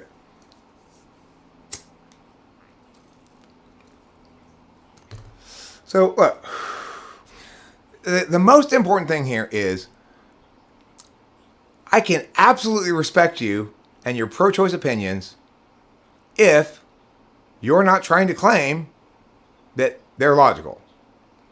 I can totally respect you and your faith in God and your relationship with God and Christianity if you acknowledge that it's necessarily faith-based and therefore doesn't work as a magical frame if it's rationally justifiable.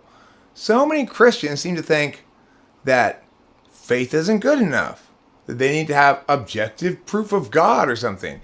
If you could objectively establish it, it wouldn't work as a magical thinking framework. You need God to not be objectively establishable. It's like shit like that just pisses me off. Believe what you want, but don't lie about why you believe it. You believe it because that's how you'd like it to be. You feel a personal relationship with this issue. You're a woman. Maybe you've even had an abortion before. You can really put yourself in the shoes of somebody who doesn't want to be pregnant and suddenly finds themselves pregnant.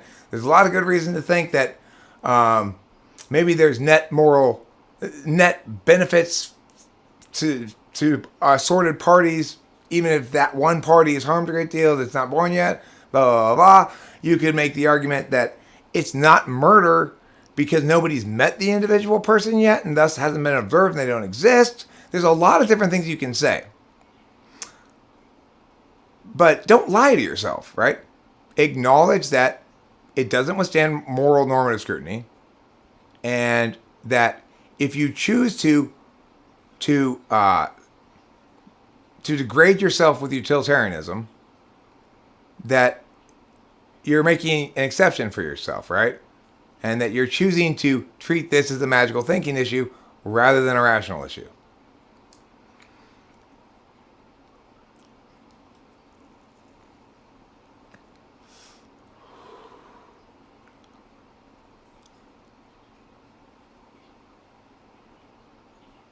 No, I mean, I agree with you, Skagir.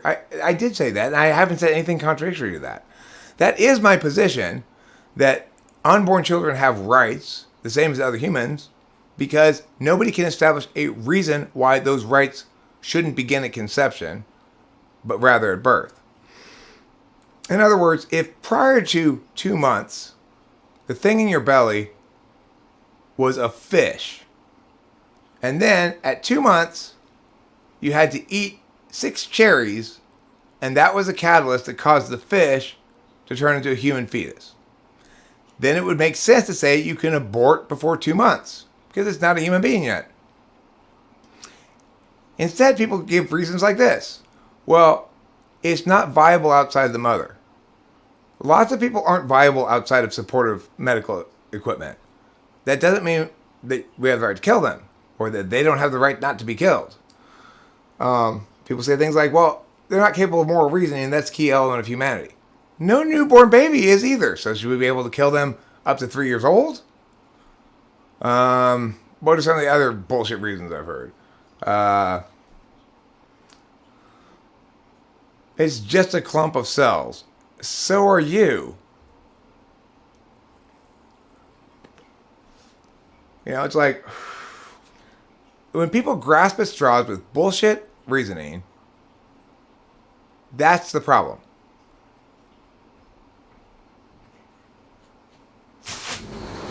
No, I know there are no animal rights, because animals can't be moral agents. But look, the thing is this. It's just like what Peter Dentici said the other day to me about cogency.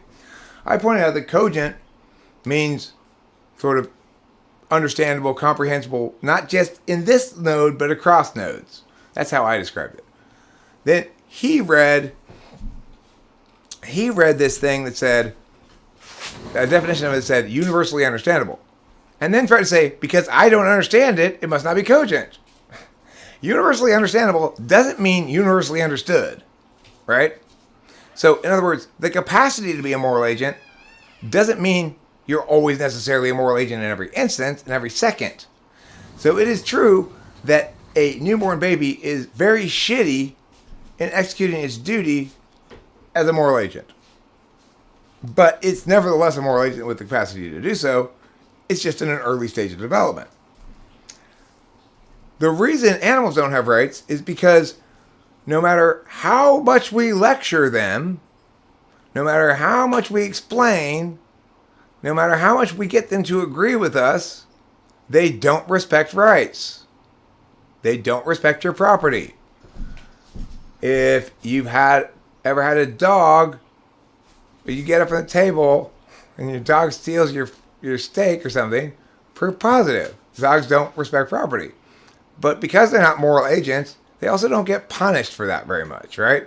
So it's like, if my dog steals my food from my plate, the problem is I've forgotten that my dog tends to do that. I shouldn't go hitting my dog and punishing him and stuff like that. I need to be more reasonable than that, right? Because the dog's not a moral agent. He doesn't understand he has a moral responsibility not to steal my stuff. Well, okay, yeah, and there you go. So the thing is this, Skygear, and that's the severely mentally retarded people question. The actual truth of the matter is, in my opinion, the capacity to metacognate is the dividing line. So that animals don't have rights because they can't metacognate, which is to say they can't express intent, state of being, etc. in language, okay? And they can't think about their own thinking in a way that makes them responsible for the conclusions of that thinking. And I would say, well, babies can't. Well, yeah, but babies are an early stage of development of that. You can't expect, just because it's necessary for somebody to be capable of accountability in order to have rights, doesn't mean that they have to be capable all the time, instantly, right now. So it is the case that we limit the rights of children until they grow more capable. A newborn baby doesn't really have rights per se. They do, but they're mostly assigned. They have regency. So in other words, your parents are like your regents, and their job is to protect and exercise your rights on your behalf until you understand enough to be somebody who can be fully consenting. To be fully consenting is to be fully informed, as well as to say yes, okay? So, indeed, this rights model holds up. We see that rights are limited for people who don't have the capacity to make moral decisions. And somebody might point out, well then, Eric, by this model, profoundly mentally retarded people don't have rights. I agree with you. They don't. That doesn't mean we don't have a responsibility as moral agents to treat them as though they do. I agree that we have that responsibility, but it's a positive duty, not a negative duty. So, yeah, I'm consistent. Profoundly mentally retarded people who cannot metacognate do not have rights. And in fact, the law agrees with me. They can't enter into contracts. A right is that which confers a duty upon another. A negative right is that which confers a duty not to act. A positive right is that which confers a duty to act. Positive rights are almost exclusively rights of contract. If I go through a McDonald's and I pay at the first window, I have a positive right to my food at the second window. That's a positive right. When people say everyone has the right to health care, they are not using the word correctly. You might well claim every just society entitles its citizens to health care. That would be an acceptable sentence to say. That would be an acceptable sentence, right? Every just society has an obligation to provide its citizens health care is an acceptable sentence to say. I may or may not agree with it, but it's a totally fair sentence to say. You are not evil if you say that. You may be wrong, but you are not evil. Okay? If you say everyone has the right to health care, you are evil. Because you are destroying our capacity to communicate. Right means something.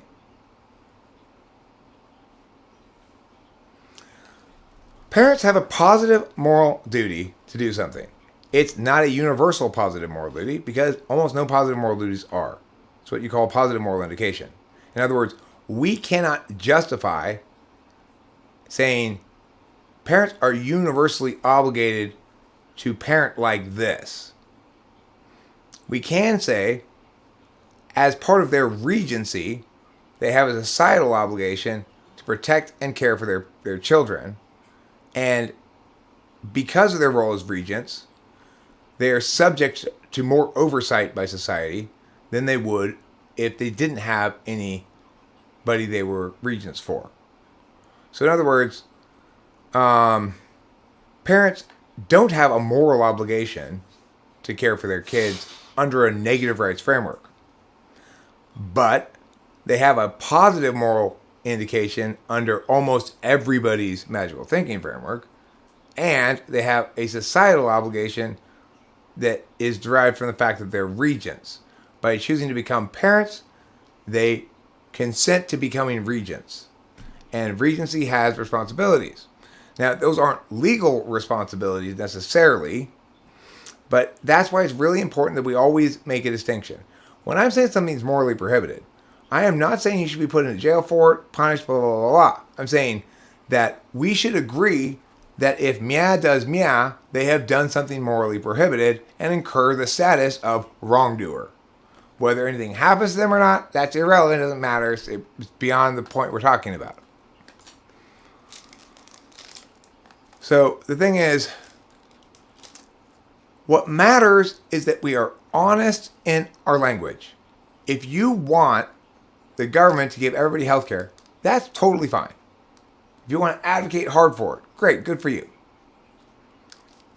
Then advocate hard for it. Advocate for what you actually are advocating for. I am advocating hard for the idea that the government, if it wants to be considered just, ought to fulfill what I consider to be its obligation to provide entitlement to health care for all of its citizens.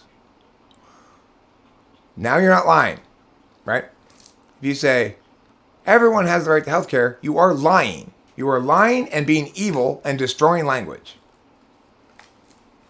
So don't ever do that. If you say, well, we can't let the states have authority over abortion because then women would have to drive across state lines. Okay. Well, I mean, I have to. The idea of having separate states, they're called the incubators of democracy, you know? It's like,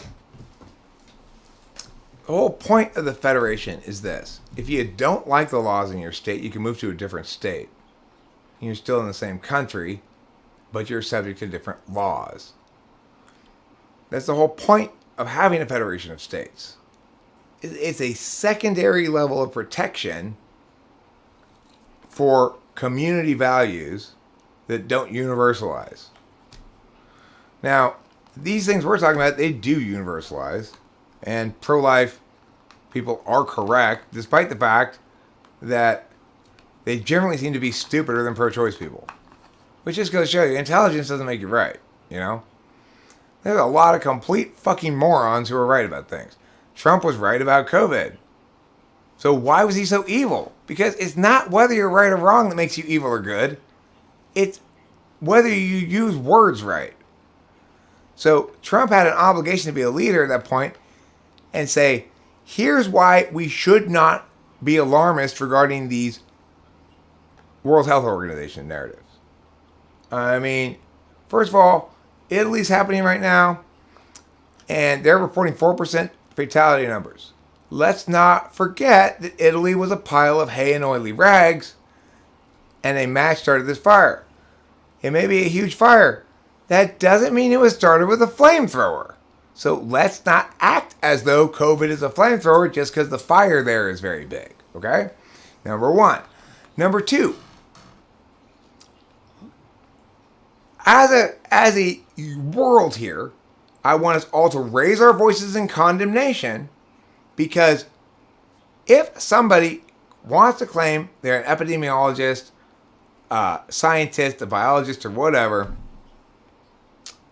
then they should have some, I don't know, infant level competency methodology. If you only test the sickest hospitalized people, obviously your fatality rate is going to be vastly inflated. Especially if you're talking about a disease that supposedly is super contagious and everybody gets it. Who knows how many millions of people don't have it and don't ever go to the hospital.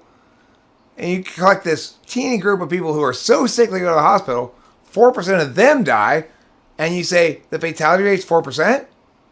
So it's like, if I had been president at that time, the conversation would have changed. It would have been about, I want these fucking retards calling themselves scientists to come in here to the Oval Office and get their fucking dressing down. You have no business being in the World Health Organization if you think that methodology is adequate. I'm not even a scientist, and I can see how fucking retarded it is. It was like, that's what needed to be said. And if these retards are telling us we should be scared, we definitely shouldn't be scared. They think the fatality rate is 4%, even though a baby could tell that methodology is going to vastly overestimate the fatality rate. And this guy's representing the world's health concerns? This fucking retard? You know what I'm saying? That's what needed to be said then. That's what needed to be said. Not, I have a hunch. Trump, as far as I'm concerned, is you don't have to think anything else about him. There's just that one sentence. That is determinate. No matter, he could have saved 1 billion children from starvation. It wouldn't matter. That one sentence proves definitively that he is a worthless fucking scumbag and a stain on American history. To be right and to bumblefuck it into this COVID disaster that we have as president, I mean, hang him for treason, for God's sakes. Nobody that stupid should have so much hubris as to think they have any business leading anybody in anything.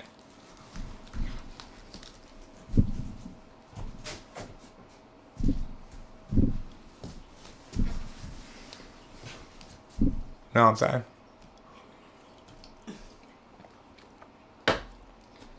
Well, what I'm saying is, I seem to be in a fussy mood about stupid people right now. I see it day in and day out. People using language in ways that destroy our ability to be correct, that make no sense, and that purport to be of equal value to things that do make sense. And the only weapon we have against this is yelling at them and shaming them and ranting like this. This is the best weapon we have. Anytime somebody does or says something stupid that makes no sense and abuses language, shove your fucking foot up their ass rhetorically. It's your duty and you're doing God's work. There shall no longer be tolerated bullshit justifications in my presence ever again by anybody.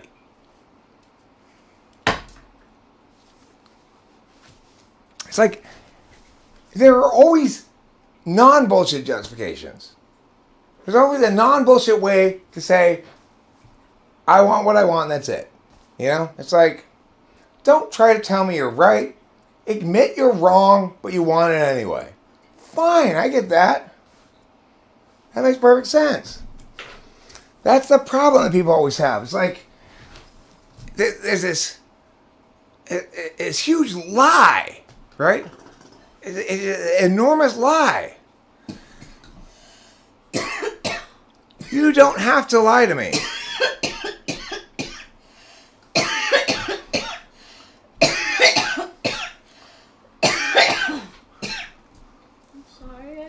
You can be as wrong as you want. It doesn't bother me.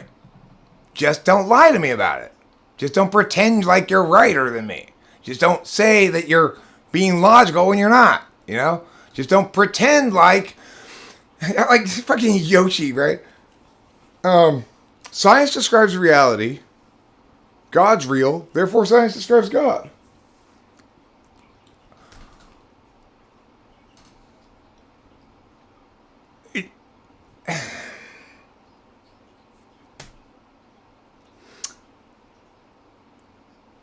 I celebrate holidays. Yom Kippur is a holiday. Therefore, I celebrate Yom Kippur.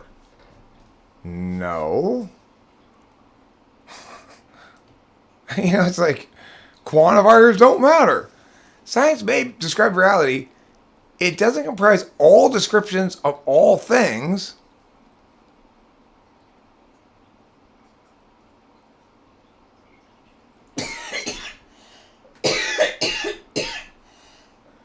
Well, here's the thing. Again, I want to stress this. I am not interested in shaming people, making them feel like they walk on eggshells or whatever. I'm interested in telling them, you don't have to walk on eggshells. You can stop lying. You're not logical about this.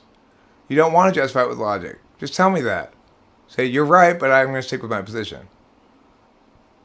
It's just that simple. I'm not interested in arguing with people who aren't interested in stubbornly being wrong.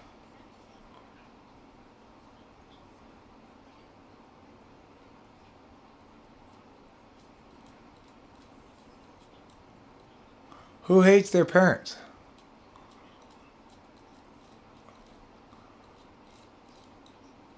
I don't hate my parents. I love my parents. I love my parents too. I I want to apologize for having all the whippets last night. That was very selfish. it wasn't. I didn't know what to do. You didn't feel like up. you didn't feel like stopping doing them. No, I didn't feel like So, stopping. I mean, the worst thing you could have done then to me would have been to stop and leave me some. Because you wanted to finish them, so you should have finished them. We'll get more today. Fortunately, those weren't the last 50 whippets on the planet. Oh, our kitty. I will admit, I have a vague recollection of waking up at 3:30 in the morning and wanting whippets for some reason. And asking you at, I guess, 3:30 in the morning, did you do all the whippets? Yeah. But then, the next thing I knew, it was like 7 in the morning. I was like, have I been up this whole time? What a trip you Yeah, that fucking Xanax, man. I had no idea it did anything like that. Like, make you black out. Like, the first pill I took, it was just like, no, the second half bar I took, I was just like, okay, it's getting kind of heavy. And then nothing. And I must have taken that other half bar. You must have. I put the other half in my Adderall bottle. It was gone. She didn't take it. No, and I don't remember you taking it. I have no... I must have taken it after we got back. Which Really? I had no reason to take anything. At that point, I was fucking... But you said I came in and zonked right out, right? Yeah. The only other possibility is after I took 1 Adderall plus a little pill, and then I decided to take 2 more Adderalls, and then I took, then I decided to take the half a bar and 2 Adderalls.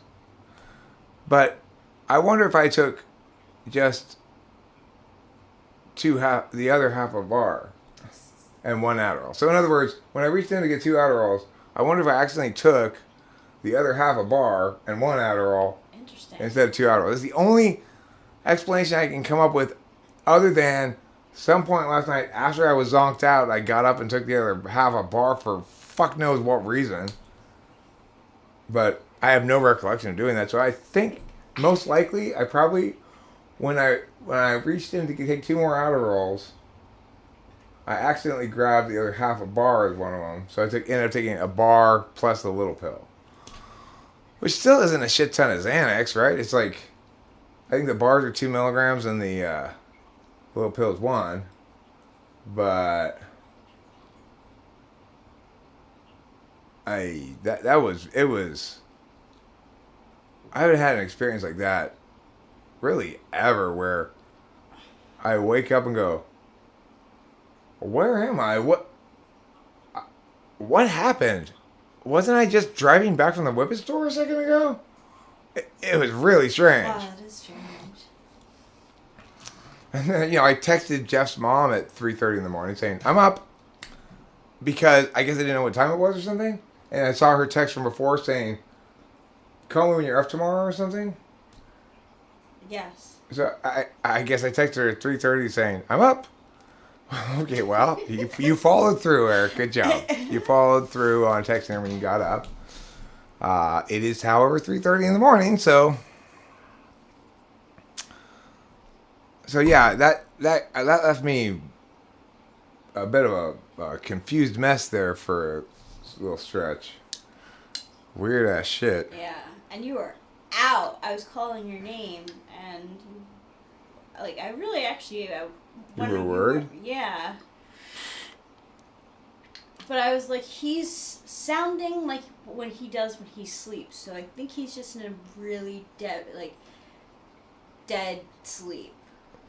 Yeah, I'm sure that's what it was. The thing is, when I took the first Xanax, it was a solid 24 hours since I had taken Adderall, right?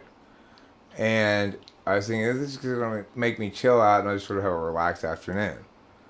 And then I said, it started making me kind of like sleepy before I quite wanted to go to sleep. So I took an Adderall. I was like, okay, well, this will be nice. It'll balance it out.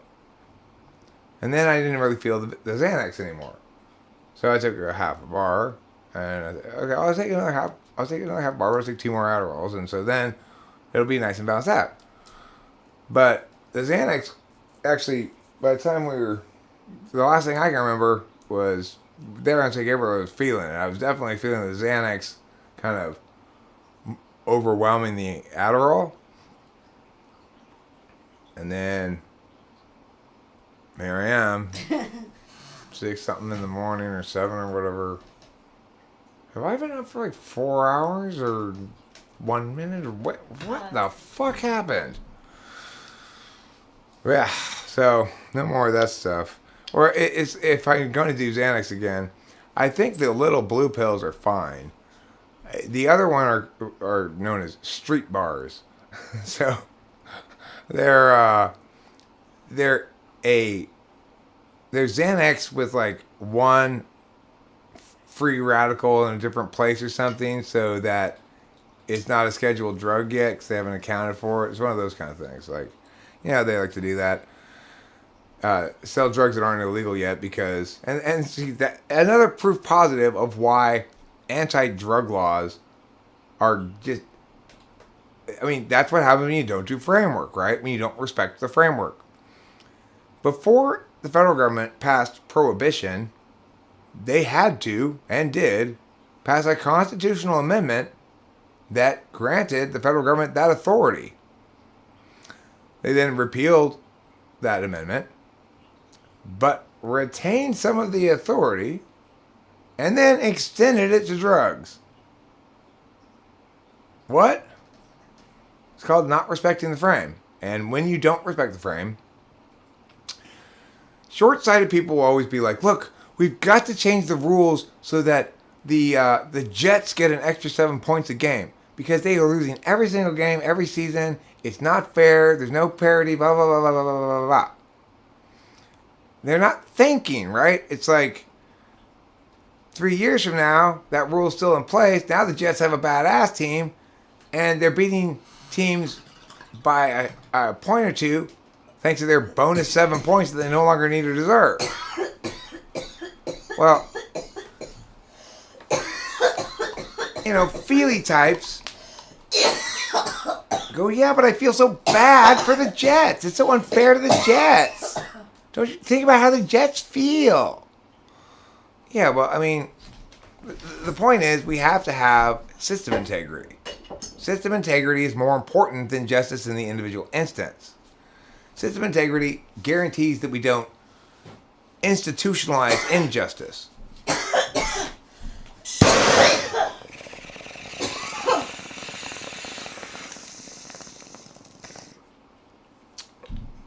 We got a cake here. Wow, that's nice.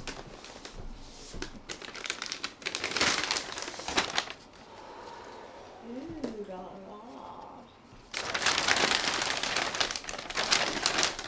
And see, it's almost always the Jets need 33 points. I mean, they had a good quarterback last year, but they traded him because there's something wrong with this quarterback. He seems to be unable to win with our incredibly shitty team. Hello. Hi, Mr. Strauss. I'm wondering, did you have time to look at the poem, the sonnet? No, I'm still live streaming, but what I would suggest, and this is very easy, just tell Jeffrey to Google Shakespeare's sonnets. Pick 2 random ones. Any 2, doesn't matter. And what's he supposed to do with them? I guess talk about it. Something, do a presentation or something. Supposed to talk about it, huh? Right. So, well, I mean, but what's the purpose of the presentation? What information is he supposed to convey about these poems? Well, literary elements and how, yeah. Okay. Why don't I work them on writing a sonnet that says, I don't have time for this shit. You, teacher, couldn't write this in a million years. So why should I explain to you what it means? He will be writing a sonnet. So do that. So do that now. Make that one of the sonnets he analyzes. The thing is, he has 3 tests tomorrow, so he has to study today. Okay, so let him study Right. today. So, right, but he needs to bring like 2 sonnets. That's like good. So can No. You keep adding stuff. He needs to bring in 2 sonnets. Right. No, that's what I said earlier. No, you said 2 sonnets that are good. Right. Yes. No, he doesn't need to do that. He needs to bring in 2 sonnets. No, he has to submit it today. Like 2 sonnets of his choice. Okay, so just tell him to pick 2 random sonnets and send them.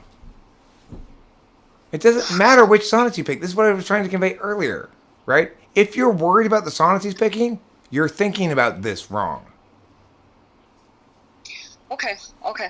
Because the thing is, this teacher's going to be a problem, right? We already know this. He's giving Jeffrey a low grade on his last presentation. No. This is for something else. Oh, this is not that teacher? This is the English? Right, no, English or what? Yeah. But if you can just, I'll call you after you're done streaming. Yeah, I'm going to wrap it up here pretty quick. But the point is, how is anybody supposed to pick a good sonnet unless you know what the teacher's trying to teach the students and how A literary element. That's not.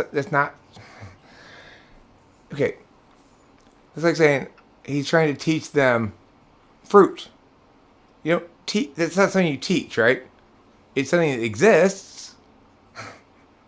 But literary elements are an arbitrary taxonomy of varying metaphors. Yes, okay. I know you're probably right, but I'm so stressed out. Okay, I know. So instead of worrying about fighting with me, just take my advice. Tell Jeffrey to pick 2 random sonnets. It doesn't matter if how many or if any literary devices are in there, because you can always make that bullshit up. Remember, literary interpretation is arbitrary. You can call anything in the thing a literary device if you can make the case for it. Okay. All right. Okay. Thank you. Sure. Bye. She doesn't listen to me.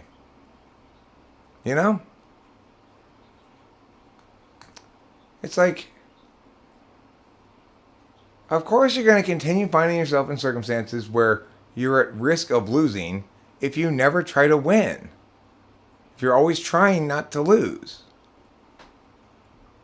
If he's got an assignment, every assignment he gets, the first thing that he should do, and mom and dad should agree, ideally, with this, is determine whether this assignment he should grade his educators, right? Like, I'm in charge of my education. This isn't helping me learn what I want to learn. You're doing a bad job. Or, this is my education. I do want to learn this material, but this is an extraordinarily inefficient way for you to teach it. You're doing a bad job. That's how education should go, right? The student is trying to learn something for a reason, and the teacher's job is to get them to get what they want to get out of it as quickly and efficiently as possible. No busy work. No things that don't link directly to actual educational impacts that matter. So, if I'm a teacher, an English teacher, and I want to cover poetry,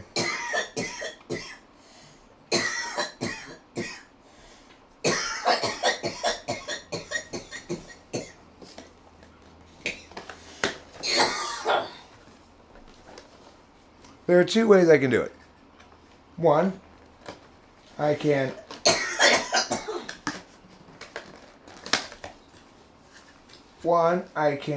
read poems out loud in class, and we could say whether we liked them or not, whether we thought they were good.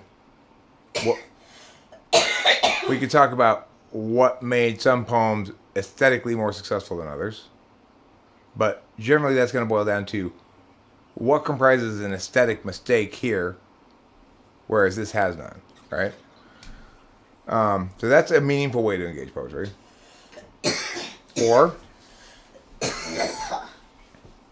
if I'm going to teach iambic pentameter, like sonnets, I could teach the students to write a sonnet in actual iambic pentameter. That requires an actual skill. If I teach the students to write it, most of them won't be able to learn to do it. But all of them will be able to learn to do it if it doesn't matter what the words mean. So, anybody can learn to take syllables that I've syllabicated on the board for you in words and line them up in a certain pattern. So, the pattern for iambic pentameter is cup dash, cup dash, cup dash, cup dash.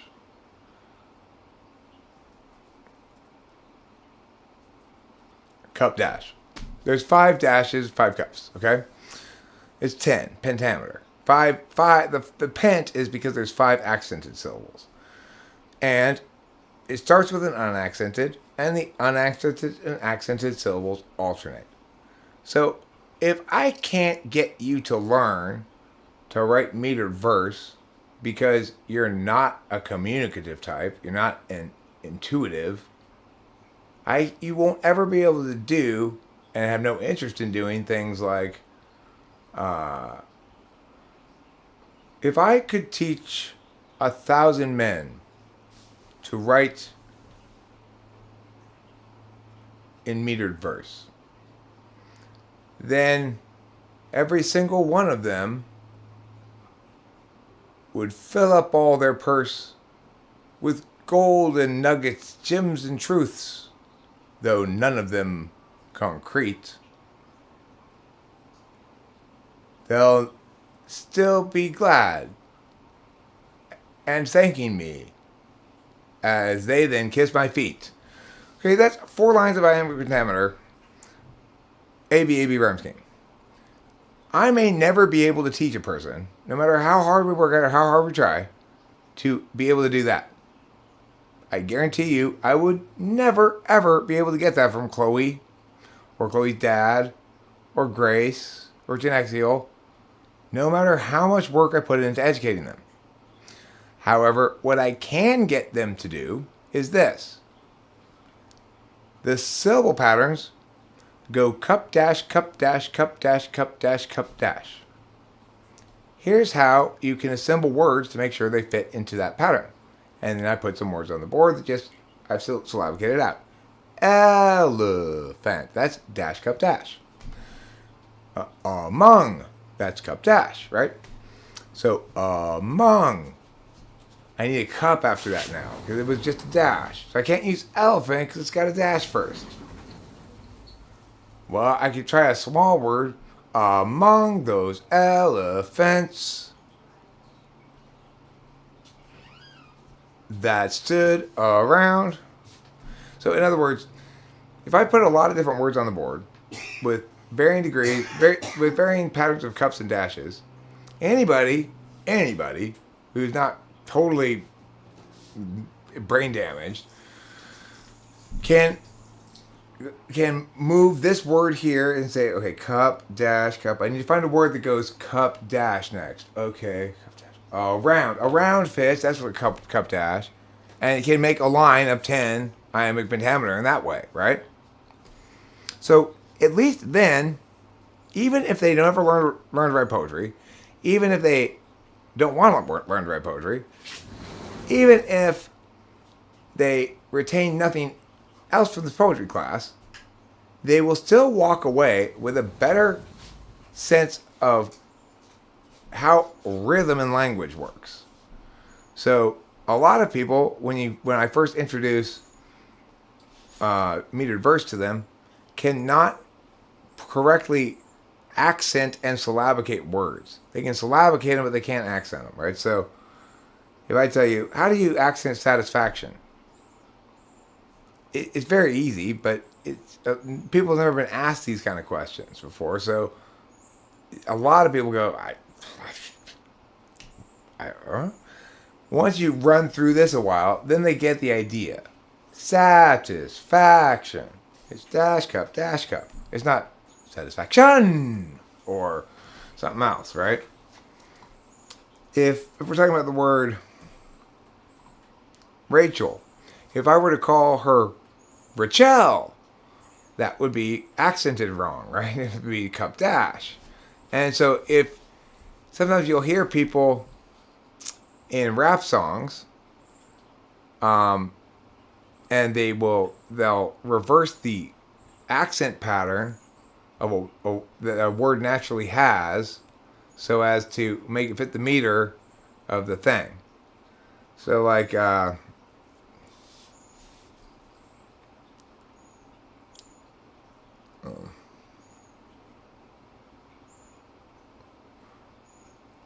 call the ball. Like, I made double into the ball because I wanted the same rhythm pattern. Well, that's not how it's pronounced. It's not called the ball. It's called double. So the thing is, that's something that kids, and or not just kids, students. I learned this in a college class after I graduated from college, but it was an undergraduate class I was taking for fun in another place, right? And almost none of the people in the college class could do it. I was like the only person in the class who could do it. Seriously, I got it immediately, and I immediately started writing all my poems in meter verse, and the rest of the class spent the whole rest of the semester trying to get this concept down. I mean, that what do you do when you're faced that reality, right? When you're that guy, at some point you just have to stop going to school. It's just like Rick and Morty says, and believe me, I had said this something equivalent plenty of times before Rick and Morty ever said this. School is not a place for smart people. I know you my handsome man. Thanks, darling.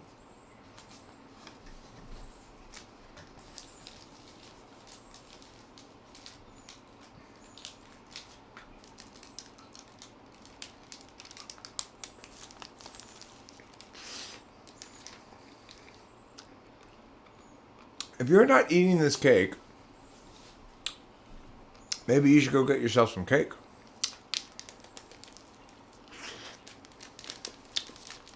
I can't share mine. It doesn't convert to digital. But you know what? Looks delicious. What flavor is it? Oh, I will be White and tan. White and tan? That's its flavor, yeah. Ah, white and tan flavor, huh? Mm-hmm. Is mine brown and... You got a couple of different... Look like you got your Neapolitan as a choice, or your chocolate Neapolitan as a choice. Well, actually, I guess these are all kind of Neapolitan in that way. These are layer cakes, like they made of 1,000 little layers or whatever. These are layer cakes too, so just because it's layery doesn't necessarily mean it's Neapolitan.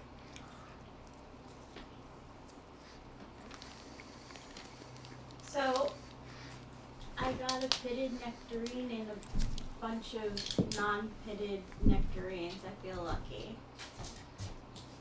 From where? Your dad. There's one on the counter for you. Oh.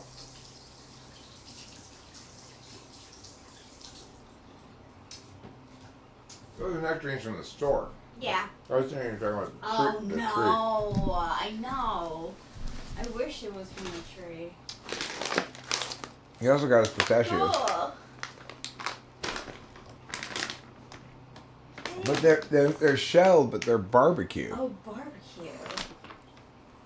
My dad gets barbecue flavored things. I don't like barbecue I'm chips. not a huge barbecue person either. The barbecue flavoring they put on snacks is that barbecue. I don't like that very much. Now, do you like barbecue like say like we'll like spare ribs? Well, yeah, I mean I like barbecue sauce on barbecue. I like real barbecue. I just don't like barbecue flavored snacks. Stuff. Yeah. Whatever they put on these things to make it barbecue, it doesn't really taste like barbecue. It's got its own taste. It's like, the flavor of barbecue potato chips or barbecue these things is its own distinct flavor, but very distantly related to barbecue. I mean, I guess it sort of tastes like barbecue, but not really. And even if you were to say it tastes like barbecue, you'd have to really, to be appropriate, to be actually just say it tastes like barbecue sauce, kind of. It doesn't taste like barbecue at all. I messed up the box. I won't close it anymore. That's fine. We can, Oh, there's two cakes. Yeah, there's two cakes, yeah. Cool. That's what I was saying, you got a choice here. There's, the one of them looks like it's Tiramisu. chocolate and white parts in alternate levels. The other one tiramisu? appears to be different kinds of chocolate in alternate levels. Ooh la la. So you get to choose ebony and ivory or just ebony. One of the watershed moments of my life was when Michael Jackson and Paul McCartney showed me what racial diversity really looks like in their classic hit Ebony and Ivory. Prior to that, I was a racist. Really? After I saw that, I was like, hey, you know what? I guess black people are okay. Thanks, Paul McCartney.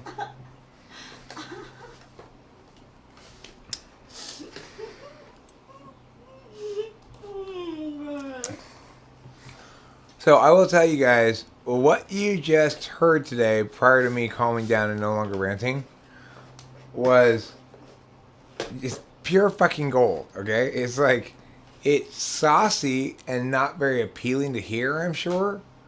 But I was on a roll, just spitting truth after truth after truth. Everything I was saying there is absolutely correct.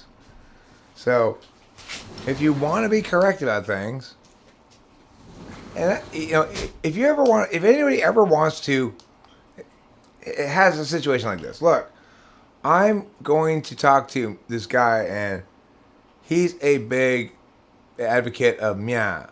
What are the best arguments against and for that? I will tell you in no short order.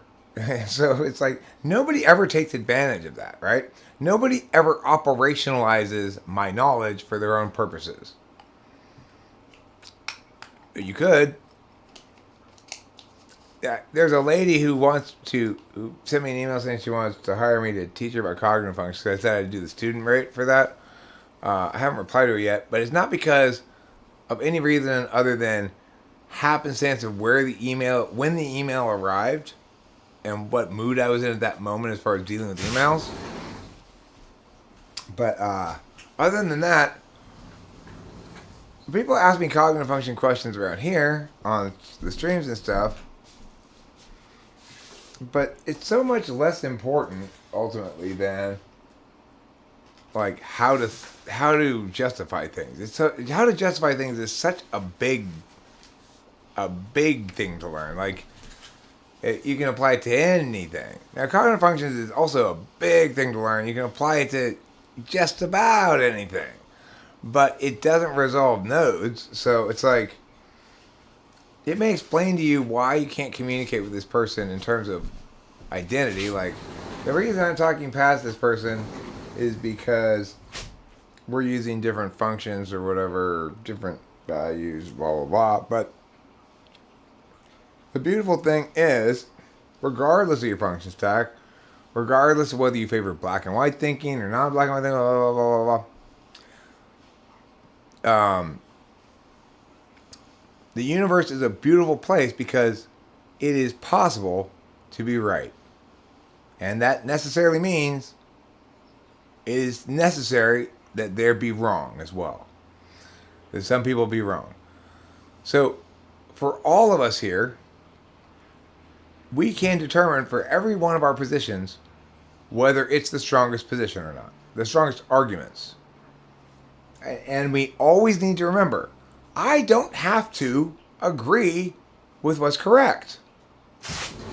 I know that's right, but I'm not believing it anyway. It's fine. Maybe that's where we got lost, right? We forgot to tell people that it's okay for you to be arbitrary and wrong. Yeah. It's just not okay for you to lie about it.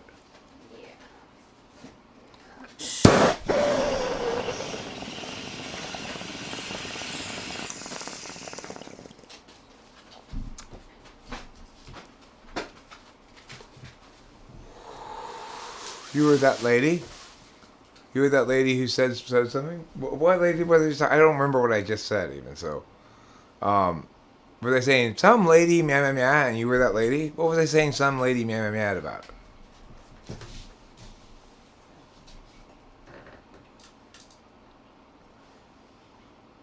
Some lady said meow meow meow. What was your meow? Oh, put it. What was meow meow meow?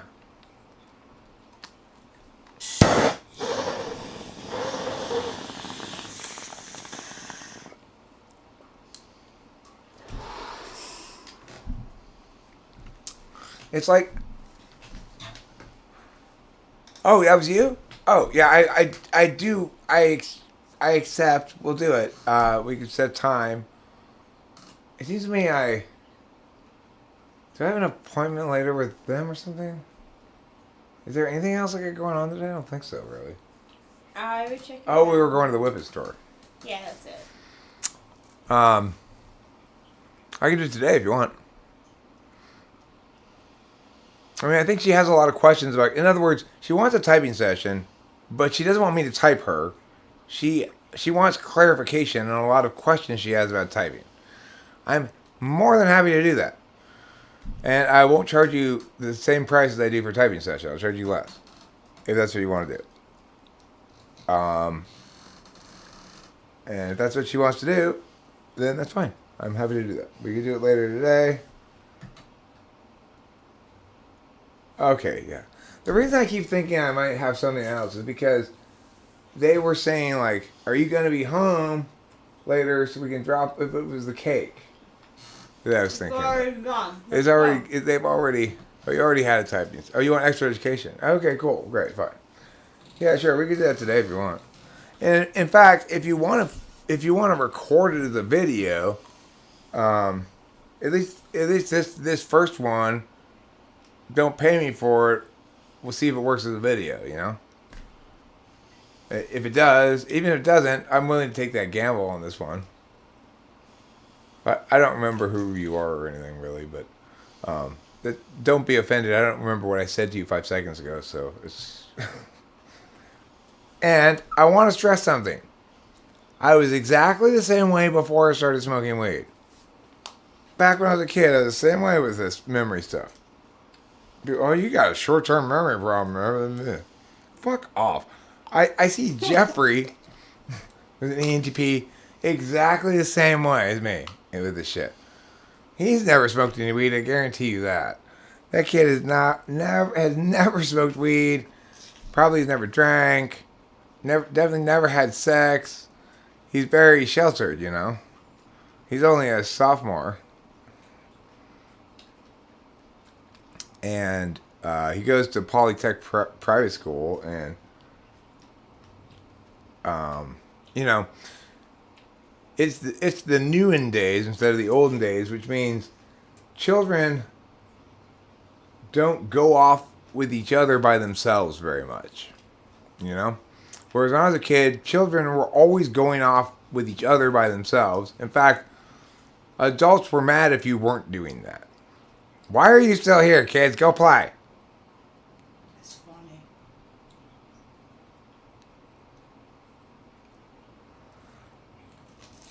Yeah, did I not share it with you? Did I record it? If I recorded it and didn't publish it, I should have already shared it with you. I wouldn't normally record something unless I was going to share it with the person or publish it. But I'll go see. Let me go see in my drive what I see. I'm gonna look for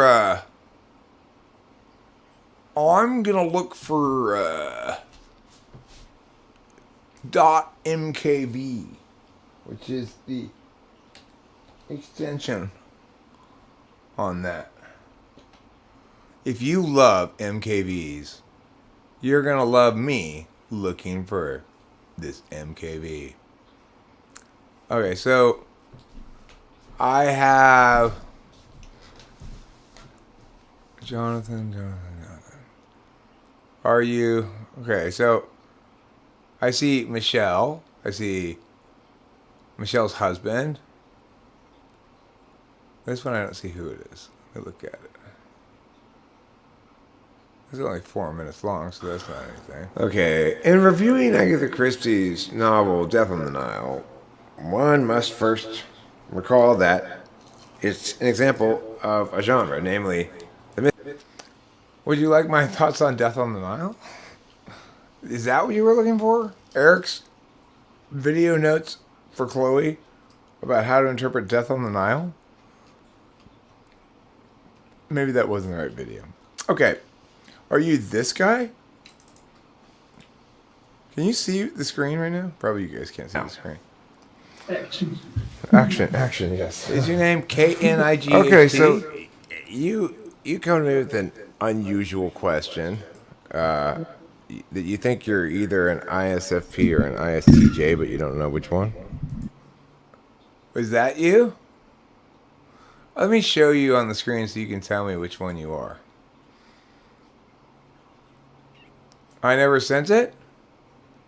Huh. I mean, I normally send that like right away as soon as I know the session. Like almost every single time I say, okay, before you go, put your email in the chat here. I'm going to upload it and I'll send it to you right away. If I said that to you, but I still didn't send it to you, it means I uploaded it, went and did something and forgot to send it when I got back. In which case, I just need your email address. But what I want you to do is to tell me which of these is you, because I don't know which it is.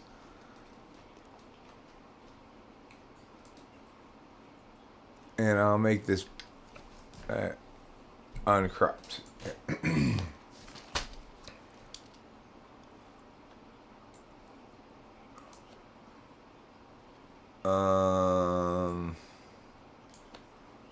Pew pew pew pew pew. Pew pew pew pew pew.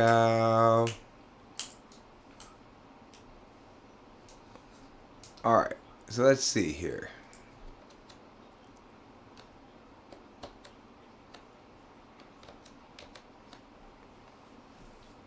September 20th? That should help. 2027. What month is September? 9? 9/7, 9/20? Are you a lady?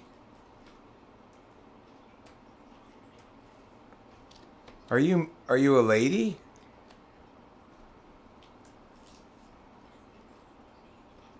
Jonathan, are you a lady? Are you this lady?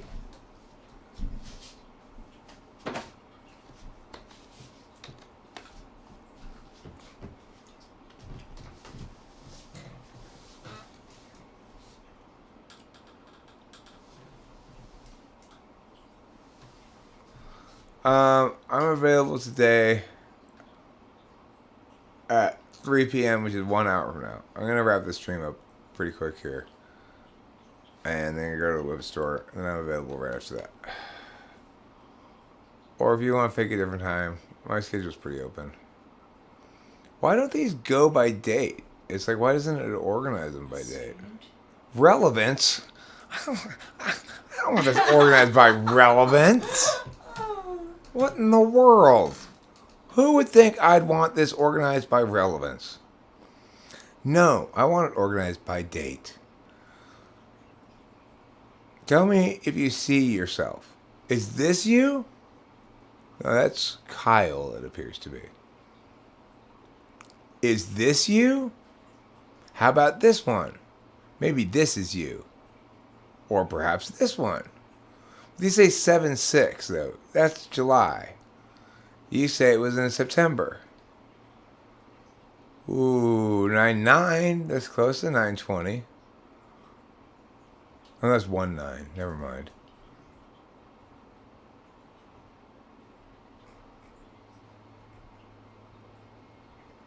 $21, 9, 20.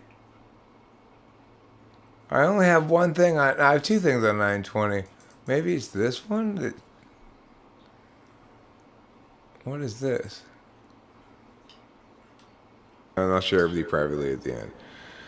I should have started sooner. Okay, so now let's look at the framing thing. So if you're framing this question, what we mean by framing a question is to say that how are we going to decide whether or not it's a good idea? How are we going to measure a good idea? Well, I don't know. My best guess at this point, Jonathan, is that you are the one that I fucked up the audio on. I know there was one recording within the last few months, last couple months, that when I was done with it, I realized I hadn't recorded any of either me or the other person. One of the two voices didn't get recorded. So I just trashed it. That might have been you, but I don't know.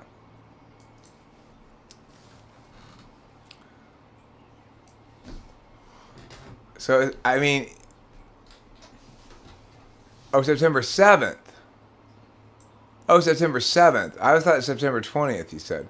Okay, so I will look at September 7th then. Let me see if it's there. Because September 20th, there's only two videos, and one of them's a lady, and the other one's me explaining something academic to a student. But the 7th, why? That's a different matter entirely. I've got 700 videos from the 7th. No, not that many. Not that many videos, Eric. Nobody can make 700 videos in one day.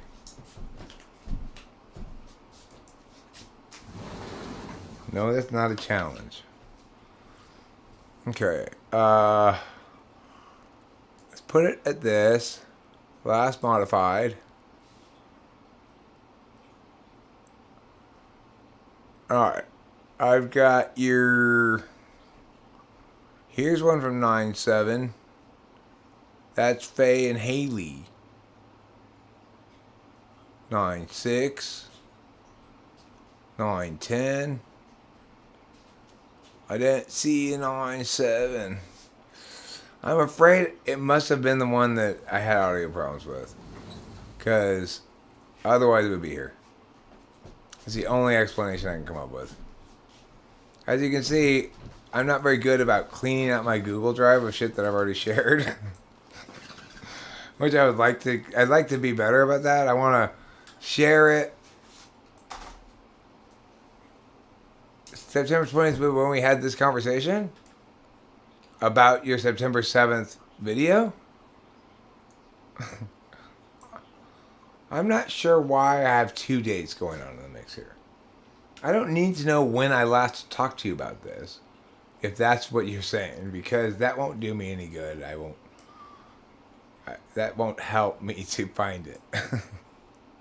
But if you're saying that you already asked me on September 7th, on September 20th, where's my goddamn video? And I already said, I don't know. Well, then in that case, sorry. My bad. If you already told me, like, hey, look for it, and I'm like, okay, I'll go look for it, and then I just forgot about it again. I try to be pretty professional about these things. I really do. Like, I try to get people their uploads right away.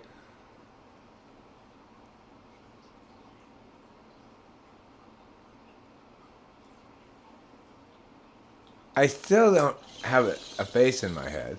I know who you are, in the sense that I have a very good sense of the things you've said in chat, the comments you've put, and what I think about you accordingly. I have no idea what you look like. I don't remember talking to you really, but I still have a very good sense of you, in my opinion. I know who you are as a person who types words onto screens. I like your chats. I like your comments. When I rewatched that long stream, this is just as long practically, but there were a lot of interesting things he said that I didn't catch in the moment. That's why I rewatch those. Is basically, if I think I was fairly on, I watch it because I think I want to watch me be on. But I end up reading a lot of chat that I didn't end up seeing because when I'm on, I'm not looking at the chat so much.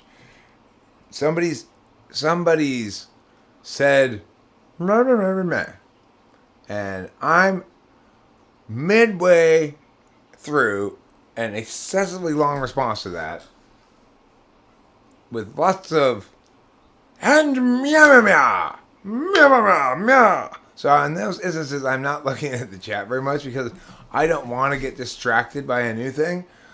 I'm busy yelling at somebody, or usually I'm not really yelling at the person. As soon as somebody says something to make me mad, in my mind, I'm yelling at that kind of wrongness as an abstract object. Even if I'm saying, Judy, you are wrong, blah, blah, blah, blah, blah, I'm still sort of thinking like, I'm trying to explain how this plays out universally. You just happen to be the example right now. But I get that people don't like being yelled at, and people don't like being told they're wrong and scolded and condescended to. And they don't like arrogant people or people who say how smart they are and stuff like that. And I agree that's more important. Sometimes I get ranty though anyway. So that lady who I was yelling at before about abortion.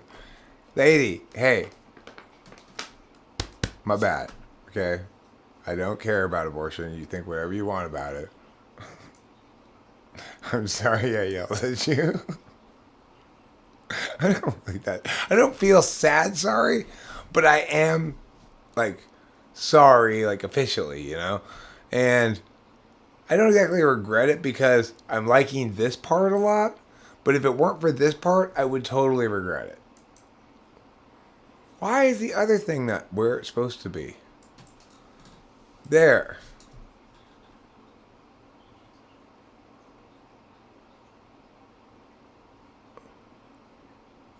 $4 p.m. or later? Sure. What time do you want? Name your time, lady. Name your time.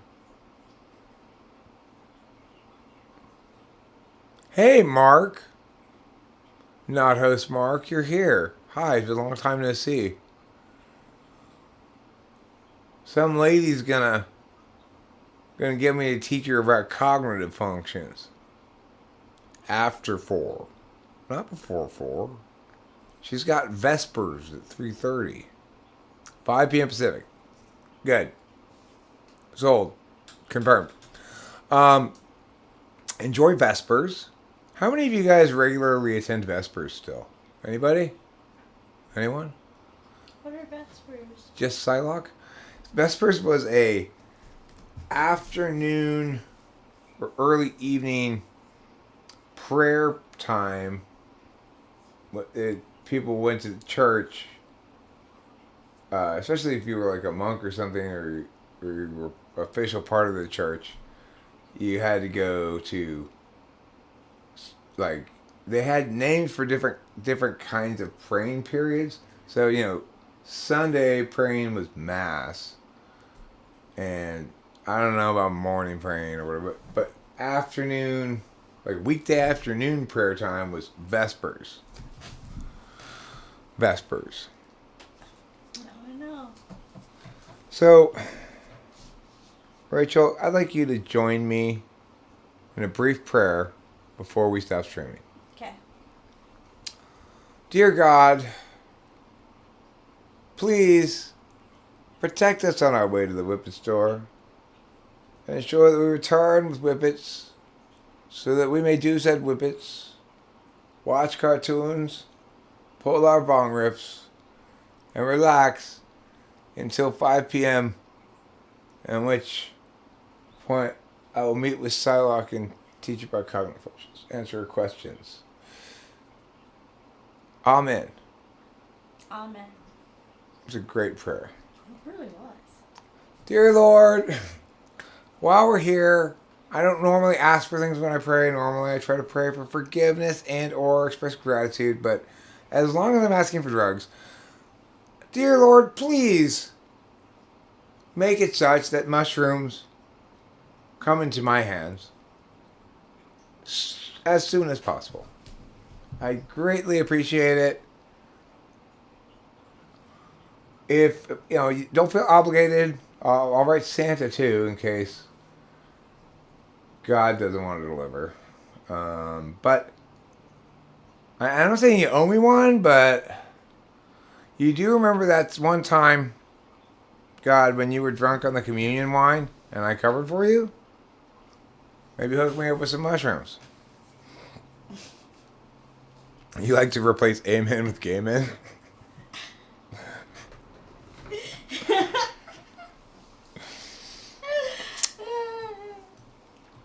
Yeah, well, it works just as well. It works just as well. It does. I replace amen with the end. I think that's a good way to end it too. Yeah, that is a good The way. end. A lot of stories end that way. Yeah. We could also replace, as long as we're story ended, we could replace amen with and they lived happily ever after. That's another one that they end a lot of stories with. Lord, please forgive the trespasses of those who trespass against me as I forgive those who trespass against me and trespass. And they all live happily ever after. Like that. It fits so nicely. It fits beautifully. Yeah. Or we can end it with, now let's rave. Now let's rave. I think that Jesus would be cool with that. More importantly, I think Jesus definitely would. God too, probably, right? You know. Well, Old Testament God. Oh, that's right. There's old and new. I mean, I think he'd be down. He'd totally be down, but at any moment he could arbitrarily decide that it's sinful and, shoot a bunch of locusts down your throat. So it's kind of risky partying with Old Testament God. He's pretty. I don't want to mess with Old Testament God. He's pretty vindictive. Although, if I needed salt, I would see if I could trick God into threatening to turn somebody I don't like into a pillar of salt. That might work. Now, I'm assuming Lot liked his wife and was sad when she turned into a pillar of salt. But I want you to picture this. Instead of Lot's wife following behind me, it's Queen's Gambit. Go ahead and turn around, Queen's Gambit. I'm not going to stop you, okay? I don't encourage it. I wish you all the best and everything, but just, look back there. Now we have plenty of salt, guys. You guys were worried we were going to run out of salt. We got a whole Queen's Gambit's worth of salt now. Thanks to my tricky thinking. I learned that God hates it when people turn around when they're leaving cities. This one especially. I used a little psychological mind play. I put it in his head ahead of time. I kept talking about turning around. Like, I used it in different ways. Like, when we get out of here, Queen's Gambit, we're really gonna turn around our lives. You know, it's just setting the table there, right? And I said, like, right before, you know what the best part of leaving is? When you get part way away, you turn around and just gaze lovingly at that place you used to live. So in other words, I didn't do anything, right? I just saying things I believe. It's not my fault he turned around, but it is, to my credit, that we have plenty of salt. And that's one to grow on. And they all lived happily ever after as gay men. What was the other thing that we ended with? The end. Thanks for watching, and don't forget to eat plenty of cheese.